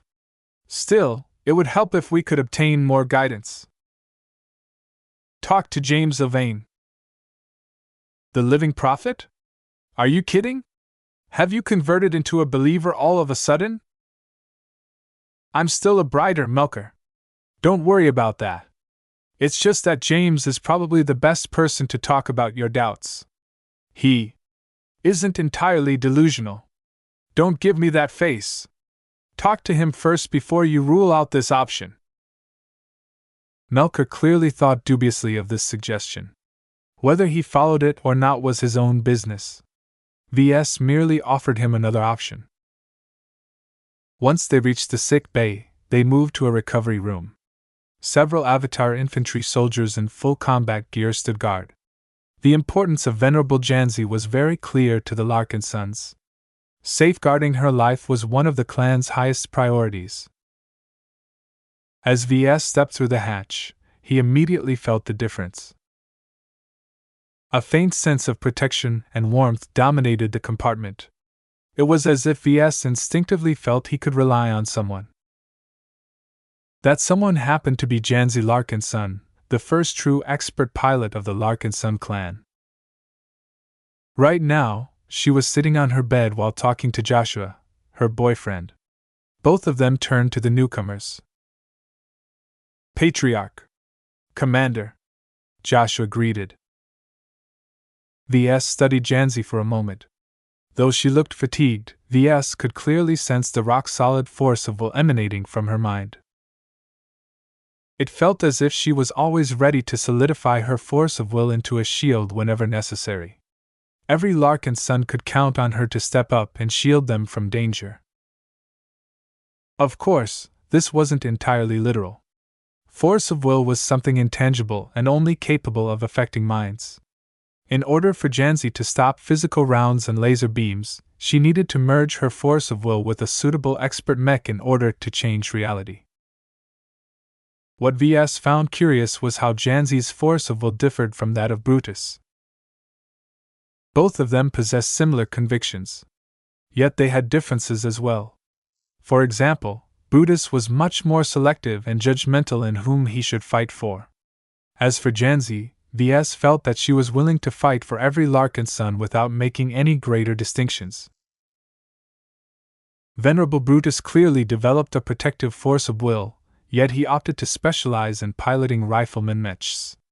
To him, his best way to protect his loved ones such as Gloriana was to destroy her enemies. As for Venerable Janzi, VS had the impression that she was more inclined to adopt a more supportive role. That didn't mean she eschewed attacking her opponents. After all, Kalanxo proactively attacked the unending one at the end of the previous battle. VS. She finally spoke after staring at him for a time. Her eyes conveyed much greater depth than before. This was something that VS had seen in many expert pilots. It was as if they were much more capable of seeing the truth of matters. Part of this was because of the force of will they developed. This empowered will was no longer locked within their minds, but could spread around them like glows. This force of will was able to inspect anyone who came within its range. Even now, VS felt her force of will brushing against his mind, allowing Janzi to subconsciously judge him by his spirit rather than his outward facade. VS tried his best to ignore the uncomfortable subliminal inspection. No one liked to expose their true selves to people. I am glad to see you are awake and unharmed. I hope you'll recover as quickly as possible. Our clan is still in the inner periphery of the Nixian Gap. With all of the losses we suffered, we need you to inspire our remaining mech pilots. Janzi frowned a bit. Do you intend to stay in the Nixian Gap? Oh no! Not at all! VS raised his palms. Once we are done here at Ulimo Citadel, I immediately intend our task force to leave the Gap. We have met most of the objectives after this battle. Our clan has already paid a heavy price and we truly can't afford any further losses. Both Janzi and Joshua looked relieved after hearing that. Just like many other clansmen, the pair no longer looked forward to any further adventures in the Nixian Gap. If they had to face something like a dark god again, the task force would probably be wiped out to the last man. VS began to sit on a chair next to the bed and asked some basic questions.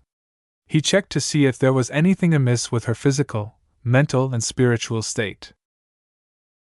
Though he couldn't say much about her physical state, spiritually she was already stronger and more vigorous than ever. Though she couldn't match the intensity of stronger and more established expert pilots such as Venerable Brutus, VS knew that she had a lot of room for growth. She flicked her eyes at Melker, Nita, and Joshua. Could you leave for a moment? I need to discuss something with VS in private. VS had an inkling of what she wanted to talk about. Joshua, Melker, you go ahead. Nita can stay. She can be trusted. The two male Larkinsons suppressed their curiosity and reluctantly left the recovery room. Even if they wanted to stay, the will of an expert pilot had to be respected. Rank didn't always matter. While Melker technically commanded the avatars, of which Janzi was a part of, the Larkinsons always revered expert pilots from their own midst. They weren't unique in this. The Mech Corps was very similar.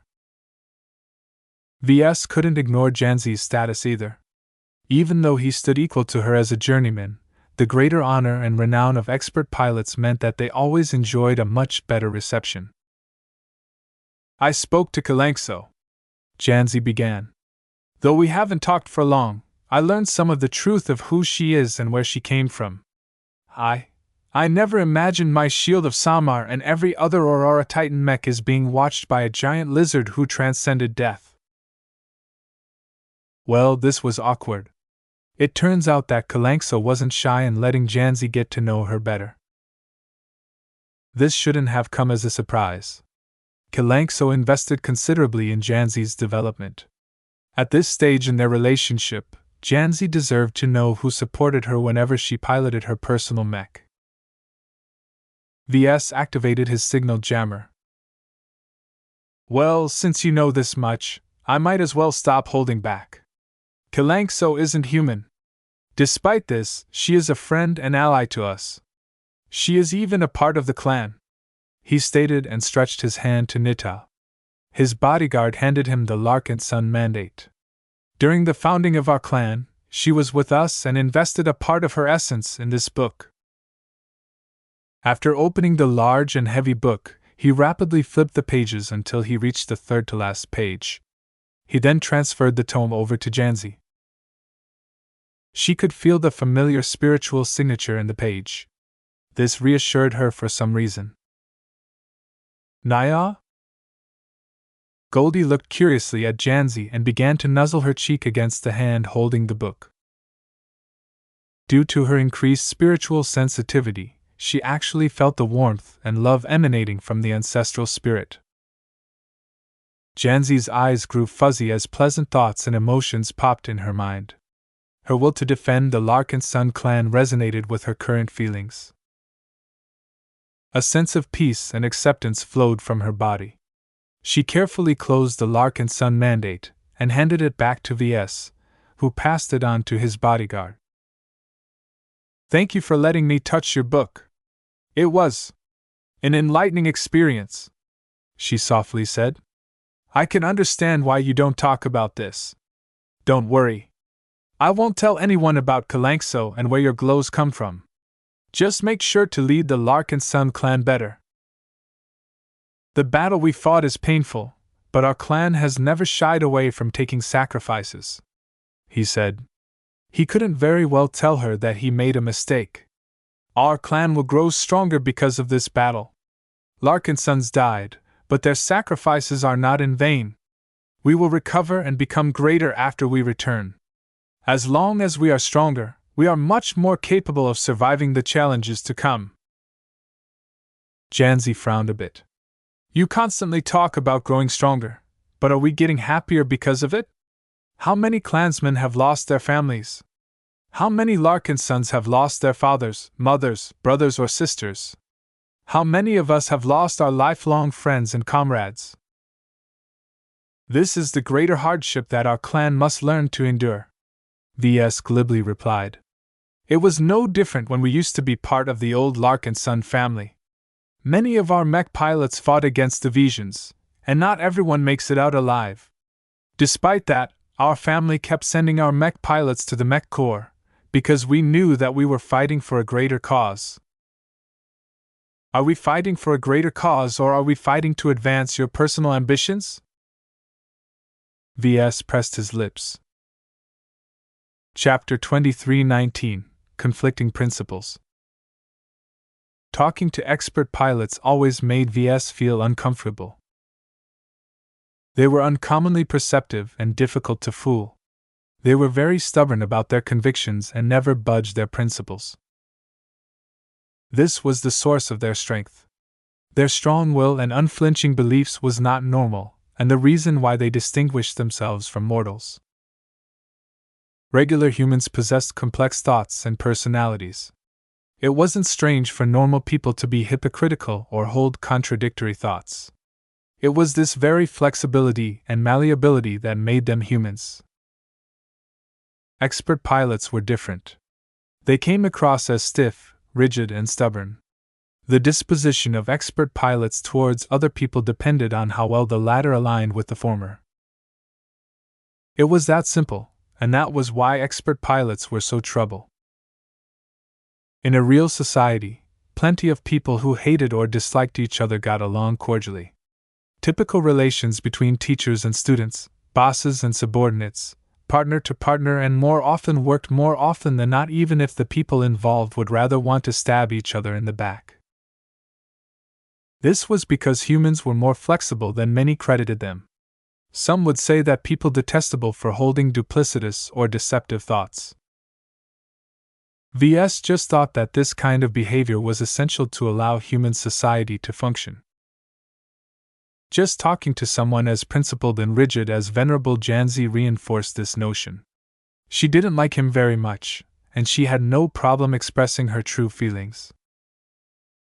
While you are the reason the Larkinson clan came into existence, I haven't forgotten that it came as a result of a drama that broke our old family, she stated to VS. Even if you aren't entirely responsible, you are still the primary reason why the Larkinson family split apart. What are you trying to say, Janzi? He frowned. Just because she was an expert pilot didn't mean he had to take her hits. He had his own principles. Besides, unlike many other people, VS already got rid of most of his instinctive urge to worship expert pilots. She looked at him with suspicion. You're a troublemaker, VS. You're a rule breaker. I suppose that is good when it comes to your job. I can see why you have been so successful in your career. It's just that I don't want you to pass on your recklessness to the clan. You are in charge of the lives of tens of thousands of Larkinsons. It's one thing for them to make a choice that they'll eventually regret. It's another thing if they are forced to suffer because you have been driving them to take a lot of risks. Her concern for the Larkinson clan was evident.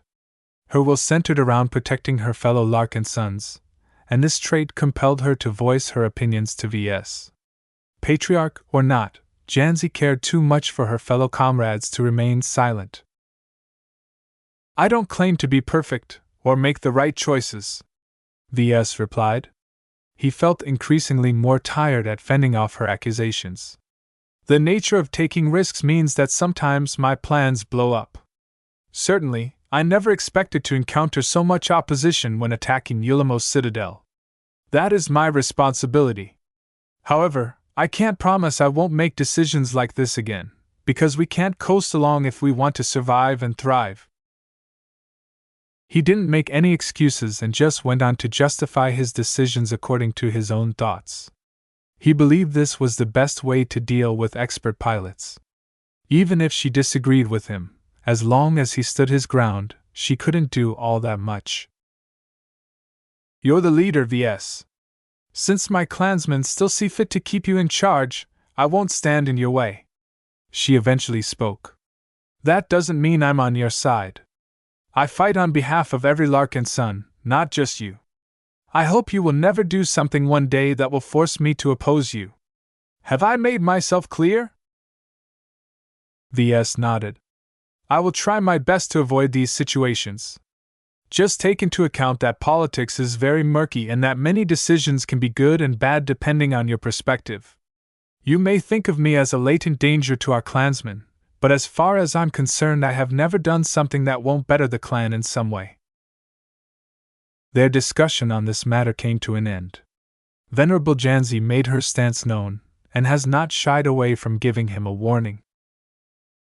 If an ordinary Larkinson talked like this, VS would have smacked the presumptuous individual in the face. However, an expert pilot's weight was incomparable to a random person. VS had no choice but to tolerate her conditions. No matter what kind of demands she issues, VS was more than willing to abide by them as long as the Larkinson clan gained her patronage. The protection of a genuine expert pilot brought immense advantages to VS and his clan. It was due to this that Janzi gained a much greater say in matters than before. This was the benefit of strength. After discussing some other minor issues, the conversation eventually veered towards her future expert mech. Right now, Gloriana and I aren't sure how to provide you with a good expert mech. Just convert the Shield of Samar to an expert mech. VS ruefully smiled at her. It's not that simple. The technical challenges of designing an expert mech are very steep. If we make any missteps, you will suffer greatly due to your high dependence on such a machine. While I too want to elevate the Shield of Samar to a height that corresponds to your newfound strength, it's very difficult to do so on our own. Right now, we are exploring various options. I can't rule out the possibility that we'll be inviting a guest designer who will take charge of redesigning your Shield of Samar. If that happens, you should expect significant changes to the mech. Janzi silently stared at Ves for a few seconds. While I don't think you're the best leader of our clan, I trust you when it comes to designing mechs. I know that expert mechs always differ from regular mechs. It's fine if my upgraded Shield of Samar is a little different from before. Just make sure that the mech still recognizes me at the end. I will make sure to take this into account. He was pleasantly surprised by her tolerance. If she insisted on keeping the entire form and functionality of the Shield of Samar, then it would have been much more difficult to involve an external mech designer. When can I expect an improved machine? She asked. It will take time. Please be patient. We are not like the Mech Corps who can partner up with many seniors who are eager to design the highest performing mechs in their careers. I estimate it will take at least a year if we insist on designing something as soon as possible. That was a long time for an expert pilot to spend without a corresponding expert mech. This was a bit of a pity, since Janzi had just broken through. This should be the best time for her to experience rapid growth. Time was precious for her as well. Still, designing something as important as an expert mech really couldn't be rushed. Ves had partially come around to Gloriana's opinions. During the conversation, he also reminded himself of the need to take the wishes of the mech pilots into account. Her input was vital in shaping her future expert mech. If you have a choice on how your future expert mech would be, what do you want to change or add? He asked. I don't mind it if my mech is slow, she said. I have learned to accept this limitation. In my mind, it shouldn't be much of a difference if you turn it into a heavy space knight. The greatest strength of the Aurora Titan model is how it never compromises on defense. I want that to be the same for my expert mech. Ves nodded in understanding. We'll have to replace the polarizing module with a proper mech-grade shield generator. The former simply can't keep up with the elevated performance of your mech. I might also add additional defensive modules to your mech. The budget for expert mechs allows us to incorporate vastly more powerful but also significantly more compact mech parts into your expert mech. This frees up a lot of room for additional weapons and features. As long as you want, we can upgrade the mobility of your mech with all of the extra capacity. She shook her head. I understand the appeal of it, but that's not how the Shield of Samar and Aurora Titan is meant to fight. Just put everything in defense. That is not entirely appropriate. If you don't want to increase the mobility of your mech, then it should at least be more threatening. Otherwise, what makes your mech different from deployable walls? You can't just take hits all the time. Sometimes, defending the clan is best accomplished by fighting back. This is especially the case for hostile expert mechs. Instead of trying to crack your resilient mech, they can easily bypass you and slaughter our vulnerable ships. That does sound bad, she admitted. There was plenty of time to develop a new vision for her expert mech. Ves wasn't in a hurry to offer alternatives. Your expert mech will be a second-class one, he added. While it's significantly cheaper and more practical to design a third-class mech, the enemies we face in the present and future are already greater. We need to keep up, and only a second-class expert mech will ensure you will remain relevant. I look forward to piloting such a powerful machine. The Shield of Samar truly deserves better. Though the quality and performance of second-class expert mechs varied a lot, the best of them could be just as powerful if not more than a first-class multipurpose mech. Of course, Ves simply couldn't afford to spend that much in his current state. The expert mech for Janzi would likely be substantially weaker than a first-class multipurpose mech, and that was fine. They could always upgrade her expert mech later. They too eventually ended their personal discussion. Ves deactivated his signal jammer while Melker and Joshua re-entered the compartment. Did the two of you have a good talk? Melker curiously asked. We came to an accord, Ves curtly replied. Venerable Janzi agreed to act as the shield of the Larkinson clan. The only snag is that she will have to wait to receive her expert mech. We can't design and build it on our own. Don't expect her to throw up barriers that can block nukes. That's regrettable. I hope you don't take too long. How will you assign Janzi, sir? Joshua asked. Will she remain with the avatars or will she be transferred to a new unit? That was an interesting question. Ves and Commander Melker looked at each other. Strictly speaking, there were pros and cons to both options. Ves made a quick decision. For now, I think it is best to keep her in the avatars. This might change in the future depending on the development of our clan. I'll discuss this with Major Vril. Janzi was just the first expert pilot of the clan. In the future, Ves hoped to welcome additional expert pilots such as Joshua, Commander Dice, and Commander Orphan. Though Ves had a lot of guesses about what it took for expert candidates to advance, witnessing Janzi's breakthrough when it happened gave him a lot of clues.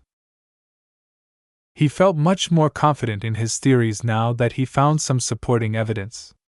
Perhaps he could find ways to induce the remaining expert candidates in the clan to advance without throwing them in a life-or-death battle. Chapter 2320 Plucking Strings. Yulamos Citadel. After several days of pacification and sweeping, the Larkinsons managed to tame the previously wild pirate fortification. Ves, along with his students and his assistant mech designers, stepped into the empty and damaged public marketplace section of the base. The entire place had lost all of its liveliness. The previous catastrophe wiped out the vast majority of civilian Nixians. The gray ghosts the anomaly spawned ruthlessly hunted every form of life without caring whether they were Larkinsons, pirates, or innocent bystanders. Speaking of the assistant mech designers, Ves had treated them rather unfairly in the Battle of Yulamos Citadel. When the artificial anomaly came into being, Ves eventually decided to go inside to rescue some of his trapped mech pilots. He overlooked the fact that his braves resided on the Scarlet Rose as well. Entering the abyss and witnessing the hard struggle against the ghost mechs and abomination mechs frightened all of them. Witnessing the giant avatar of the Unending One barreling down on the Scarlet Rose in order to swallow the ship whole was far more terrifying than being subjected to the Doom Guard's glow. Fortunately, the trauma they endured had lessened because of the rise of Janzi Larkinson. The clan's first expert pilot not only blocked the tentacled whale's offensive, but also beat the horrifying creature with a magnificent and inspiring energy projection of Kalankso. The impact of the latter was extremely crucial in restoring everyone's hope. The Battle of Yulamos Citadel revealed that there were monsters in the Nixian Gap. Yet no matter how formidable they appeared, these evil creatures would never be able to topple Task Force Predator as long as Venerable Janzi was their shield. None of his braves broke down in the end. Many of them possessed a high tolerance for stress to begin with, and the remainder tried their best to pretend they were fine if only because they didn't let Ves down. It's so cruel. Michael spoke with a hollow voice. I know they're all pirates, but these folk didn't do too many awful things in their lives. They were just born in the wrong place at the wrong place. They are pirates. They are our enemies. Catherine Evanson spoke. As a former noble from the Sentinel Kingdom, she was never soft when it came to the pirates of the Nixian Gap. It's all well and good to feel pity on the ordinary people who live in places like these, but everything they do facilitates the activities of pirates. Without their existence, it would have been a lot harder for pirates to repair their ships, build new mechs, feed their people, and process their ill-gotten gains. That doesn't mean they are guilty. The squabble erupting from his assistants heated up. Everyone had a different view on the guilt of the non-pirate natives of the Nixian Gap. Some took a harder line and wanted to give them the same treatment as actual pirates. Others sympathized with these innocents, and wanted to let them off. Most remained indecisive. "What do you think, teacher?" Xanther asked. The assistants all fell silent as they became curious at what Ves had to say about this issue. How would he solve this dilemma? Ves turned around and smiled at them. He looked particularly dashing today due to the cape he wore over his patriarch uniform. "Before I give you my answer, let me remind you who we are. We are the Larkinson clan. We are the offshoot and continuation of an honorable military family. Though we have decided to chart our own course, we still hold true to many of our original values. As an upright organization, we must act according to the prevailing laws." Rena Orion raised her hand. "Sir, this is the Nixian Gap. There aren't any laws. Didn't we steal a lot of pirate superweapons and use them against their former owners in the previous battle? Clearly the rules don't apply here." "Not quite so." Ves shook his head. "The Big Two's mandate doesn't merely extend to all of the territories that fall under civilized space. It also governs our behavior outside of it. If our clan randomly employed nuclear missiles and warship-grade laser cannons in the Nixian Gap, the MTA would have arrested us as soon as we returned to civilized space. I had to obtain a special exemption to allow our clan to use those taboo weapons without repercussions." That sounded rather unfair, but the Big Two didn't really care about that. They just wanted to minimize the use and proliferation of these weapons as much as possible. "It is in our clan's best interests to remain on the good side of the Big Two. We don't want to become outlaws and separate ourselves from human society. Trying to remain aloof from human states doesn't mean we intend to reject our humanity." Every assistant nodded. "Aside from that, our behavior should match our ideals. Even if the Big Two's laws aren't hanging over our head, we should still treat the average residents of the Nixian Gap with dignity. We aren't killers. We aren't pirates. More importantly, we aren't responsible for enforcing law and order inside and outside the Nixian Gap. Even if these residents go on to join a pirate gang or something, that's not under our purview. All these what-ifs and future threats are immaterial to us. We should just act according to our prevailing policies and principles." The Braves all looked thoughtful at his answer. It partially sounded like a cop-out, but Ves didn't care. He just wanted to prevent the Larkinson clan from degenerating into immorality. After all, what sounded better, leading a clan of cruel and bloodthirsty butchers or leading a clan of noble and honorable warriors? As Ves observed the Larkinson mechs and infantry soldiers standing guard and searching through the structures, he nodded in satisfaction. He was pleased with the professionalism displayed by his troops. The Larkinson clan may consist of many outsiders who came from many different states, but the Larkinsons had successfully molded them into disciplined soldiers. Even if discipline in the ranks wasn't as strict as in the Mech Corps, they didn't slack off or abuse their privileges. As the tour continued, they entered a large holding facility where the Larkinsons stowed away a lot of average residents, at least what was left of them. According to latest estimates, the ritual devoured at least 80% of the total population of Yulamo's citadel. That was a lot of people. The few who clung to their lives had reason to escape the calamity that befell the rest. A portion of them were lucky enough to enjoy the protection of the authorities when the darkness spewed out ghosts.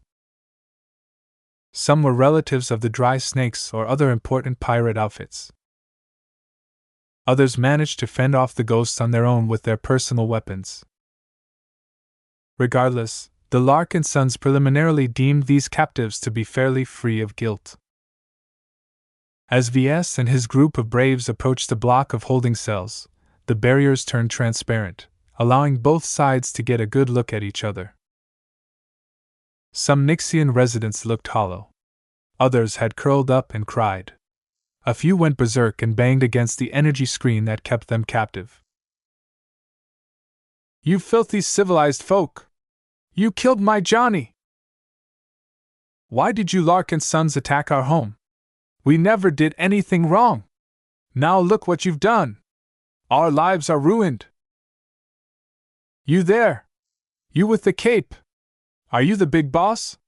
Come over here so I can kick you between the legs! You deserve it for wiping out all of my comrades! The jeers, threats, and insults impacted the braves quite a bit.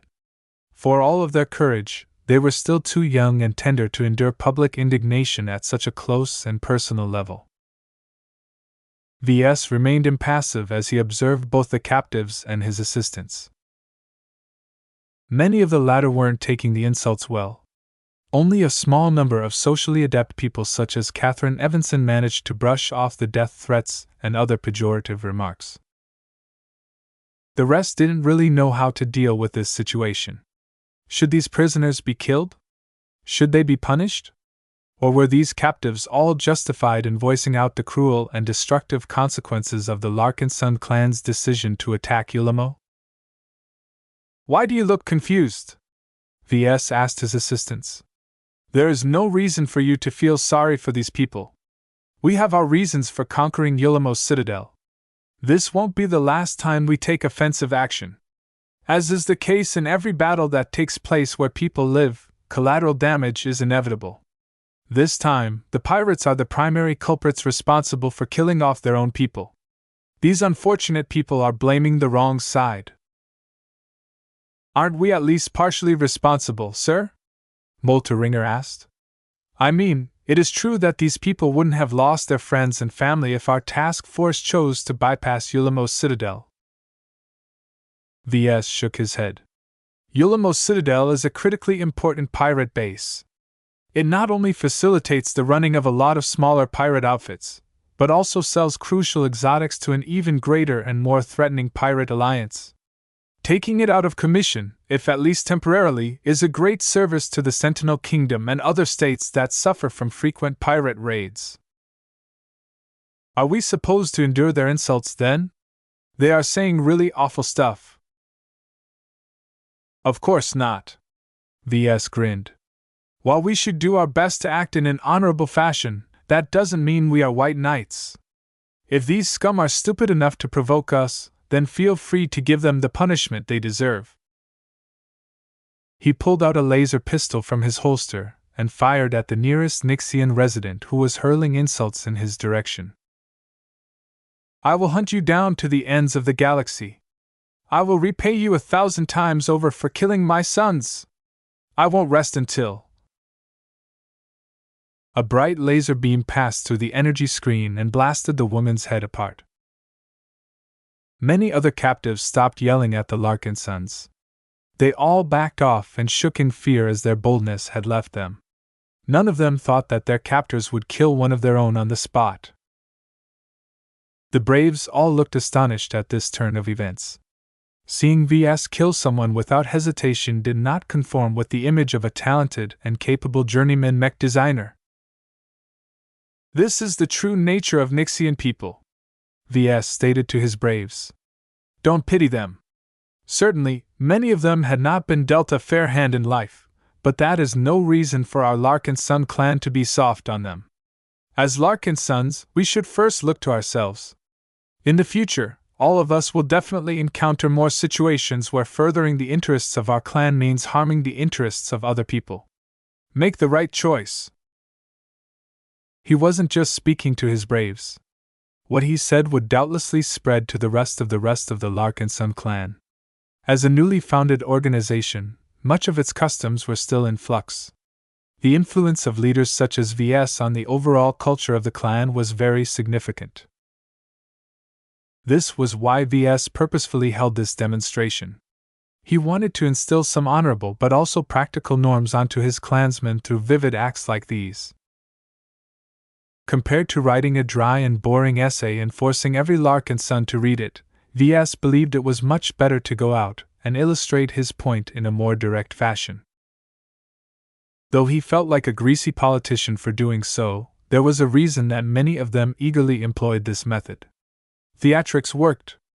As Ves had already witnessed many times during his mech design presentations, people were much more driven by their emotions than their logic. As long as VS mastered the art of tugging the strings of their emotions, he could do whatever he wanted. Chapter 23-21, Life Research Association. The tour continued without VS. Unlike his braves, he did not have the time to explore the entire breadth and depth of Yulamo's citadel. No matter what great and impressive sights this fallen pirate base offered, the Larkinson clan was not on a sightseeing tour. The Larkinsons needed to tally and take away as many valuables as possible within a week. After that, the task force finally began its long journey back to civilized space. Though it would have been better if the fleet lingered at Yulamo for another week, VS did not wish to take too many chances. Even if Calabast was correct that most existing pirate groups just wanted to wait until the Larkinson clan left on its own, who knew if the Alidus Alliance secretly dispatched a punitive fleet to take revenge for Lord Drojan death. In the few months that VS and his clansmen spent in the Nixian Gap, they recklessly killed many groups while provoking many more. VS wasn't ignorant to the cycle of hatred he perpetuated. Aside from provoking the mighty Alidus Alliance, he probably attracted the undying hatred of other powerful pirate organizations who supported some of the Larkinson clan's victims in the shadows. He was very much aware that his task force couldn't act as unscrupulously as before. With the loss of hundreds of mech pilots, and the even larger amount of mechs taken out of commission, the clan and the penitent sisters no longer possessed the strength to conquer another Yulamo citadel. As VS spent more and more time in the Nixian Gap, he realized that its poor population density and industrial development did not mean that the local pirates were pushovers. Anyone brave enough to hunt down Task Force Predator would certainly bring enough firepower to wipe it out when it was still in its prime. VS quickly wanted to process every matter that required his attention at Yulamo's citadel. He met with various Larkinson officers and managers to discuss various issues. He inspected various warehouses and secret vaults in order to judge which valuable materials to plunder and which ones to leave behind.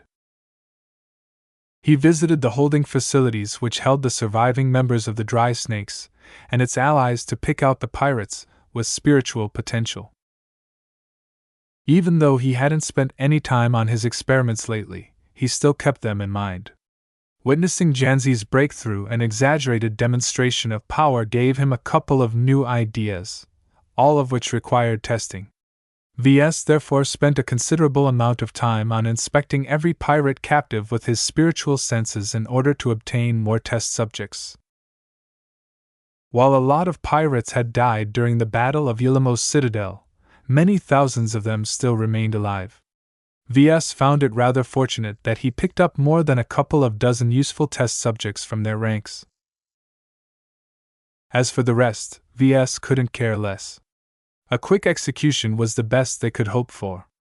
After losing a lot of mech pilots and surviving an artificial anomaly, many clansmen weren't in the mood to grant any leniency towards the Dry Snakes and the other pirates. During his visit, VS also met with the Zona Stalker defectors. Before and during the battle, they provided invaluable aid to the Larkinson clan. The traitors not only supplied a lot of information, but also risked their lives to sabotage a lot of essential systems, and even turn their weapons against their own comrades. The defectors sacrificed a lot of their men and women as a consequence. Even so, when VS met Captain Raina Ember, she did not look particularly depressed. We all knew the risks when we turned against our own side. The surviving highest-ranking leader of the defector spoke. My fellow conspirators and I are all members of the original Zona Stalkers when we were exiled from Majestic Teal over 2 decades ago. We did not choose to become pirates. We were forced to do so. That has always troubled us inside, but not everyone insisted on staying true to their original selves. VS guessed. The old woman nodded. Life is harsh in the Nixian Gap. I don't deny that we had to resort to desperate measures in order to survive. Years of living under these circumstances has converted more and more of us to the pirate way of life. The problem became more and more severe when we started to recruit local Nixian pirates in order to replace our losses and expand our strength. That sounded like a surefire way to transform a former civilized intelligence outfit into a ruthless pirate organization. As long as a couple more decades passed, most of the original old guard would likely die and make way for the new generation of pirates who were crooked from birth. The captain's explanation helped Ves understand the defector mindset. No matter how much time they spent in the Nixian Gap, they still remained true to their original values. He admired them for that. He wasn't sure if he would make the same choice if he was in their shoes. Of course, the Zona Stalker defectors paid a heavy price for their decision. The defectors willing to join the side of the Larkinsons only consisted of a minority within the ranks of their group. The ensuing battle caused many of them to perish, thereby dwindling their numbers to a shadow of their original strength. Even so, the survivors all consisted of older but very competent second-class intelligence operatives. It was no wonder that Calabas lusted over them like Lucky lusted after valuable exotics. You know the deal, right? Ves posed. Aside from those of you who are too old or injured to be of use, the rest of you will become a part of the Larkinson clan. We know.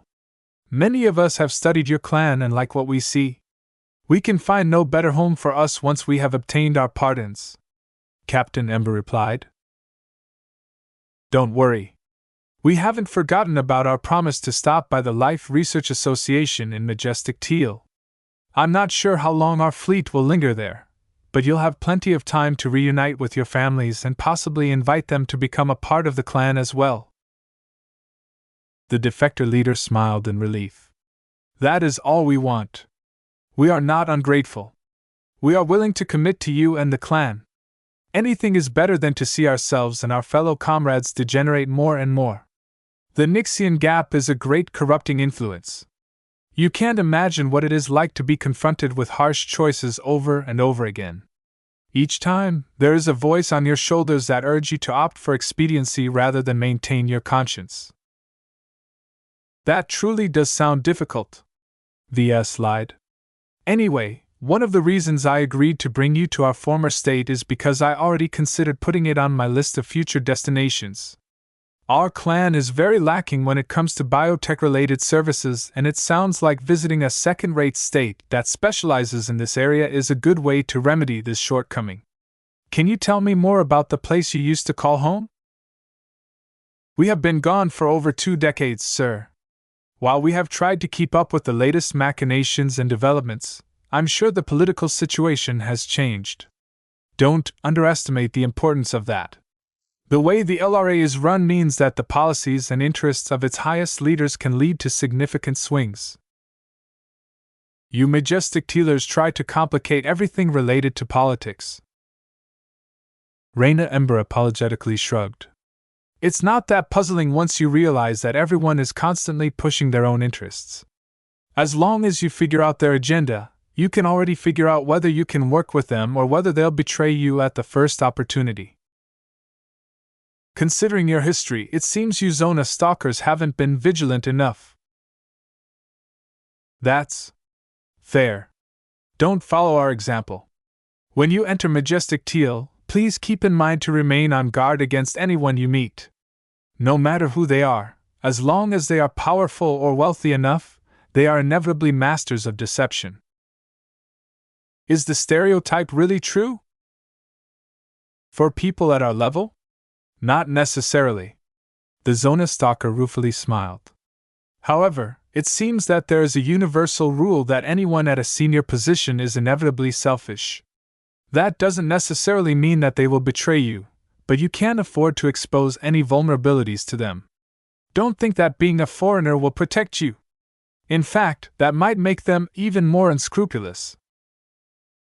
It must be pleasant to live in this star sector, Ves mildly said. We all took it for granted. It wasn't until we were forced into the Nixian Gap that we started to see Majestic Teal from an outsider's perspective. If scheming was one of the most prevailing customs at Majestic Teal, Perhaps VS might be able to find an excellent diplomat to partner with or absorb into the clan. He could use such a person to help him navigate the complex web of interests in the red ocean dwarf galaxy. The Zona Stalker captain began to reveal more about her former state. The Life Research Association started off as a genuine research organization, she began. Back then, it was merely called the Life Research Institute. Due to its valuable research and commercial success, it constantly earned more money. The Institute invested most of its earnings on acquiring more and more territory and power. With more territory and production facilities, it began to earn even more money, which fueled even greater expansion. At some point, it began to buy planets, right? Correct. Planets, star systems, and entire space regions gradually fell under its sway. When the Supreme Sage of the time suggested the Life Research Institute to change its name to the Life Research Association, its transformation into an actual state was set in stone.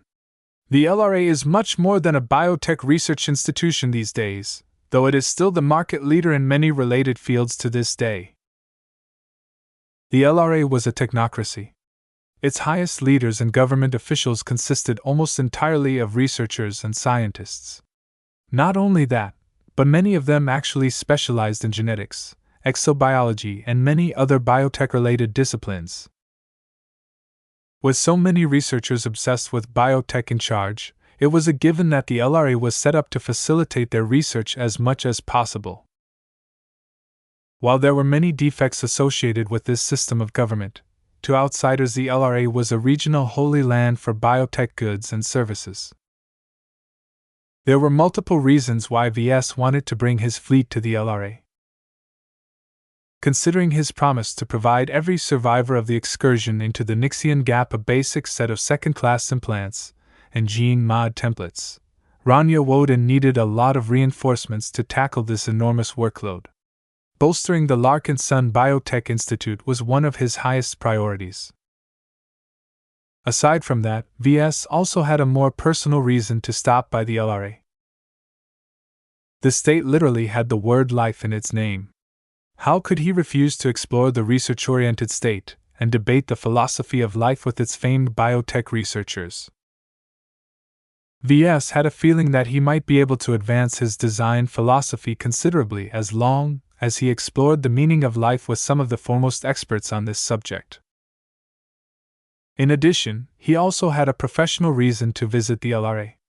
The state was one of the few in the Yena star cluster that utilized biomechs on a large scale. Their mechs were alive in a very different way. Whereas his LMC mechs were merely conceptually alive, the famous and sometimes horrifying biomechs of the LRA were literally living organisms. How could he not explore this fascinating subset of mechs? VS couldn't wait to visit the Life Research Association. Chapter 23-22, Zona Crystals. After chatting with Captain Raina Ember, VS grew more comfortable with the Zona Stalker defectors. Certainly, he had no doubt that the former intelligence officer of the Life Research Association presented a very deliberate image to him. His experience with spooks like Calabast and Leland taught him that each of them were very adept at social engineering. They consciously molded their behavior to appeal to whoever they spoke to and employed several techniques to increase their favorability. That said, VS didn't need to worry about the former Zona stalkers doing anything detrimental to the clan. First, they needed to pass Goldie's loyalty test. Afterwards, their connection to the Larkinson network made sure they developed a sense of belonging in the clan. If that wasn't enough, he was pretty sure that Calabast would monitor them as well once they became a part of her black cats. After hearing what the Life Research Association was like from the perspective of a former citizen, he asked the defector leader to show him to one of its most valuable assets. "Please follow me, sir." They moved to a guarded vault. When they stepped inside, VS immediately noticed the two large objects placed in the center. Two large, irregularly cut crystals loomed over him. Both of them were half the size of mechs and carved with mysterious alien swirling patterns. They reminded him of Luminar race technology, though the style was considerably different. The Luminar aliens were diminutive and most of their crystal creations were small. The alien crystals the Zona stalkers possessed were opposite. "These are our Zona communication crystals," Captain Ember announced with a touch of pride in her voice. "We own 5 of them in total. 3 are spread in outposts and other pirate bases spread throughout the inner and outer periphery. It's a bit unfortunate that the Zona stalkers in charge of managing those crystals are loyalists. They wouldn't have been sent to other places if they were more inclined to support our cause." "That's a pity. Is there any way to retrieve those additional crystal?" Ves asked with a touch of hope in his voice. "I'm sorry to disappoint you, sir, but unless you are willing to take large detours and attack several more pirate bases, it's not possible to get our hands on them again. When the people in charge of the other crystals hear about Ulamos Citadel's fall, they must have already applied to join another pirate group." His face fell. This was a massive pity to Ves. Oh, to be sure, getting his hands on 2 of these so-called Zona communication crystals was already nice. He didn't feel disappointed at all. It was just that this unexpected prize would have been much more helpful if he got his hands on additional crystals. As it was, his task force truly couldn't afford to attack those other pirate bases. Aside from the risks involved, his fleet would have to stay in the Nixian Gap for several years to collect all 3 crystals. And that was assuming they would stay in place. If someone secretly took the Zona communication crystals away, it was extremely difficult for the Larkinsons to track them down.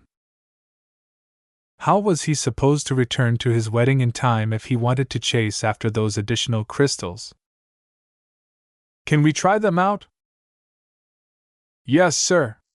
Captain Ember nodded and began to pass on some quick instructions to some Zona stalkers manning some instruments. "The Loyalists originally attempted to activate them during the battle, but we made sure to take out their men here first." Ves observed the technicians preparing to activate the crystals. The setup looked pretty crude to him. The Zona stalkers mounted a lot of data transmission connections to the surface of the crystals. Not only that, but whoever developed this setup also saw the need to supply a lot of power in the form of several ship-grade power reactors. "This is a very energy-consuming process," he noted. "These power reactors can supply enough energy to satisfy a combat carrier." "This isn't the only restriction," his guide shrugged. Once the preparation phase finally passed, the crystals were ready to transfer information. Ves supplied the operators with a simple but fairly large electronic document. Though the crystals didn't pulse or glow any interesting lights or anything, Ves faintly felt the huge amount of power being pumped into them. This went on for several minutes until the power flow suddenly cut off on its own. Ves approached the consoles connected to the crystal that was supposed to receive the transmission and inspected the received file. "The document isn't complete. It got cut off at the end," he remarked with a bit of disappointment. Captain Ember did not look ashamed. "The limitations are severe, but the benefits are still undeniable. We have owned these crystals for a long time. It's really a coincidence we managed to stumble upon some alien ruins in the Nixian Gap and uncovered these large crystals. It took years for us to decipher how to operate them, and as far as we know we are only scratching the surface of what they are capable of. While I can't say whether they pose a threat to us, nothing bad has happened with the Zona crystals over the years." Any piece of alien technology came with this caveat. You never knew what aliens stuffed in seemingly normal objects. Applying human common sense to alien inventions was a big mistake. Even so, Ves still felt reassured to hear that the Zona crystals hadn't exploded or anything after 2 decades of regular use. "Don't judge the operation of these crystals by their close proximity. In fact, as far as we know, the range of this crystal is unlimited." "Truly?" Ves raised his eyebrow. "Well, theoretically," Captain Ember said. Our resident expert on these crystals theorized that their principle of operation is completely unaffected by distance. Even if you bring a crystal to the ends of this universe, you can still transmit the same document to it with no time lag. That was truly amazing. If it was true. Though quantum communication nodes also operated in this fashion, Ves was not ready to bet all of his chips on this assumption. Does it work through heavy spatial warping and other interference? Ordinary jamming and interference is completely useless, the Zona Stalker confidently stated. We have tried to employ as much jamming as we could squeeze in a single space, and the crystals shrugged it off. These crystals are also quite tough. Even if they fall or suffer a few bumps, they'll still work as normal. That sounds good. What about the limitations? Tell me the most important parameters. Well, each Zona crystal can connect to another Zona crystal for a maximum duration of 2 minutes and 34 seconds. While active, the bandwidth is extremely limited, so we advise against transmitting any projections or huge files. It's best to stick to text or simple data files.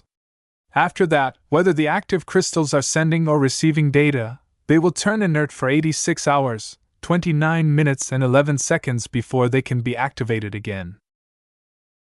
This was the reason why the Zona Stalkers stored 2 crystals at Ulamo instead of 1. In case 2 different detachments wanted to send an urgent message to the main group, at least an additional crystal would still be available to receive a message if the primary one had already entered its lengthy cooldown cycle. Ves studied the setup around the crystals in greater detail. To him, it didn't seem as if the Zona Stalkers mastered these alien crystals at all. They were like children using rifles as clubs.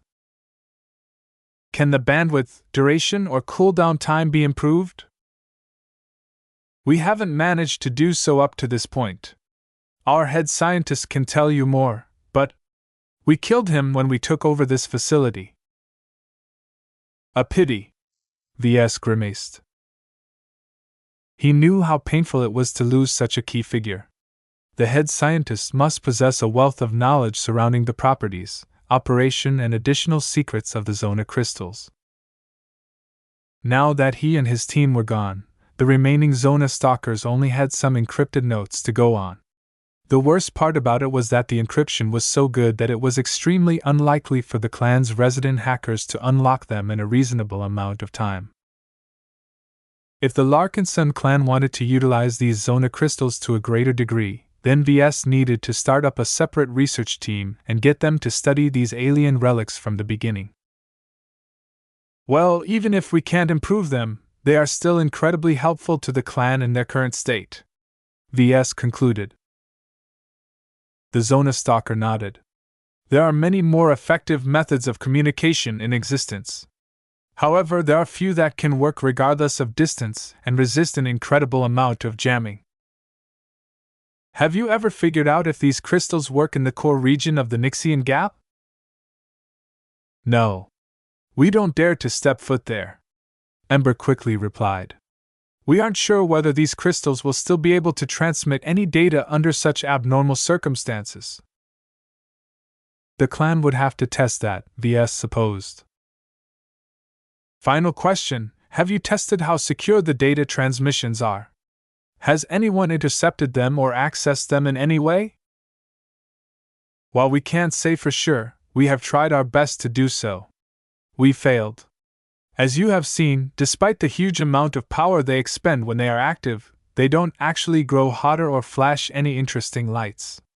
They don't transmit any radio signals or release any gravitic ripples. The only possible way to eavesdrop a transmission is to bug or keep the auxiliary equipment under heavy observation. In other words, while the crystals themselves couldn't be hacked, the setups surrounding them were not as robust. Okay. Carefully dismantle this setup and move the gear along with the crystals to our fleet as carefully as possible. We will make sure the transfer will proceed as smoothly as possible. Ves left the vault with a satisfied expression on his face. The Zona crystals reminded him of the Tsianti crystals he once used in the frontier. Those were different crystals from the supersized ones he had just witnessed. Even so, Ves faintly suspected that both of them might share some relations from each other. Just like the Zona crystals, the Tsianti crystals were forgotten pieces of alien technology that the pirates had dug up from some dusty alien ruins and repurposed them for their own use. Compared to communicating over the galactic net, resorting these strange crystals at least ensured the Big Two and every other powerful authority wouldn't be able to snoop in their conversations. After spending a few months with the Darkbreak module on his ship, Ves was beginning to get a little paranoid about its continued presence. When he finally obtained his factory's ship, he didn't plan to install the Darkbreak module there at all. The same went for those alien Zona crystals. No matter how many assurances the Zona Stalker defectors provided, as long as his clan failed to master the working principles behind these alien crystals, there was still a chance that something might go wrong. After boarding a small shuttle, Ves traveled to his next destination. After descending downwards for a time, his vehicle finally arrived at a site where a critical battle supposedly took place. When he stepped out, he immediately smelled the nutrient processing plant at work. He looked up at the large, automated structure and its dizzying amount of pipes. "Yo!" Kitty's greeted as she pushed herself off one of the pipes at ground level. "You're finally here. You sure took your time." Ves smiled and hugged her. "You look better than I thought. You didn't get hurt, did you?" She shook her head. Her poofy beret shook with her movements. "Nah, but I can't say the same for Lucky. He doesn't look so good." His smile dropped. "Bring me to him. Let me see what he ate as well. Anything that can give him a stomach ache must be exceptional." Chapter 23:23 Digestible. Ves stood in the center of the shrine hall as he viewed a recording of Ketty's battle against the Grand Protector and the Grey Watcher. In order to vividly observe the battle and capture the most details, he overlaid the actual terrain with projections taken from every surviving footage of the hectic battle. Ketty's had already taken the time to rip every scrap of data from broken armor pieces.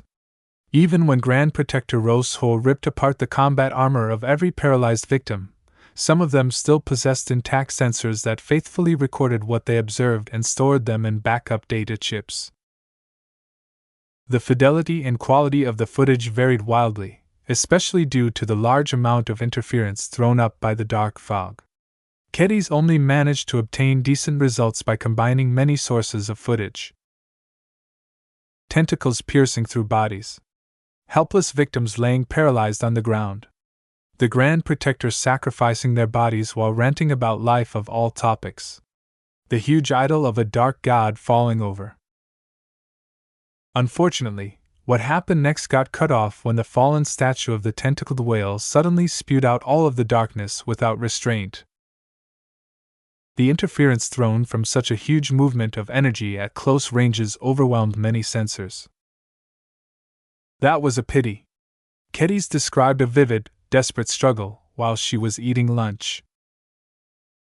"Lucky and I never expected the Grey Watcher to survive having a statue fall on him. The way he managed to absorb some of the dark fog is quite abnormal." She spoke while eating the contents of a freshly produced nutrient pack. "So this fellow turned into a quadruped flesh monster as big as an elephant, but failed to land an attack on you even after several minutes of high-intensity fighting?" Ves raised his eyebrow as he watched the intact footage for the third time while he chewed. He held a spoon with one hand and an open nutrient pack with his other hand. He already added some hot water in the open packet to hydrate and heat up the contents. He scooped up another spoonful of nutrient slurry and shoveled it into his mouth. A spicy, subtle taste spread through his tongue. "I already told you, Ves. I'm a sword maiden. Just because I'm not a mech pilot doesn't mean I'm any less deadly up close. To be honest, the Grey Watcher would have been better off shooting me with a gun than transforming into a giant mutant. The Grand Protector wrecked my armor. If that Zarnus fellow just bided his time and shot me with a pistol without my notice, he would have been able to take me down. Cultists. They never make the most logical decisions. What can you expect? Ves shrugged while he swallowed his latest mouthful. I hope you don't follow in that stupid guy's footsteps. I know you prefer to fight with swords, but I gave you that compact laser pistol for a reason. That gun is quite useful, if a bit on the small size. It overheated during the battle, though. The two continued to chat about her battles while they quickly finished the contents of their nutrient packs. They couldn't help it. While the flavor wasn't the best, Ves never tasted anything so spicy, savory, and with some unique notes that he had never experienced before. Due to his altered physique and metabolism, his taste buds were quite dulled. It took a lot of flavor for him to taste something enjoyable. The products of the nutrient processing plant just happened to exceed a certain threshold that made him feel as if he was eating something meaty. This is surprisingly good. Ves looked appreciatively at the empty wrapper. Are all the nutrient packs from this plant as packed with flavor? Kedis shook her head. Not exactly.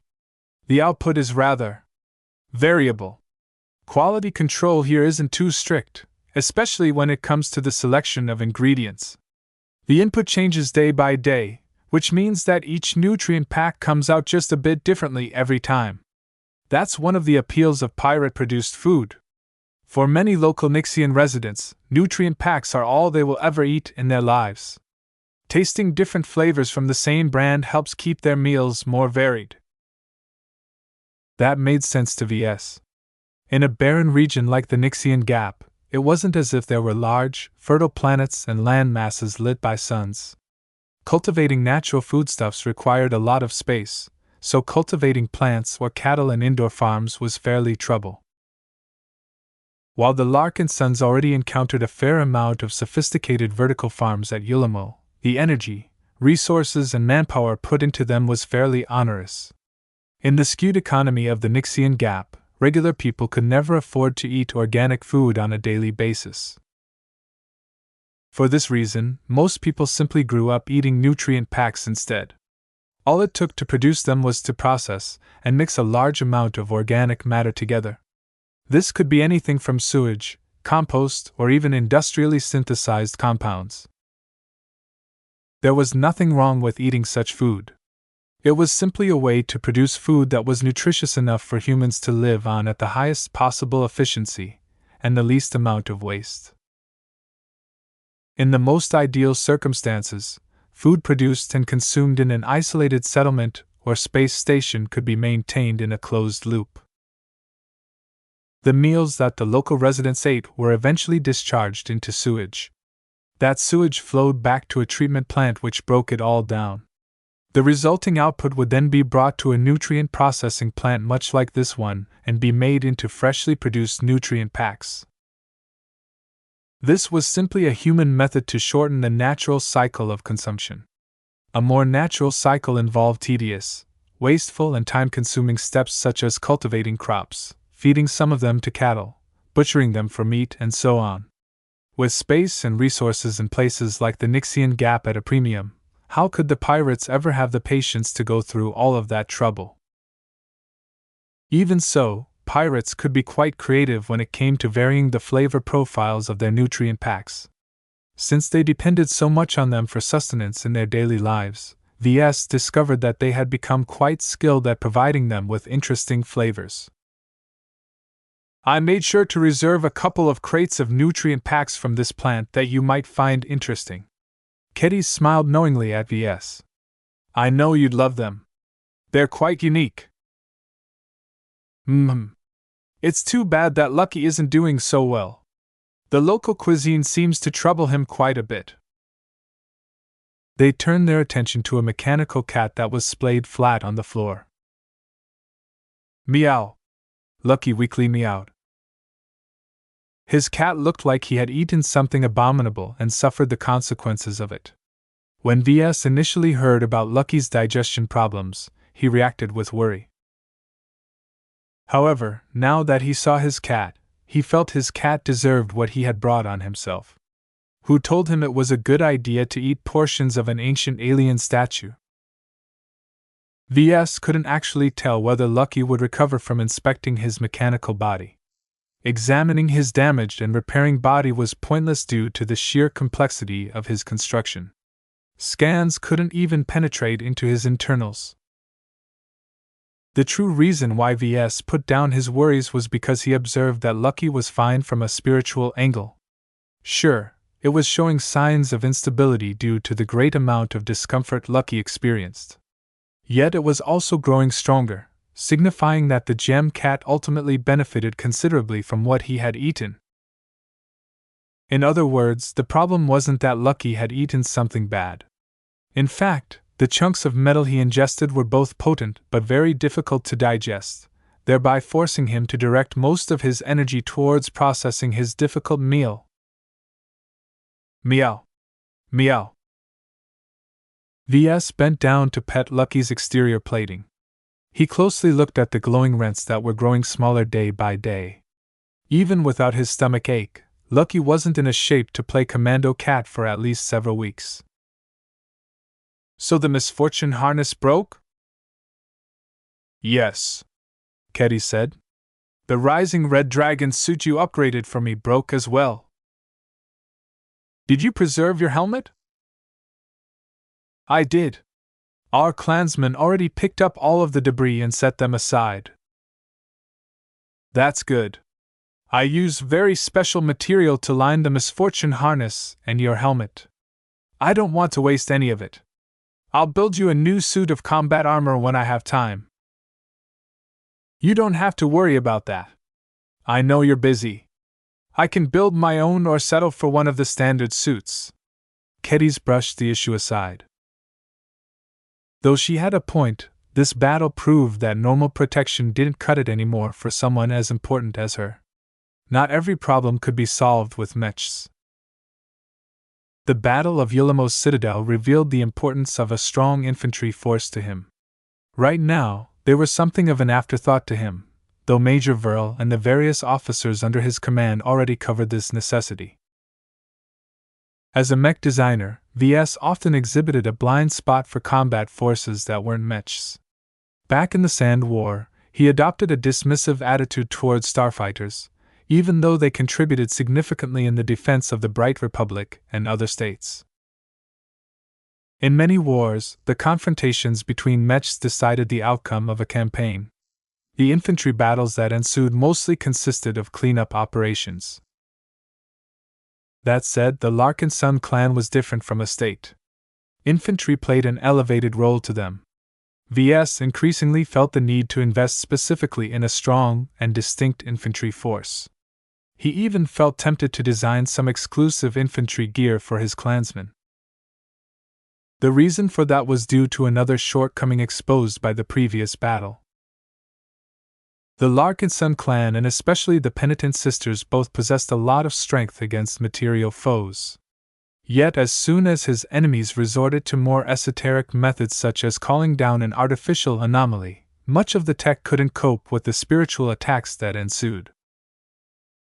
The ghosts the Dark Sphere summoned were definitely manifestations of spirituality, at least partially.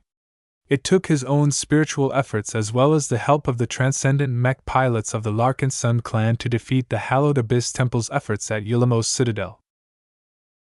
The rather heavy losses suffered by the Penitent Sisters illustrated the dangerous result of ignoring threats from this angle. For this reason, Ves contemplated whether he should set up an additional mech troop dedicated to fighting spiritual threats. With the birth of Lufa, the Angel of Tranquility, Ves had the perfect design spirit to pair with the mechs fielded by this new mech force. Still, setting up yet another new mech force from scratch wasn't easy. The Larkinson clan already had its hands full with trying to integrate the avatars, sentinels, battle criers, vandals and sword maidens. He also doubted the utility of such a force. Most enemies weren't like the Nixian pirates, who eagerly consorted with strange cultists who possessed shadowy ties with the Five Scrolls Compact.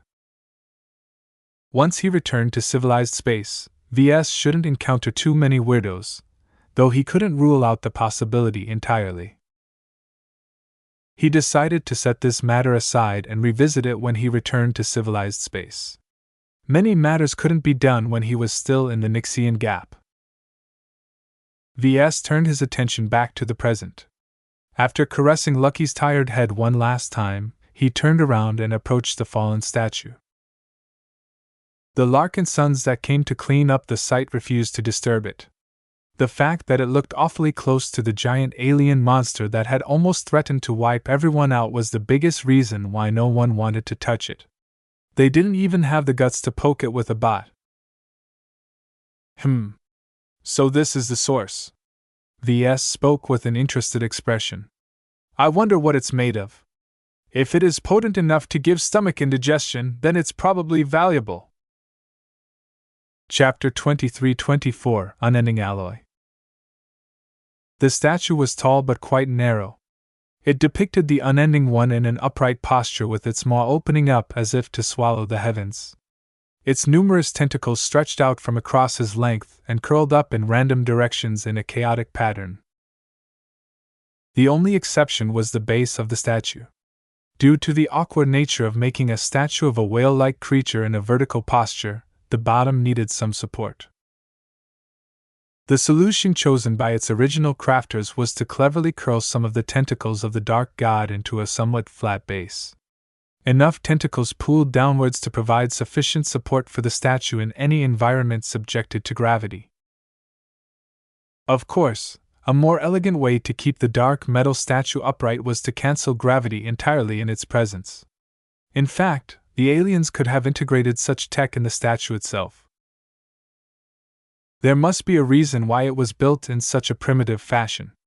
Though he knew nothing about the alien race who originally spawned this work, Ves was sure that they had access to a considerable amount of tech, enough for them to cross the stars. Yet despite their suspected mastery of advanced technology, they built a statue dedicated to a dark but incredible spiritual entity using nothing but some unknown alloy.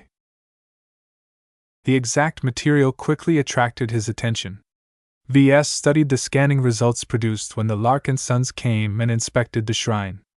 Though there was only so much the scanners could figure out at a distance, he already became impressed by some of its physical properties. The alloy was very dense but also very hard. If these scans are correct, we might be looking at a material that rivals first-class alloys. First class. Ves truly wasn't kidding about the material's remarkable defensive properties. Whatever the statue was made of, it could probably shrug off attacks from the penitent sister mechs with ease. Not even the judgment lasers made by the Alidus Alliance should be able to cause it to melt unless they fired at it for an extended period of time. Ves became so fascinated by the exceptional properties of this great material that he approached the fallen statue and touched the surface of one of its tentacles. Hey, wait, Ves! Kedis cried in alarm. That thing is dangerous. It's the source of everything that went wrong during the battle. It's fine. This statue is completely devoid of energy. He spoke without any hint of concern in his voice. Whatever energy or entity it used to contain is no longer there. Didn't you describe it releasing a lot of darkness at once? There shouldn't be any trace of the so-called Unending One left. While Kedis and other people found the statue to be spooky and developed a taboo around it, Ves was different. With his spiritual senses, he already confirmed that there weren't any traces of darkness or dark gods left inside the statue. Aside from matching the appearance of the giant avatar of the Unending One, there was nothing lurking within its depths anymore. It was completely inert. Since it used to store a lot of energy responsible for producing the artificial anomaly, then he decided to act on a hunch and inserted a small amount of his spiritual energy inside. It worked. The energy smoothly entered the statue as if Ves had thrown a drop of water in a bathtub. The fallen statue was not only a repository for spiritual energy, but apparently its capacity is far greater than he had imagined. This! Ves became so shocked that he pressed his hand against the cold and dense metal even harder. It has the same properties as a pea stone. Unlike the varied rocks he collected over a couple of years, the statue of the Unending One was different. It was made out of a single, uniform metallic alloy. One of the biggest shortcomings of pea stones was that it was just as easy to damage and break as regular rocks. This was why he never thought about incorporating them into any mechs or other gear. This was different. As long as he could repurpose the material of this alien statue into other shapes, he could build all kinds of powerful machines and devices with it. Briar alloy was simply trash compared to this unending alloy. He completely ignored the taboo of affronting a dark god as he lovingly caressed the disturbingly cold surface of the dark tentacles of the statue. To him, this despoiled statue was not a frightening representation of an ancient eldritch horror that lurked in the depths of the Nyxian Gap. Instead, he viewed it as an exceptionally valuable block of materials that he could use to create some of the gear and machines of his dreams. If he could cut off a few of the dark tentacles and shape them into armor plating, he could build some exceptional suits of combat armor for Nita, Kedis, and himself. He could even use some of the scraps to build a tougher and more versatile version of the misfortune harness for Lucky. Ves took a few steps back and observed the grand size of the statue. Its size was similar to that of the statue of the Superior Mother. However, due to its aquatic shape, its thickness and overall volume was actually larger. According to the data derived from the scans, the statue was completely solid from top to bottom. This meant that the whale and all of its tentacles actually provided enough material to build an entire mech as well as plenty of infantry gear to spare. The utility of all this unending alloy was twofold. It resisted a lot of damage, and it was capable of storing an enormous amount of spiritual energy. If a material possessed just one of these properties, Ves would already be pleased. Yet to stumble upon so much unending alloy that carried both properties at once was a massive, unexpected windfall to Ves. Gaining this enormous statue was worth every single loss the Larkinson clan sustained during the Battle of Yulimo's Citadel. As long as he processed the unending alloy into powerful new works, the clan had the potential to rise to greater heights with greater ease than before. "This is the perfect material to build an expert mech with," he grinned. What if he used the bulk of the unending alloy in the expert mech revision of the Shield of Samar?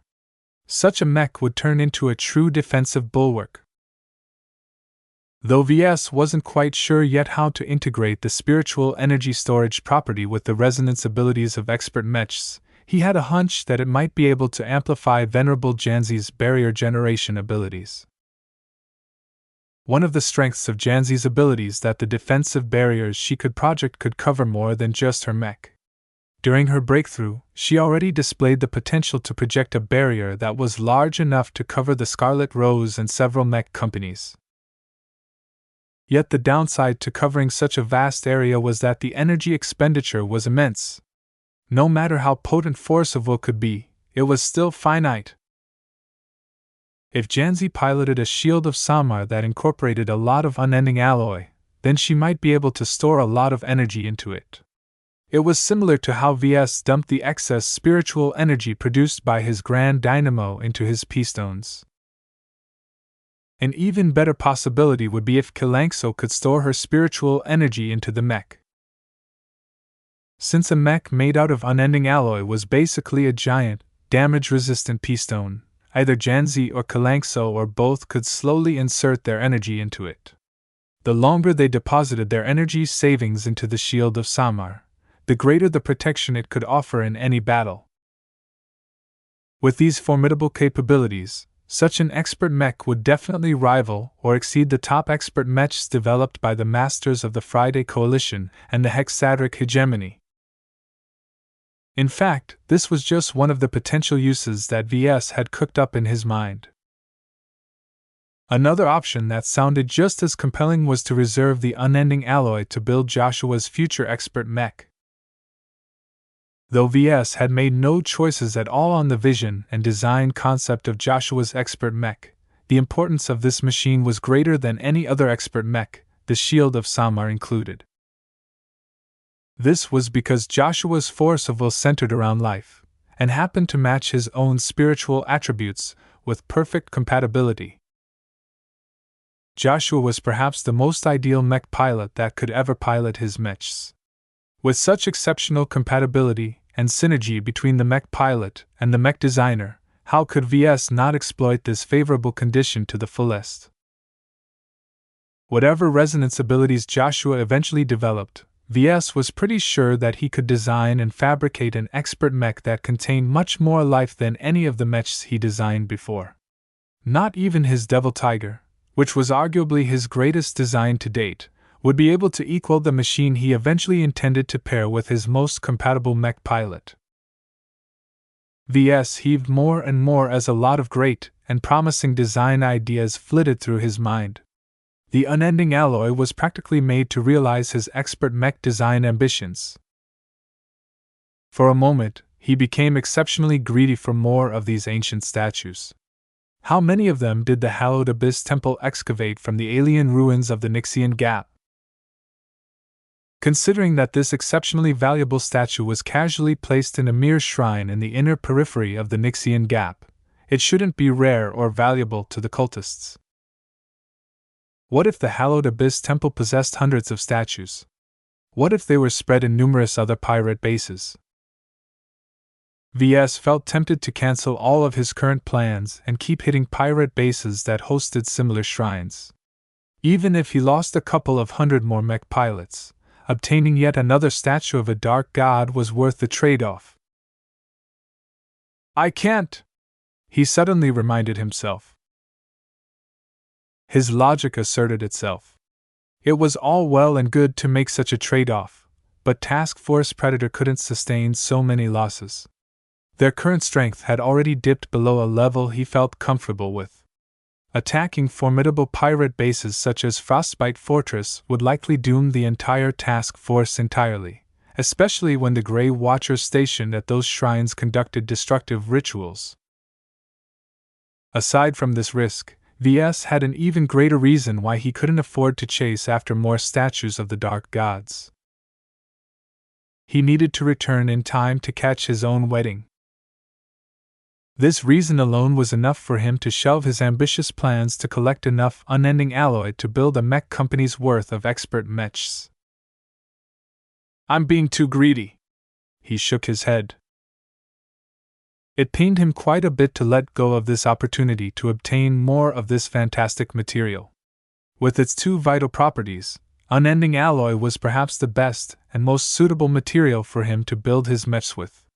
The mech designer within him raged at the enormous opportunity he was missing, but the other parts of him feared how badly Gloriana would react if he casually asked to postpone their wedding for a couple of years. To VS, pissing off Gloriana was a far more frightening outcome than pissing off all of the dark gods in the Nixian Gap.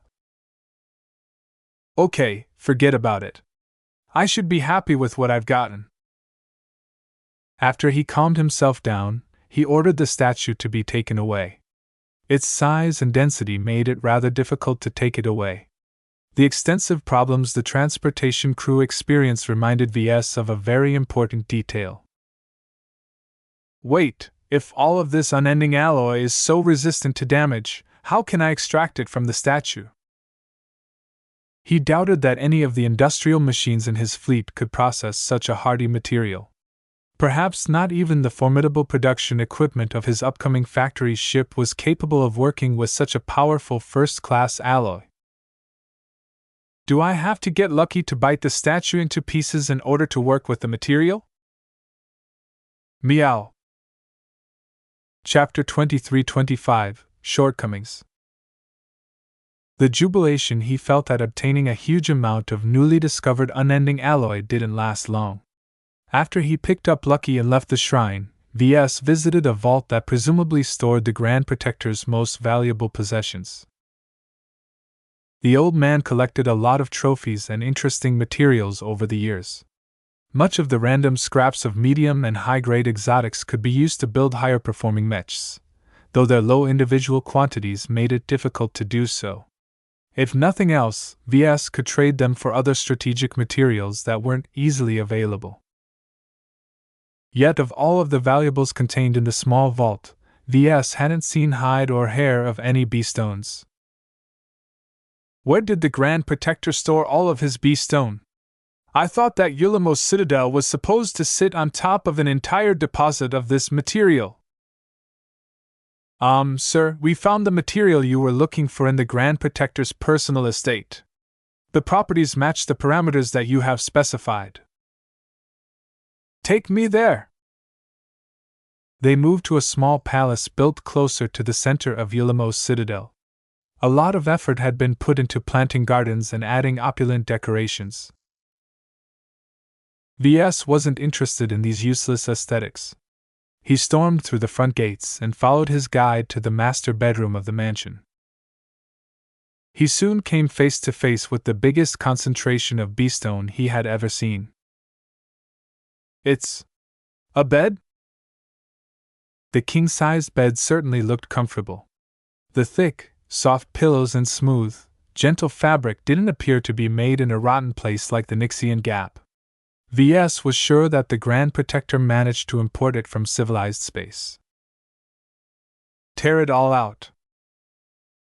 Some of his bodyguards stepped forward to rip away the soft pillows, the exquisitely bouncy mattress, and other useless frills. Only the structure remained after a few seconds. Ves approached and touched the surface of the bare bed frame. He experimentally channeled some of his spiritual energy, only to encounter strong resistance. Finally! Though his men hadn't found any B-stone mines or containers filled with the spiritually reactive material, at least he still obtained some. He felt a bit disappointed at the quantity. Though he should ordinarily celebrate obtaining this much B-stone, after encountering the mech-sized statue of the Unending One, a mere bed frame's worth of B-stone looked inconsequential. Then again, I didn't necessarily set out to build a mech out of B-stone, he reminded himself. Unending alloy was as hard and tough as the materials used to build first-class mechs. It might not rank among the top, but it was definitely within that range. As for B-stone, Kitties could probably chop the bed in half, swing a single swing of her cutlass. The sorry remains of Lucky's misfortune harness was a clear example of how little physical protection B-stone offered. Therefore, B-stone could never be used as the main material for a mech or protective gear. He needed to layer it with another material with stronger protective properties. Fortunately, he had just gotten his hands on a material that was even better than briar alloy. Yet, Ves didn't think it was so simple to layer B-stone and unending alloy together. Each of them provided him with different advantages, but the problem was that their effects might not be compatible with each other. B-stone blocked and interfered with the operation of spiritual energy. Ves was forced to apply a very thin layer of this material to the misfortune harness because Lucky wouldn't be able to turn intangible with too much interference. Unending alloy possessed different properties. It was not only capable of storing spiritual energy, but was also able to channel it. As long as Ves experimented further with this material, he might be able to create more sophisticated applications with this wondrous alloy. How could he make any half-mechanical, half-spiritual device he created with unending alloy retain its power in the presence of B-stone? Ves feared the two conflicting materials might cancel each other out. This was anti-synergy, and something he least wanted to see. "Maybe I can't have my cake and eat it too," he thoughtfully muttered. On one hand, Ves wanted to build a suit of armor for himself that could protect him against spiritual attacks and other shenanigans of this nature. On the other hand, Ves wanted to build a suit of armor that protected him from lots of physical damage and allowed him to channel his spiritual tricks and abilities with greater effectiveness. It would have been great if he could combine both desires into a single piece of equipment. He didn't think it would work, though. He intuitively guessed that combining both materials in a single piece of equipment couldn't be done unless he processed the materials to a much more extensive degree. Ves didn't specialize in materials science and metallurgy, but he possessed a lot of knowledge about it. Yet despite obtaining all of that system exchange know-how, he was completely stumped when it came to figuring the essence of spiritually reactive materials. Whether it was P-stones, B-stones, or the newly discovered unending alloy, Ves didn't have a single clue why these materials interacted with spirituality. They didn't seem to share anything in common. There has to be an underlying reason why they are different. He realized that his understanding of spiritually reactive materials was quite shallow compared to his knowledge of regular exotics. It couldn't be helped. He was a mech designer first and foremost. Without any prior instruction, he was only able to blunder his way through spiritual sorcery. While it was easy for him to figure out some simple properties, he was unable to go any deeper due to his insufficient theoretical foundation. This was not something he was good at or particularly interested in studying. It would have been best if he could set up a materials research group that solely put all of its energy into researching P-stones, B-stones, and so on. Ves shouldn't do anything but reap the fruits of its accomplishments. Still, setting up such a remarkable research group was very difficult. The main reason for that was that at least some of the researchers had to be spiritually adept. Where was he supposed to hire such people? Of course, he could do it, but that would take away valuable time he could have spent on designing mechs. Perhaps the only people who were eligible to join this research group were the members of the Five Scrolls Compact. As far as he knew, many powerful members of the Compact were passionate researchers, and many of them dabbled in spirituality. The thought of poaching some of the Compact's researchers instantly caused his heart to freeze. Those mad scientists were dangerous. Each and every Compact researcher he had met were completely obsessed with their work to the point where they disregarded every ethical boundary. There was no way Ves could hire or work alongside those extremists. "Why can't these people be more normal like me?" he lamented. Considering the extreme danger of hiring those kinds of people to staff a potential materials research group, Ves firmly shelved this plan in the depths of his mind. It joined the pile of thousands of other abandoned and neglected ideas. "Why am I forming so many expansion ideas lately?" he frowned. While some bots entered to carefully box in and transport the B-stone bed frame back to the Scarlet Rose, Ves began to take stock of himself. He thought back on all of his recent thoughts. Aside from feeling happy about his material gains, he also experienced several significant shortcomings that hampered his ability to achieve his goals. Whether it was lacking a mech force that was equipped to fight against spiritual threats or being unable to make better use of spiritually reactive materials, Ves was awfully short in help in many areas. "The Larkinson clan is too small," he sighed. In truth, it had grown astronomically in just a year. It was just that most of its growth was biased towards the mech forces and other essential services. Not even the Larkinson Biotech Institute was sufficiently staffed. He wouldn't have been so eager to travel to the Life Research Association if that wasn't the case. It used to be that Ves was already happy if his clan was able to field mechs and keep the LMC profitable. Over time, Ves gradually desired more. He wanted to acquire more biotech researchers. He wanted to hire more materials scientists. What was next? Shipbuilders? Mech component developers? It felt as if he gradually wanted to expand the scope of the Larkinson clan. In the beginning, it made sense to focus solely on selling mechs and piloting mechs. The original Larkinsons were good at piloting mechs, while Ves took care of the clan's main source of revenue by designing mechs that the LMC could sell for a tidy profit. The justification to set up the branches wasn't as clear. The Larkinsons didn't possess a foundation in anything else. While adopting talented outsiders into the clan partially addressed this shortcoming, it still didn't change the fact that his clan wasn't set up to undergo so many activities. Ves believed in the strength of specialization. It was why the Life Research Association could grow into a formidable second-rate state in Majestic Teal.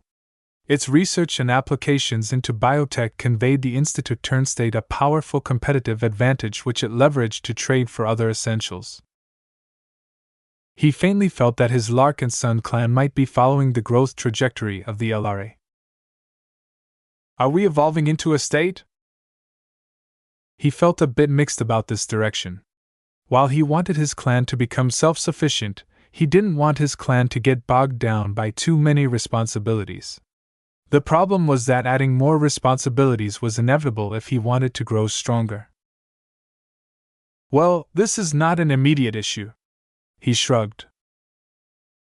Ves checked his itinerary and found that he had seen all there was to see at Yulimo. He quietly departed the pirate base and returned to Scarlet Rose.